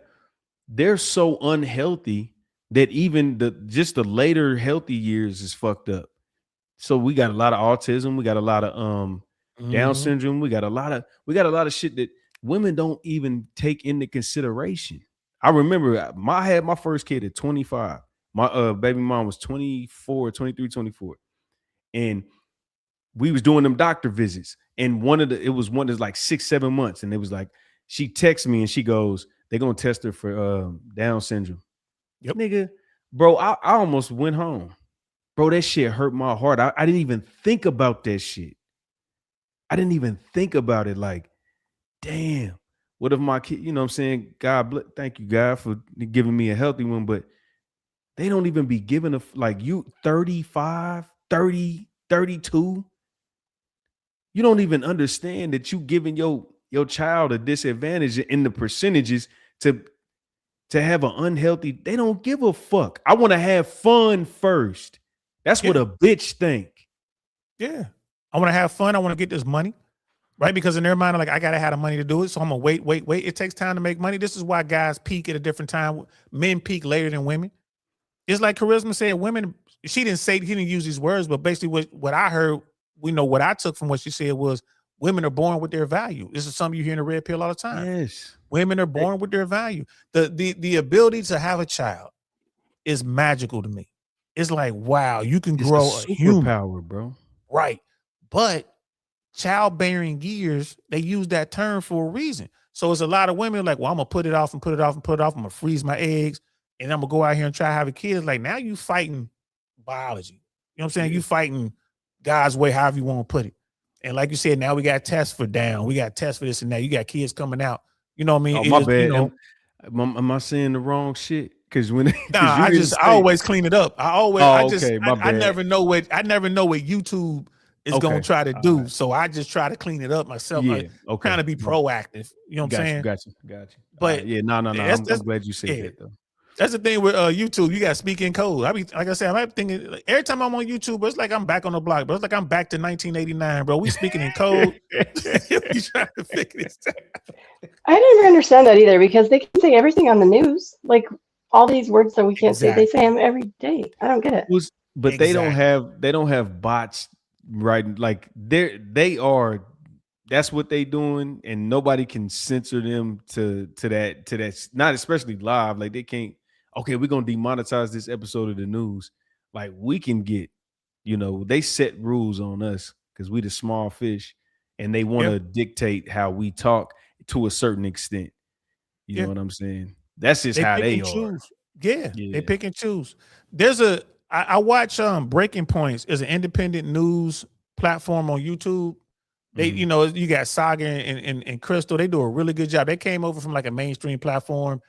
They either quit or got fired. I think they quit, started their own thing, and they eating. They really gives like a good perspective on the news. It's truly independent news. They report on what they report on, and they do a good job. YouTube be trying to slow them down. YouTube they'll have videos where they're making money, and then YouTube will demonetize it. The same story that NBC is covering, but because Breaking Points is covering the other side of that story, YouTube, you know what I'm saying? So that's why you gotta be careful. It's crazy out here. But I mean, like I said, I tell people all the time, like freedom of speech, do we really have it? Kind of. Yeah. You know what I mean? But we on YouTube's platform, they can do what they want to do. Right. I think it should be that corporations should have the right to dictate their terms. Because if you don't, then you start that slippery slope. Like the perfect examples, like when they forced the bakery to make a wedding cake for the gay men. It was against their religion, but they were Oh sued, yeah, and yeah, that they should have had the right to dictate their own terms. So I'm okay with that. I'm with you. I'm not I tripping. This am. is YouTube's platform. I got to Yeah, play that game, right? yeah. Unless I get some money and go do my own thing. You know, what I mean? If one of these super rich people decided they wanted to compete with YouTube, Right. that'd be great for us because YouTube would drop all these Well, bullshit ass rules. They'll let you do what they'll go back to the way it was when they first started. well, Rumble. I say Rumble's catching up, bro. They I not. don't They know, they they man. they not. Okay, I ain't gonna say catching up. Nobody's catching up to YouTube. Sorry, that's the one. That's the Rockefeller, the Ross Smiths, and whatever their names is, the Ultimate plug, bosses. bro. They This the is house. this is it. What I tell you last night, I said you can watch a movie from the movie theater on YouTube while it's in the movie theater. Well, still in the theater. On How the hell can they YouTube. do that? What On kind of deal did YouTube. they on YouTube? Because I'm gonna They watch Hail broke. Mary like that. When you said that, I'm like, shit, I'm finna go watch Hail Mary then because I Look, was gonna go to the movies to watch that. let's look up a movie. Let me see. Hold on. Let me look up something. Let me make sure I'm not lying. Because I last night I was like, I've seen it before, but let me make sure. Hold on. AMC. Hold on. Watch this. It's a movie. Let's see. Hold on. Let me go. Movies. What movie's out? It's called They Will Kill You. Let me look up. I'm gonna look up They Will. Hold on. Let me share screen so y'all think I don't think I'm bullshit. Hold on. Watch this. Hey, don't share like you shared that Instagram. Remember you was on Instagram? We like, what you looking at? Nigga, what you looking at? Don't do me like that, man. Shout out to Blue Jay. She told me how to use share screen, and I thought I had to have two screens for real. Oh boy, don't tell yourself, boy. Hold on. Let's see. Maybe I'm playing. Let's see. I don't know. This is some movie that's out in the movies right now. Okay, maybe this ain't. Maybe they do certain deals with certain people, but I promise it was a movie that was in the theater. I think it was like Black Phone or something, and like it was like you can watch the movie at the crib. Not it was a real popular movie too. It was like not Black Panther. It was like something, but it was a movie. And my bad, y'all. I don't know. I gotta find another movie because I know there's movies that you can watch this in the theater on YouTube. They just charge you like $22 or something. You know what I'm saying? Shit, boy, I'd be on that. Hey, I found it. Hey, y'all, I gotta make a correction. We was talking about the woman who dropped her kid off.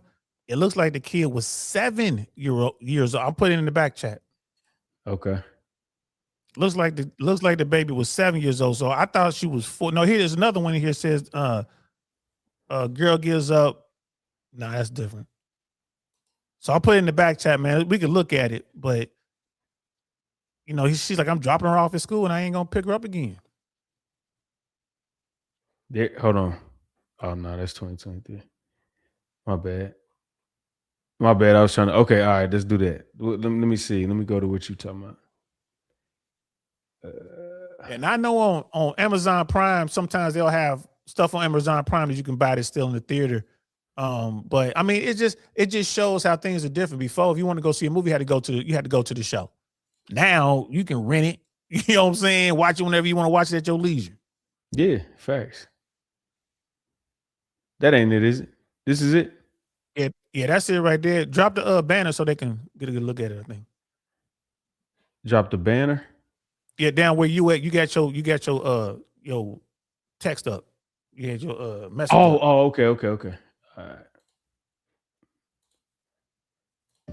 Today's the day that I get to drop my daughter off for the rest of her life. I can't really say that I feel sad about it. I really don't care. What a funky bitch. I put her up for adoption. She's 7 years old. Damn. Oh, sorry. I literally just woke up. She's going to school. I'm about to drop her off to her last day of school. I have to take her to. And then the adoptees are picking her up from the school pickup line. And yeah, I'm a free woman after that. I'm selling my house. I'm buying an RV. I'm about to travel the world. I'm pretty excited. I have been like waiting for this moment my entire life, ever since I had her, and I was being guilty and not giving her up just because like I felt like as a mom you're not supposed to give your kid up. But then I had a good talk with like my boyfriend, and he said that it doesn't matter what other people think, it's what you want, and I don't want a kid, so. I thought this was rage bait. Legit, I thought this was fake. No, this demon is for real. Thank God she's giving that little girl up. Can you imagine what her life has been thus far? I'm usually a little bit more Yeah, that's enough, fam. or at least a bit. That's enough, Hey, y'all. man. So That's sad. 7. I thought the baby was 4. 7, 4. It might be hazy, but at 7, I remember 7. I can remember shit I was doing at 7. You know what I'm saying? And maybe that's because I might have been committing crimes. I don't know, maybe, but I can remember. Yeah, I think you start remembering about 4, 5. I can remember 7. And if my parents had taken me to school and never came back at age 7, I will sure as hell remember that. That would have pissed me off. Yeah, you'd remember it because it was like traumatic. My God. Bullying, burning cats and shit like that.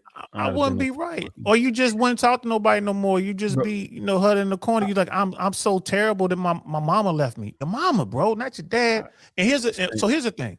I don't know the details of this, but you have, again, the way the legal system works. She's giving up her 7-year-old.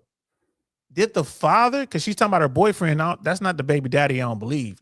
Did the father of that child have an opportunity to step up and take the child? The fucking boyfriend that don't really have no real, he just wants you all to his self-ass opinion, nigga. Gonna tell you don't worry about, because when that nigga leave you and he didn't talk to you, because she might, you know what? Let me just give it a benefit of the doubt. Like, she's not the complete devil.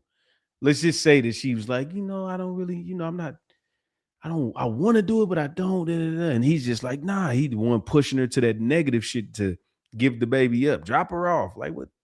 And then he leave you, stupid bitch. How about that? But Red, here's the thing, though. She know that. She know. She just looking for an excuse. He giving her the go ahead. That's all. She probably talked to 100 motherfuckers, and he the only one that said do it. Right. She need to. Yes. That's my shit right there, right? That's my shit. When I tell women, I said, you will talk to a woman, it'll be 30 niggas. They'll be like, no, that's wrong. No, that's wrong. No, that's wrong. No, that's wrong. And it'll be one dude. They'll be like, I knew I wasn't crazy. Exactly. Like, you was a stupid motherfucker. Exactly. And here's the thing, because I'm with you. I mean, that woman right there, like, that's in the long run is probably better for the child, but the child gonna be fucked up. But the thing is this, she should have, it's like, why is it that she's not being forced to be financially responsible for the next, I guess 11 years, right? Because she's walking away from this obligation. She had the child. She didn't even have to have the child. She could have gave the baby up when the baby was a baby. You know what I'm saying? Immediately. So, but a guy will be financially forced to be responsible for a child, whether he wants to be, involved in the child's life or not. So, and that's my whole point. Like, we need to change that. And I think the change is coming, but it's going to take a long time. And in the meantime, I tell the red pill guys, you got to be careful. You got to be careful. There's a story. There's a brother who was like an engineer. This is a dude who's making like bread. Like, this dude is well into the 6 figures, $300,000-$400,000 a year, maybe more. Right. He had this girlfriend, this wild chick. They got pregnant. She took the kid and basically left. He spends like a year trying to track her down, tracking down his baby. Turns out she done gave the baby up for adoption through some adoption agency. He was able to find his baby right before they signed the adoption paperwork. He had to go to court. He spent time in court. I don't know if it was a year, 2 years, whatever it was. He's spending money. He in court dealing with this, trying to get his child. And the state was trying to keep him away from his child. They're like, well, the child's going to be with a better family. He was like, I'll make more than that family. Well, they're doing really good. Like, I'm doing better. Fuck that. I'm the biological father. My point exactly. Men don't have the same rights when it comes to the family law system that women do. These are the things that men have to face. And when people say, oh, men ain't shit, they don't want their kids, there are plenty of stories out there of men who fight and fight and fight. When you go through family court, most of the dudes in there are trying to fight for access to their kid. And I hear these stories like these men are deadbeats. I'm like, well, shit, the court is full of dudes just trying to get their kids half the time, going broke, trying to fight the system. Just imagine going broke and not getting your kid, bro, and keeping your sanity after that. You ain't keeping nothing. You're gonna do one of these just when you self-delete. This is why when people say that men have harder lives than women, these are the kind of things that they're talking about. It can be, in most cases, it is harder to be a man than it is to be a woman. A lot of people don't like to hear that, mostly women. But I'm just saying, y'all, it is, y'all. It is. It's crazy. Shout out to Alpha First One. Is this your people?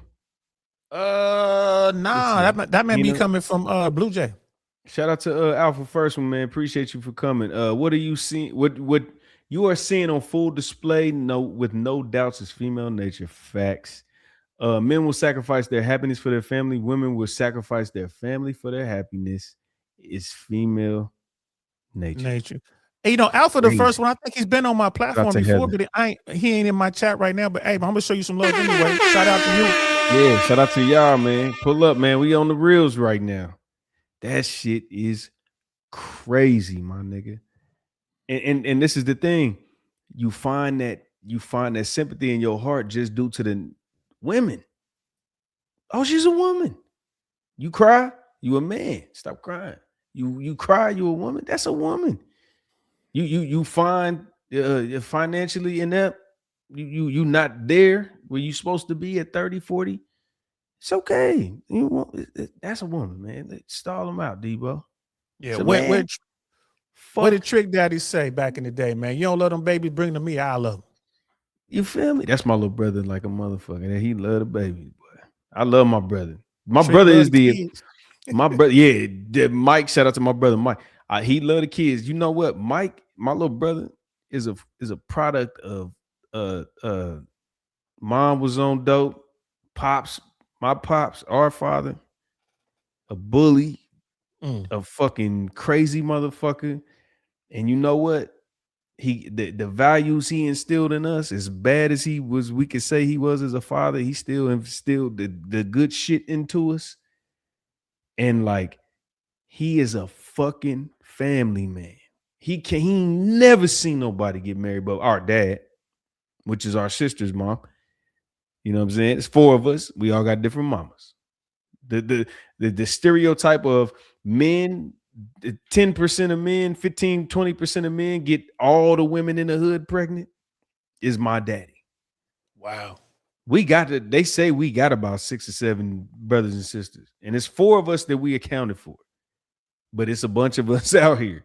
You know what I'm saying? My grandfather passed away last year at 94 years old, and my mom, 62, met her brothers and sisters at the funeral.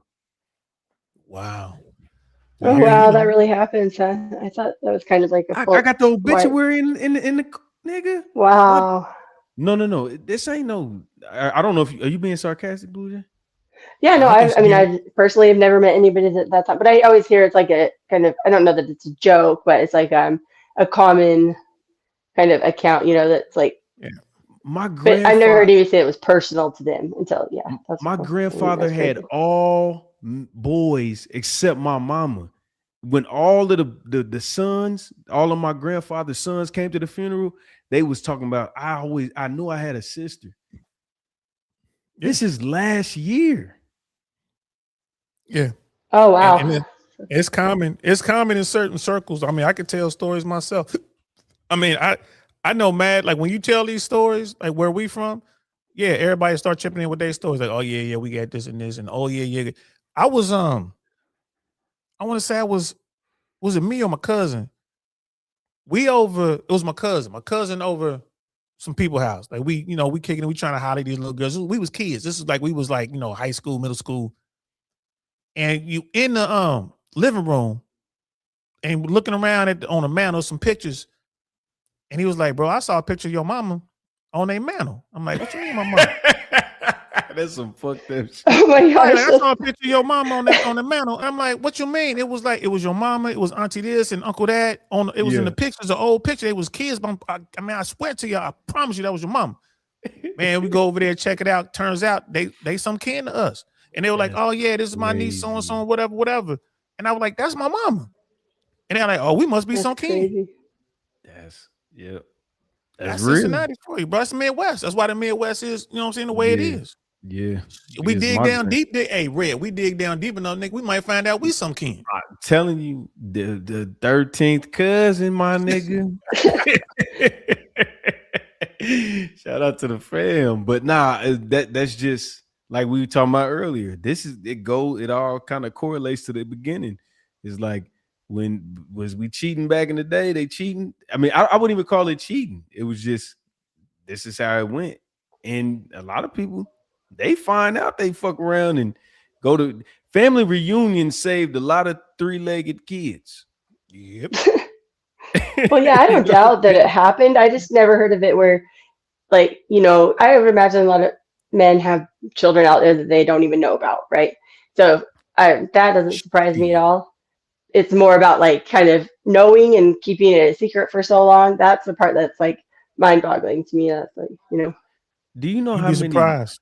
Yeah, my son is one example because I call my son Lee, boy, you know Lee, but he's a stork baby. Like she really just dropped him off on the porch and left, but it wasn't to that extent. It was more like, he yours. Like you just get a text. You know what I'm saying? yeah, okay, yeah. Like you weren't together. Drop them off. anymore. I'm about to go get some milk. You know what I mean? Like Yeah. it's been 20 years. She's still going to get that milk. Where's she getting it from? Type shit. Yeah. So, Was it's she just, pregnant or he was already born? no, he was born. She sent me a picture of him.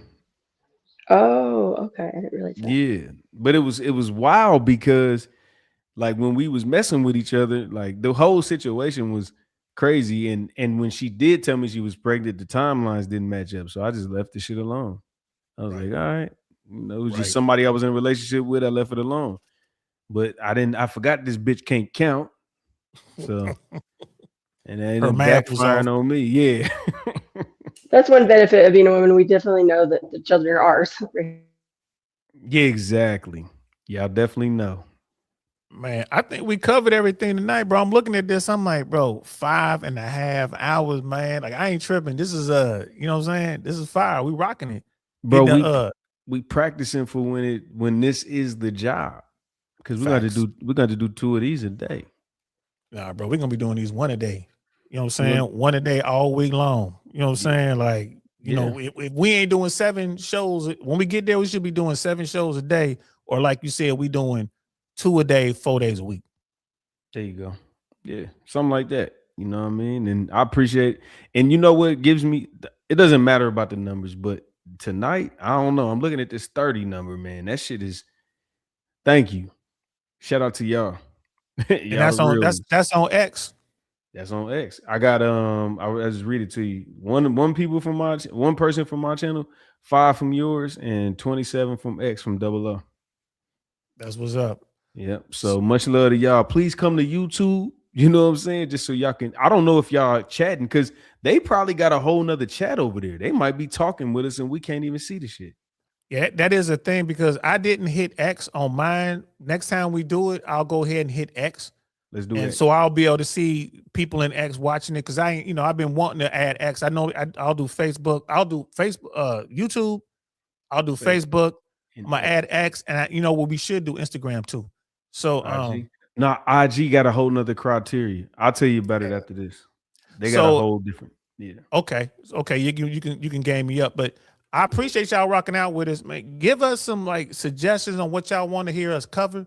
I know a lot of people on my side of the platform, they want to hear, us cover a lot of the red pill stuff. Like, hey, what's going on in the fresh and fit world? What's going on with people like Andrew Wilson? Like, what's going on with Saint in the Center? What's going on with Myron? What's going on with, you know what I'm saying? And we gonna cover that, guys. We definitely gonna jump into it. Like when Anton and what's his name had Corey that little Holcomb. beef. Corey Holcomb had that little drama. They didn't want to see stuff like that. So but also, guys, we want to throw in some, how you can level up. Y'all know I'm a retired air traffic controller. I know it's a lot of stuff in the news right now about air traffic control. Air traffic control is a tough job. They hiring. I'm just letting you know right now. They hiring. If you can, you could go ahead. Hey, no. This far fetched. My bad. I just want to ask you: do you think we could get Myron over here for the exclusive to why he's not responding the same? Nah. He I ain't mean, gonna like do I it? said, we went when I was working with Myron, helping him out with the Council Club thing. It went sideways. I don't think that will happen, bro, until I can get a face to face. You know, and I ain't been to Miami in a minute, so I don't see that in the cards, bro. To be honest with you, I just don't. But you know, success changes things. If we come out here, bro, we start doing real numbers, we get real people coming through here, then you know, then you could probably have a conversation. But I think like short term, I would say no. I don't think that's gonna happen. Long term, who knows? Gotcha. Well, couldn't you get Andrew Wilson? You said because they got him over on characters. Yeah, I think we could get Andrew Wilson, honestly. He said 'Cause he'll come to any small channel to help him out. You just have to kind of be patient. But Rush, the guy that got him to come to characters show, he just like emailed him a lot because that's what Andrew ends up saying. He's like, this guy emailed me so many times. Yeah. Yeah. And he I already know said people that he rock with interested. Andrew Wilson. That I know people that rock with him. You know, that can just, you know, that might happen. That it would happen before Myron. Damn. Just a big name, anyways. Yeah, just to kind of like people flock to it. Yeah. You know? Well, let's see. Yeah. You know what I'm saying? Let's just throw on our networking skills and then whatever we can do. And then accommodate to them. Like if I gotta step outside, if I'm at the gig and we gotta do it, let's do it. And whatever we gotta do, you know what I'm saying? Just to, you know, build the platform type shit. So I think we got work to do. I think we got to build a platform first. And once we, you know what I'm saying, like we you hit some good numbers, like you get about 10, anywhere between 10 to 20,000 subs, and you start doing, you know, like anywhere between probably what'd you say, about 30 to 50,000 views. Like you know, get something or go viral on something consistently, like hit something viral, like maybe 2-3 times a year. Then you're gonna have people look at it. Look at Ask a Brother podcast. yeah, I peeped him. I You know hit what I'm saying? JB up about that shit. I'll tell you about that off stage. Shout out to Ask a Brother. I got love for you, brother. I got love for you. But I'll rap with you about that. But shit, yeah, man. Shout out to shit, and then we gonna shut it on down, man. Just so we can rap, because I don't want to stay on too much longer, because then I ain't gonna be able to get the back. Pause. Fact. God damn, what the fuck am I talking about? I ain't gonna be able to What holler are at you you behind. What are you talking about, son? But y'all know what it is, man. I'm DL Saint, man. But over here, you know, I'm one half of 2 P's in the pod, and y'all can catch me. I really want to know podcast. Y'all can catch me right here. Y'all can catch me on Instagram. I really want to know podcast, all one word. I'm on Twitter. I think it's under DL Saint, but I don't really be over there that much. Same thing on Facebook. But you know, you're gonna see us more and more and more. Retired air traffic controller, stand-up comedian. When we start doing our in real life events, it's gonna be comedy involved. So make sure y'all get y'all money right and come on, check us out, because we're gonna have it all set up. The VIP treatment, the comedy show. You know what I mean? We might even throw in a little boat party. You never know. You know what I'm saying? So you know what I mean? So that's me right there. Okay, I'm gonna enter that contest. Yeah, there we go. Come on, Blue Jay, you got it. Come on, Blue Keep Jay. it up. Nah, see, Oh, Blue Jay, we got a lot of late.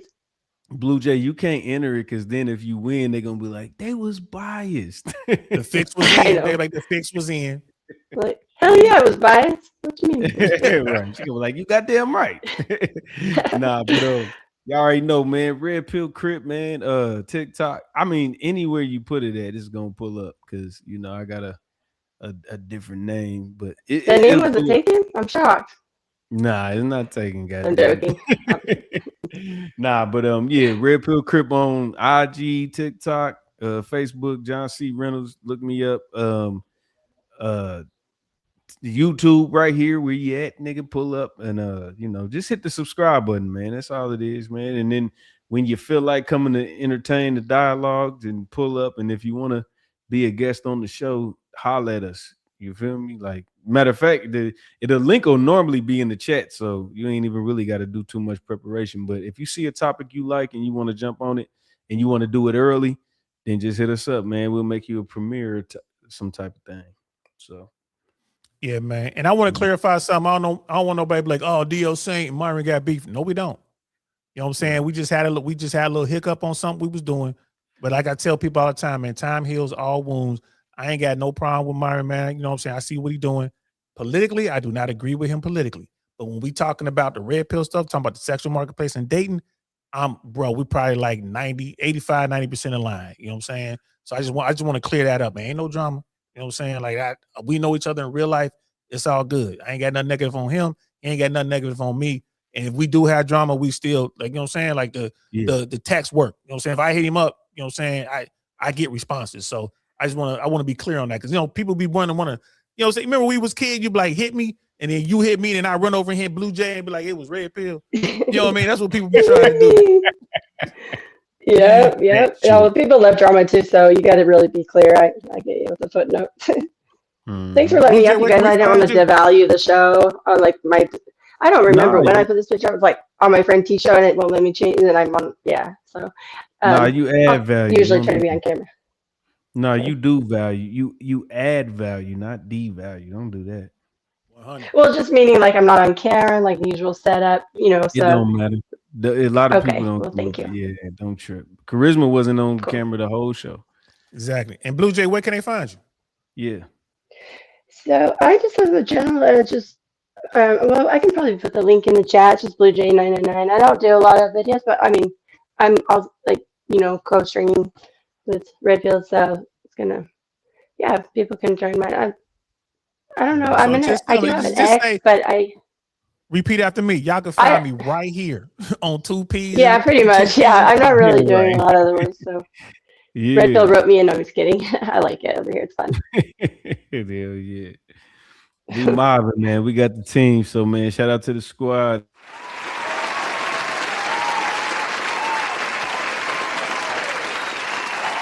That man don't know what you're talking about. He black. I didn't even mean to do that. Hilarious. That man don't know what you're talking about. He black. Shout out to Jesse Lee Peterson, man. We got to give him that shit. So yeah, man. Jesse Lee Peterson might come on the show too, because remember he went on there. Same hold on, guy that hold got, on. Don't do it yet, Blue Jay. We're doing it behind the scenes. So yeah, all right, y'all. Okay, yeah. That's true. Yeah, we off this motherfucker, man. Love y'all. Y'all stay black or white or Mexican or Israeli. Peace. Good night. Happy Easter. Oh shit. Oh damn. You hit the wrong button. I did a little pair of motherfucker. 2 P's on the Pod Podcast. DL Saint, Red Pill Crip. If you need the facts, then you came to the right place. Sign, seal, deliver at the right pace. Just kicking game, got the right lace. First class seats with the right shade. Come with the facts, respected opinion. Never emotional with the decisions. This Midwest game we distributed. Took the red pill, now we limitless. Went from the stoop to front of the class. 6-pack plus a blunt and a half. On vacation for a month with the staff. Walk this way, we clear your path. Rose from the concrete, took me a bath. Created chemistry, you doing the math. Miles Garrett back to back with Chris Stones. Royal Indians, Brimstone. I did put 1, I put 10 on. Know the background look like Jim Jones. Where's the throne?